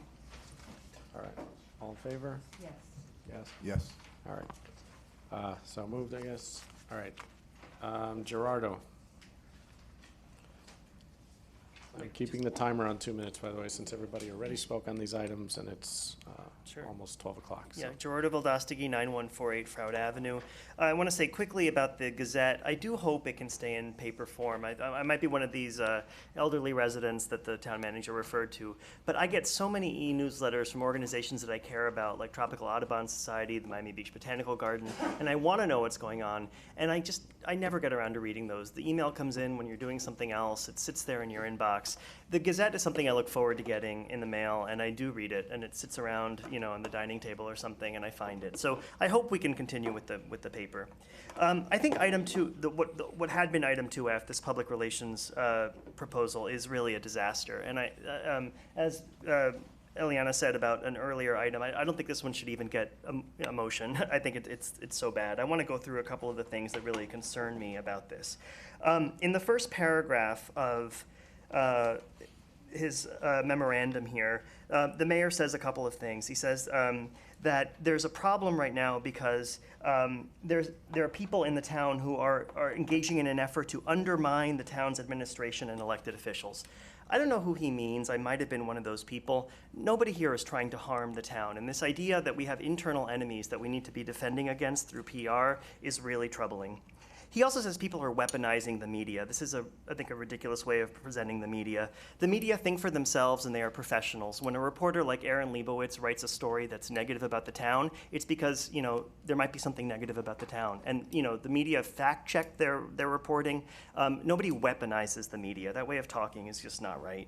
I don't think any part of the town administration should be working against citizens who exercise their First Amendment rights. If the town does something bad, and I think, for example, I still think this, on June 27th, what happened with the pride flag was a scandal. I think both the town manager's failure to respond to Commissioner Myscheid and then the evasive and misleading response that the town attorney gave to the Miami Herald reporter, these are serious problems. We should not be engaging in public relations efforts against our citizens. That's not right. Julio Rombart. Julio Rombart, 8855 Collins Avenue. Since my time is short, I won't repeat what he said, but I certainly will echo it in sentiment. I think your proposal is completely self-serving. I think if you have a problem with communications in this town, hire the right internal communicator. And have a report to the town manager. Doesn't work, fire the town manager. But don't go looking for a PR agency outside who is going to help you correct your mistakes. If you do, put out an RFP that's really clear, that talks about what the responsibilities are, and one of those should not be to prop up anybody's image on this dais. It should be to get tourism, it should be to get the things that towns talk about. Thank you. Thank you, Julio. Eliana Salzauer.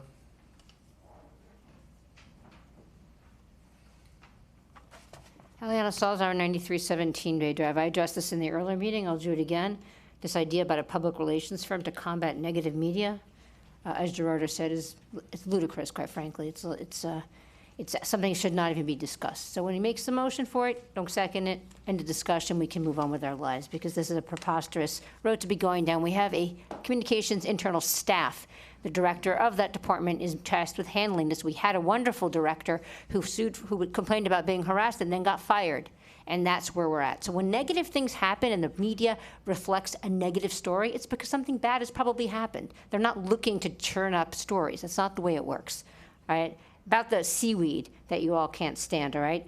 I'm reading here from the DEP's own website, and it says here that the seaweed cannot be removed until it hits the shore, and that sargassum, the benefits of sargassum, which is what the seaweed is, provides a crucial habitat for marine species, including endangered sea turtles, which upon hatching on our beaches make their way out to the sargassum to spend their juvenile years feeding and growing amongst the seaweed mats. It's also an important element in shoreline stability. It provides nutrients to the shoreline and can replenish areas that suffer beach erosion due to hurricanes and storms, helping to keep our shorelines resilient. We have to stop pretending that the beaches are here for us to loot, to pleasure ourselves. That's not what they're here for. We are here second. The environment comes first, and we come second. If we try to trump nature and trump the environment, we won't be here at all. And that will be the last laugh that happens. So you all can try to exploit the environment and pollute it and do whatever you want, but at the end of the day, you and I won't be here. And that's the path that you're going down. Every time you try to bring back glass leaf blowers or plastic straws or get rid of the smelly seaweed because you don't like it, and by the way, that's the area that you've reserved.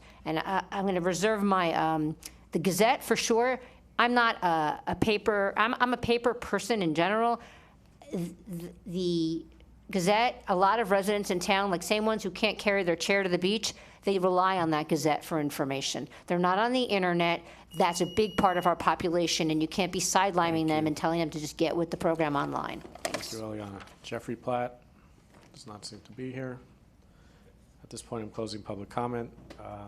Mr. Vice Mayor, this is your item if you want to introduce it and then put forth the motion. So the seaweed cleanup was literally the #1 thing I've heard.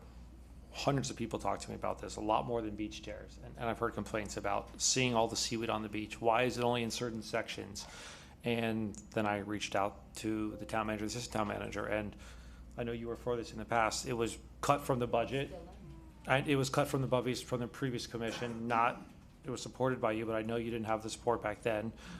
There are areas of our town to the north, to the south cities that clean up it. I believe it's even done in some areas of our town. So I think all residents should enjoy the seaweed cleaned up. Correct, it cannot be removed from the beach, it is pushed down, so I'd like to make a motion to, I don't want, Jason will talk for 45 minutes, but, just make a motion to go back and put that back in the budget to contract with the seaweed, cleanup people.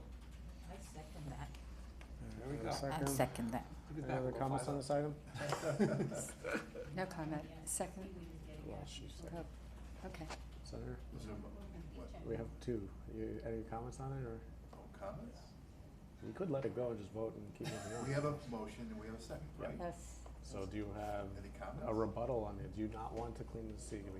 I'm okay with cleaning up the seat. Excellent. All right, yes. Commissioner Velasquez, any comments? Well, I mean, my comment is, let's clean this up. I mean, it may be environmental, whatever Leanna's saying over there, but if they're turning it and keeping it under the sand, because that's what they do, I don't think that's harming the environment at all. I am definitely for this, because it's really bad out there. You can't even go into the water because there's way too much seaweed. Thank you. Appreciate it, Mr. Vice Mayor. I appreciate you bringing this forward. This is also a large complaint I hear from the residents, and our job is to legislate and look after our residents, and the turtles come second, as far as I'm concerned. So I appreciate this coming forward. Madam Clerk, you want to call the roll on this? Commissioner Velasquez? Yes. Commissioner Yes. Monschweit? Yes. Commissioner Landsman? Yes. Vice Mayor Rose? Yes. Mayor Danziger? Yes. Mayor, the motion carries. All right, thank you. Moving on to, is it 9A now or 9B? Does it get renamed? It will be 9B, the public relations. Public relations. Okay, so I'm glad we get to this. I'm going to introduce it and see if I can get a motion, even though everyone said nobody should, and hopefully understand what this is. What this request was for specifically was a crisis manager. We have people in-house that do our communication, but there's been two stories in particular, and I don't want to speak about it, that it directed towards the police department that came out in the news. They were unfounded, obviously, but the town did not manage this well. They didn't comment, they didn't respond, and when you do that, you look guilty. And it's important for us to have somebody that knows how to respond to something like that, how to manage something. You can't come up, and I know somebody had sent me an email about creating a strategy. You're playing, ball by whatever comes in. We didn't know what's coming up.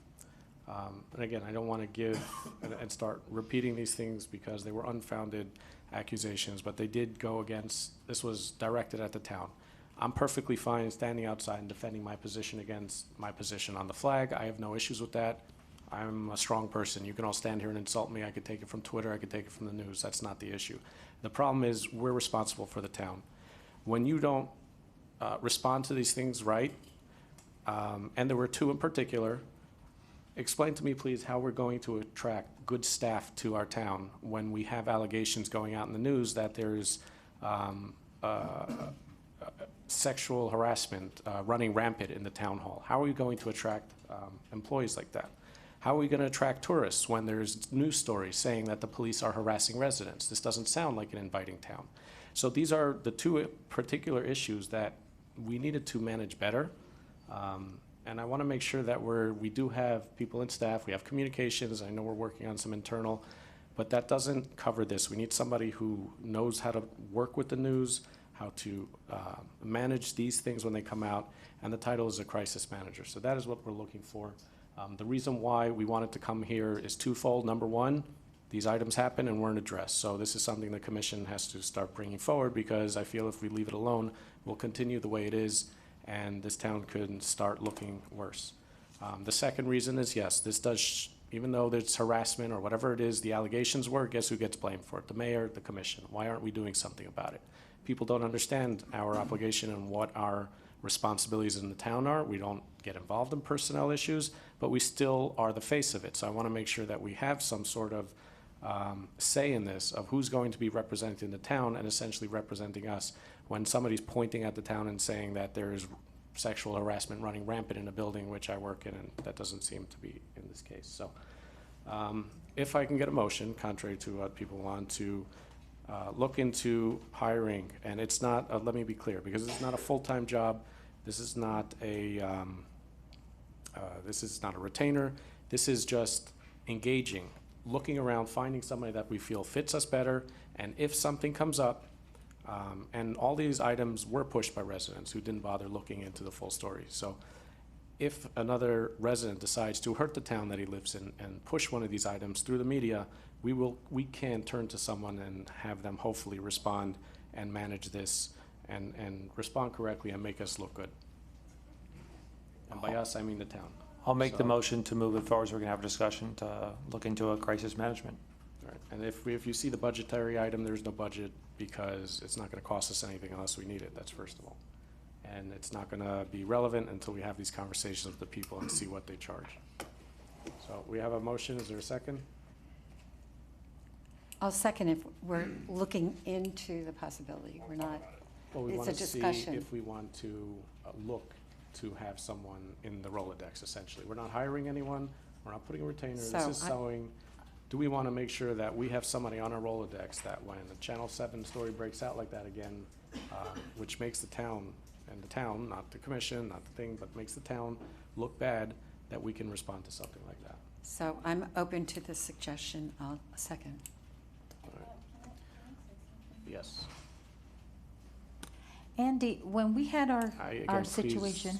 This ends up Okay, as so point of please just- inquiry? No, you don't need a point of inquiry, you I have the have floor. a, I but have a please- question. You don't need it, you have the floor, just through the Oh, mayor. oh, through the ask mayor, your question. whatever. And that's not whatever, this is protocol, this is what you're elected to do, please follow the No, protocol. I'm not and elected respect to the call you town. through the mayor to speak to you. You are to the elected to town enforce manager. and create laws, the laws Oh, require my that you direct your Lord. comments That's through the why chair. we're here till 1 o'clock in the morning. No, because because your you fight on constant everything. Everybody interruption. else here seems to understand this Everybody else- process. How does Commissioner. everybody else ask a question and they don't have to say all this other stuff? They actually do I if you ask pay a question attention, and they you do. have an issue with everything that I say. Why? Because you start accusing the town manager, so I'm please not just direct. accusing him. I was just gonna ask make him a your- question. Commissioner, do you want to ask your question or not? Okay. Are you yielding your time to the next one? No, I'm not yielding my time to Because anyone. you're going off topic, so please just stick I'm with the not item we're discussing yielding here off tonight. anything. We're talking about PR. And that's the question that I have to ask I don't think Andy. I said the word PR, I think it was crisis management. Well, whatever. Well, in here you Again, put big PR. difference. In here you put public relations firm.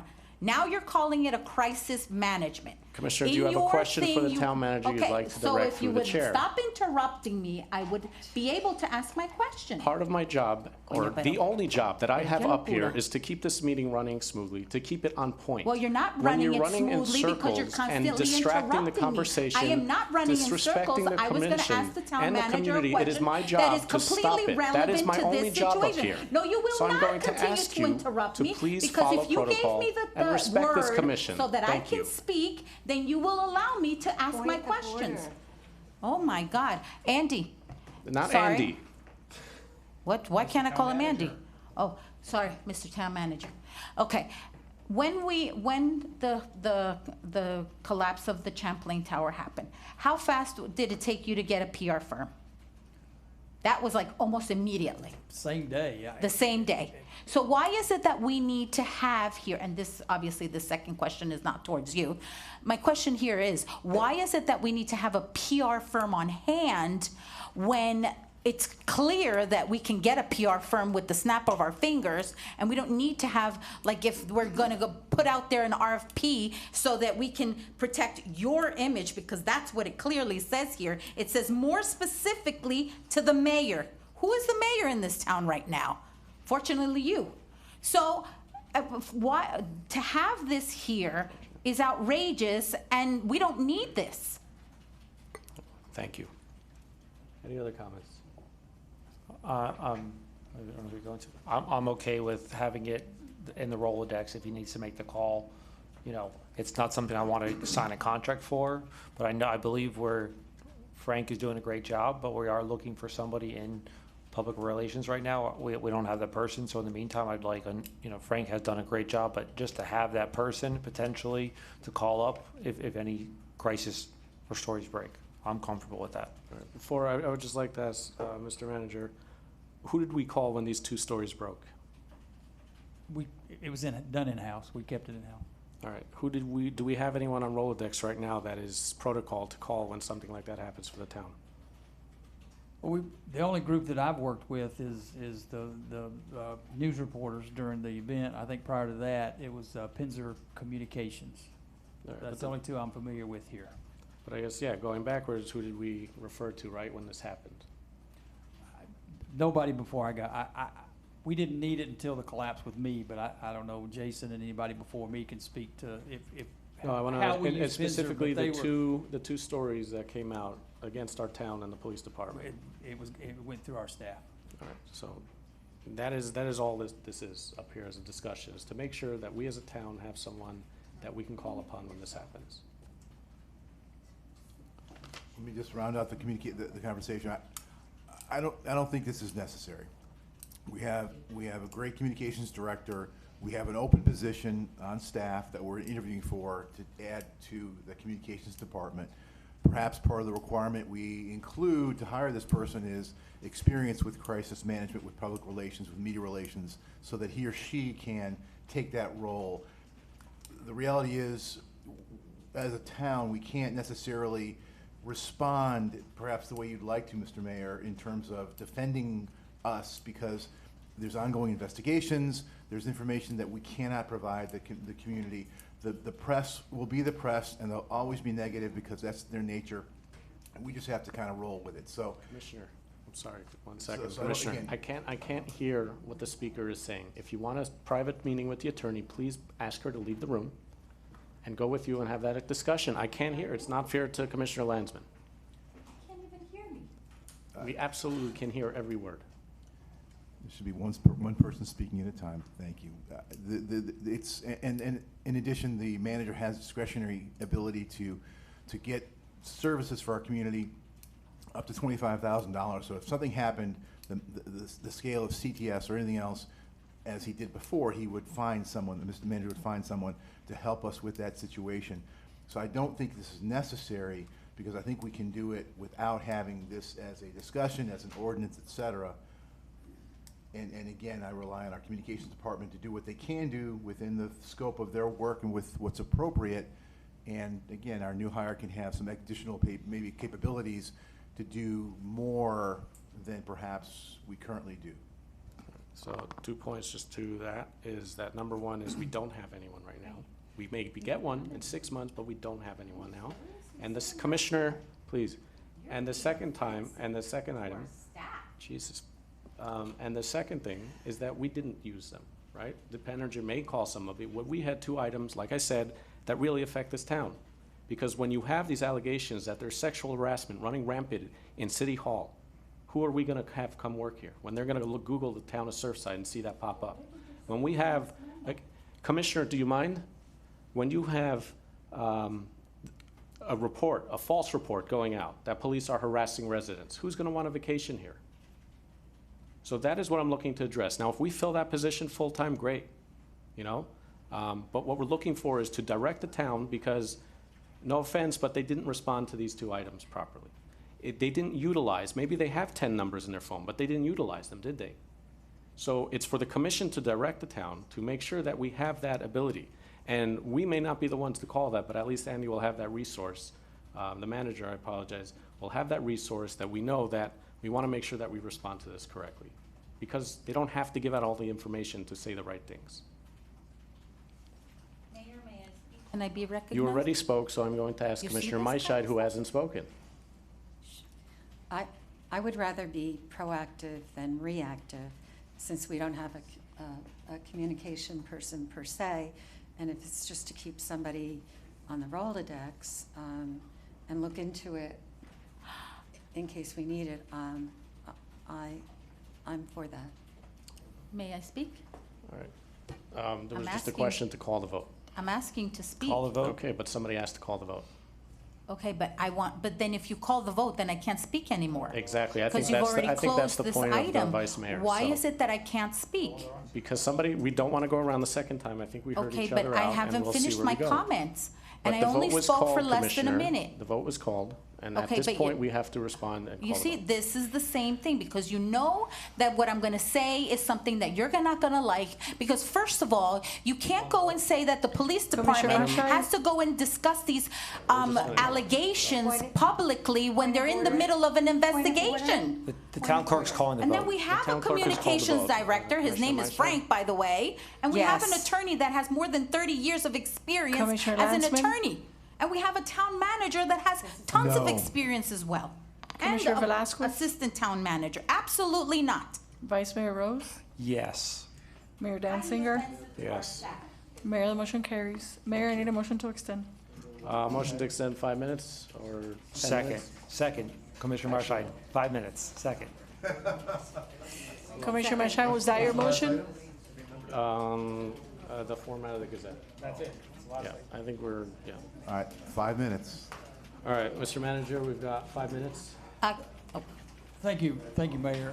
One thing that we've discussed internally in the last several months, we've had, goodness gracious, since probably December, we've had some issues with the U.S. Postal Service with getting our Gazette out on time. One thing we're not going to do, it's, people sometimes read between the lines, think we're doing something we're not. We're not going to not print the Gazette. What we're considering doing is having a different method of distributing it, send it out electronically, which we already do, and then having copies available for those who want it in multiple locations throughout the town. We just feel like if we meet our deadlines, we always meet our deadlines to the publisher. They get it to the distribution point, the U.S. Postal Service, and then it could be 8, 10, the 8th, the 10th, the 20th, the 25th of the month before it actually gets to the resident. I got mine July 5th. We had all the July 4th events in there, so we knew about it. But there's ways to counter that. But sometimes the events and some of those are not finalized until as it gets closer to the distribution date or what we hope to be the publishing date. So we just want some guidance with Frank getting in the position and some things that we've just discussed internally with some direction to see if you guys want to try this for a while to see if we can, still print them up, still have them available for those who want them. We have a list of those who are maybe not computer savvy, our senior adults. We continue to have a list with them, especially when we have events like a hurricane. It came in very handy during the COVID with vaccines and following up with our seniors. We were able to communicate with them. We can have things delivered to their homes. We can have, citizens can pick them up. They're in this building, some of them, twice a month, even more. But we're okay with continuing to do this. We just know that we continue to fight with the U.S. Postal Service. We've tried different locations to get it delivered out. We've tried 3 different distribution points. And it continues to be the same thing. There's a hit or miss. I know one month I got it. It seemed like mine came like on the 30th of the month, and when it came, it didn't have an address stamped on it. And I've had it come. I know when we did the undergrounding, we wanted it out early in March, and it showed up. I know at my house March 8th. It was still in time for the election, but it was a concern that we didn't. Staff, we're concerned. The complaints we get, what are you doing? Nothing. When we get it out of our hands, it's out of our hands. We can't control what the U.S. Postal Service does. So we pretty much, it's there. We will continue, again, like I said, with the Gazette. We're not going to stop producing Gazette. We'll reduce the numbers potentially. We'll have them at certain distribution points, probably drop them off at some of the condos. If they want that to happen, but there's some things we can work on there, and I don't know if Frank, if you have any questions for Frank or even Jason, but it's just conversations we've had, and we wanted to bring it to the commission and just have a discussion. It's not stopping the Gazette. We're not changing anything. We even considered, okay, do we do this? And we send it out electronically, and then once a quarter we publish a bigger periodical or something like that. It's okay to not do things the same way forever. It's okay to change. It's okay to improve. And this might not be an improvement, and that's okay if it's not. We just want to get some input from this body to see how you would like to proceed as business as usual or try some changes. All right, so if I may, I know, during our agenda reviews and throughout the week, you have this discussion with the commissioners individually. So, at this point, I don't know what the other commissioners are thinking. They don't know what we're thinking. So let's put it on the table, and let's see what we were thinking about that item. Start. You have 1 minute left, Mayor. I don't know if you want to make another motion. Motion to Andy, that's all on you. extend 5 minutes. We can speak fast. All right, let's try to. Who seconds that? 5 minutes, Second? All in favor, say aye. Aye. Any opposed? The motion carries. Again, we each individually had conversation with the town manager. I agree that we should look at some alternatives. The timeliness of the distribution is key. If we can't get it into people's hands till later parts of the month, there's a problem. So I think we should look at alternatives as potentially discussed by the town manager and our communications department. Commissioner Maisha? I would like to know how the distribution would be for say, the elderly and/or Jerry and myself, who do like to get it in the mail. So what would be that We're not taking it off mechanism? the table. That's up to us. I know you could get it. I know you'll have copies here at Town Hall and also at the community center. But if you want to have it delivered to your house, I can't hear the other commissioner who has the floor. what would be right now. that mechanism? Good evening, Mayor, Vice Mayor, Commissioners, Frank Trigueros, Tourism and Communications Director. So really in brainstorming this idea, our primary focus in terms of delivering the printed Gazette was on those vulnerable seniors, because obviously they may not be as mobile, not as tech savvy as the rest of our population. So we do have a list identifying that group that we used, as the manager mentioned, during hurricanes or the COVID vaccine situation. So that group we really want to take care of. Our thinking was for the rest of the general population, make it readily available here at Town Hall, at the 95th Street news racks, also at the community center. Now, if there's a couple of residents, such as yourself or others here in this room that might really like their printed Gazette, perhaps we can make an effort to deliver it to them, but obviously we don't want to get into a situation where anybody who wants it, we have to hand deliver it. That really was, the idea was really to take care of the seniors, but, people can pick one up over here, or if there's a couple of exceptions, we can maybe I could get it to them personally. If I may, Mayor, I know we have one commissioner up here that loves to walk, and I think at least one citizen, maybe they would volunteer to walk them around town. All right, I'm just trying to get through the item within 5 minutes, so. Commissioner, the Vice Mayor goes second last, that's the order. If you read the book, this wouldn't be so frustrating for you, I'm just saying. Again, you're interrupting me. Why is it that there's not one thing that I say without you interrupting me? I don't understand this. But leave your house at home. Anyway, as I was saying, I don't think that we should stop mailing out the Gazette. I don't think there is a problem. Maybe in the condos there's a problem because you have doormen, or maybe the mailman doesn't get to deliver it at the same time in all these units. You're talking about many units in one building. I have no problem receiving my Gazette, and I know that several residents have no problem receiving it. There has been instances, and I don't know if it was whatever, I don't want to say anything, but that has already passed, and I have had no problem receiving the Gazette, and I do enjoy getting the Gazette at home.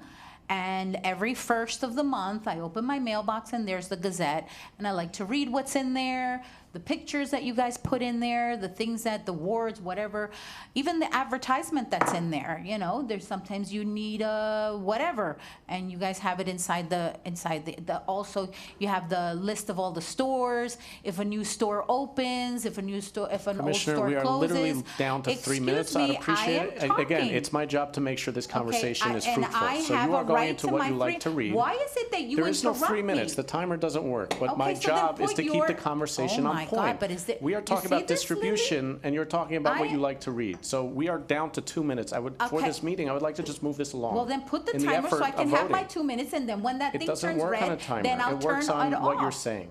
Okay, but you cannot constantly be interrupting me. It's my job to keep the meeting No, it going. isn't your job to be interrupting me. Read the charter. You need to Read the be charter, respectful to your fellow commissioners, and you constantly are just interrupting me. So now you cause us to be here more time because you have to interrupt me. Anyway, as I was saying, I think that we should continue to deliver this Gazette. I mean, paying $9,000 in postage should not be the deterrent to send this out to people. I've seen many residents throughout the town, when I was campaigning, them reading the Gazette, and people enjoy this, and I don't think that we should be taking this away from people. Thank you. Thank you. Mr. Vice Mayor. So, as I relate to the town manager and the assistant town manager, I thought we should have them in the lobbies of all the condos on Collins, where there's staffed, put them in the lobbies or at the mailroom. So if you were in the Four Winds, the Four Seasons, any of these places, instead of having them put, I believe there's 130, 40 units in the Four Winds, put 40.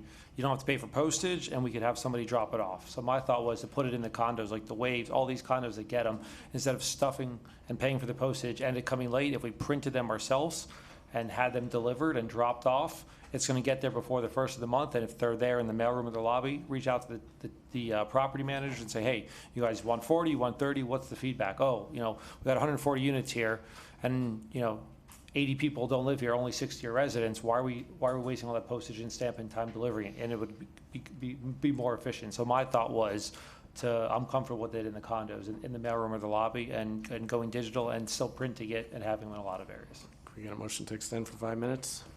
Motion to extend for 4 minutes. Here, 3 minutes? Do I have a second? Second. All in favor, say aye. Aye. Any opposed? Motion carries. So again, to be quick, we had this conversation with the town manager, or I had the conversation. I think it's important the residents need to get something in hand.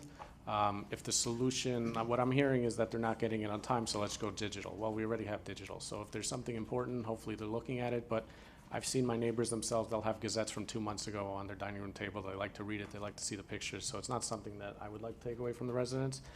With the buildings, there are alternatives. I don't know, I don't think money was the issue in distribution, but it does seem like a waste to send to all these buildings when we could just have, it's 20-something buildings, put it in the lobby, and then kind of work that way. I'd be a little nervous with dumbing down the number because it's empty in February, and then March, all the winter birds or snowbirds come back and you're playing games. But there are ways to distribute that, I guess, faster to the building. I love the idea of having it available in, the lobby, and I know there's that place, I think it's by Publix or 95th. Yeah, 95th. That we have those things, but I would, at least for the residents, I definitely don't want to take away the door-to-door service.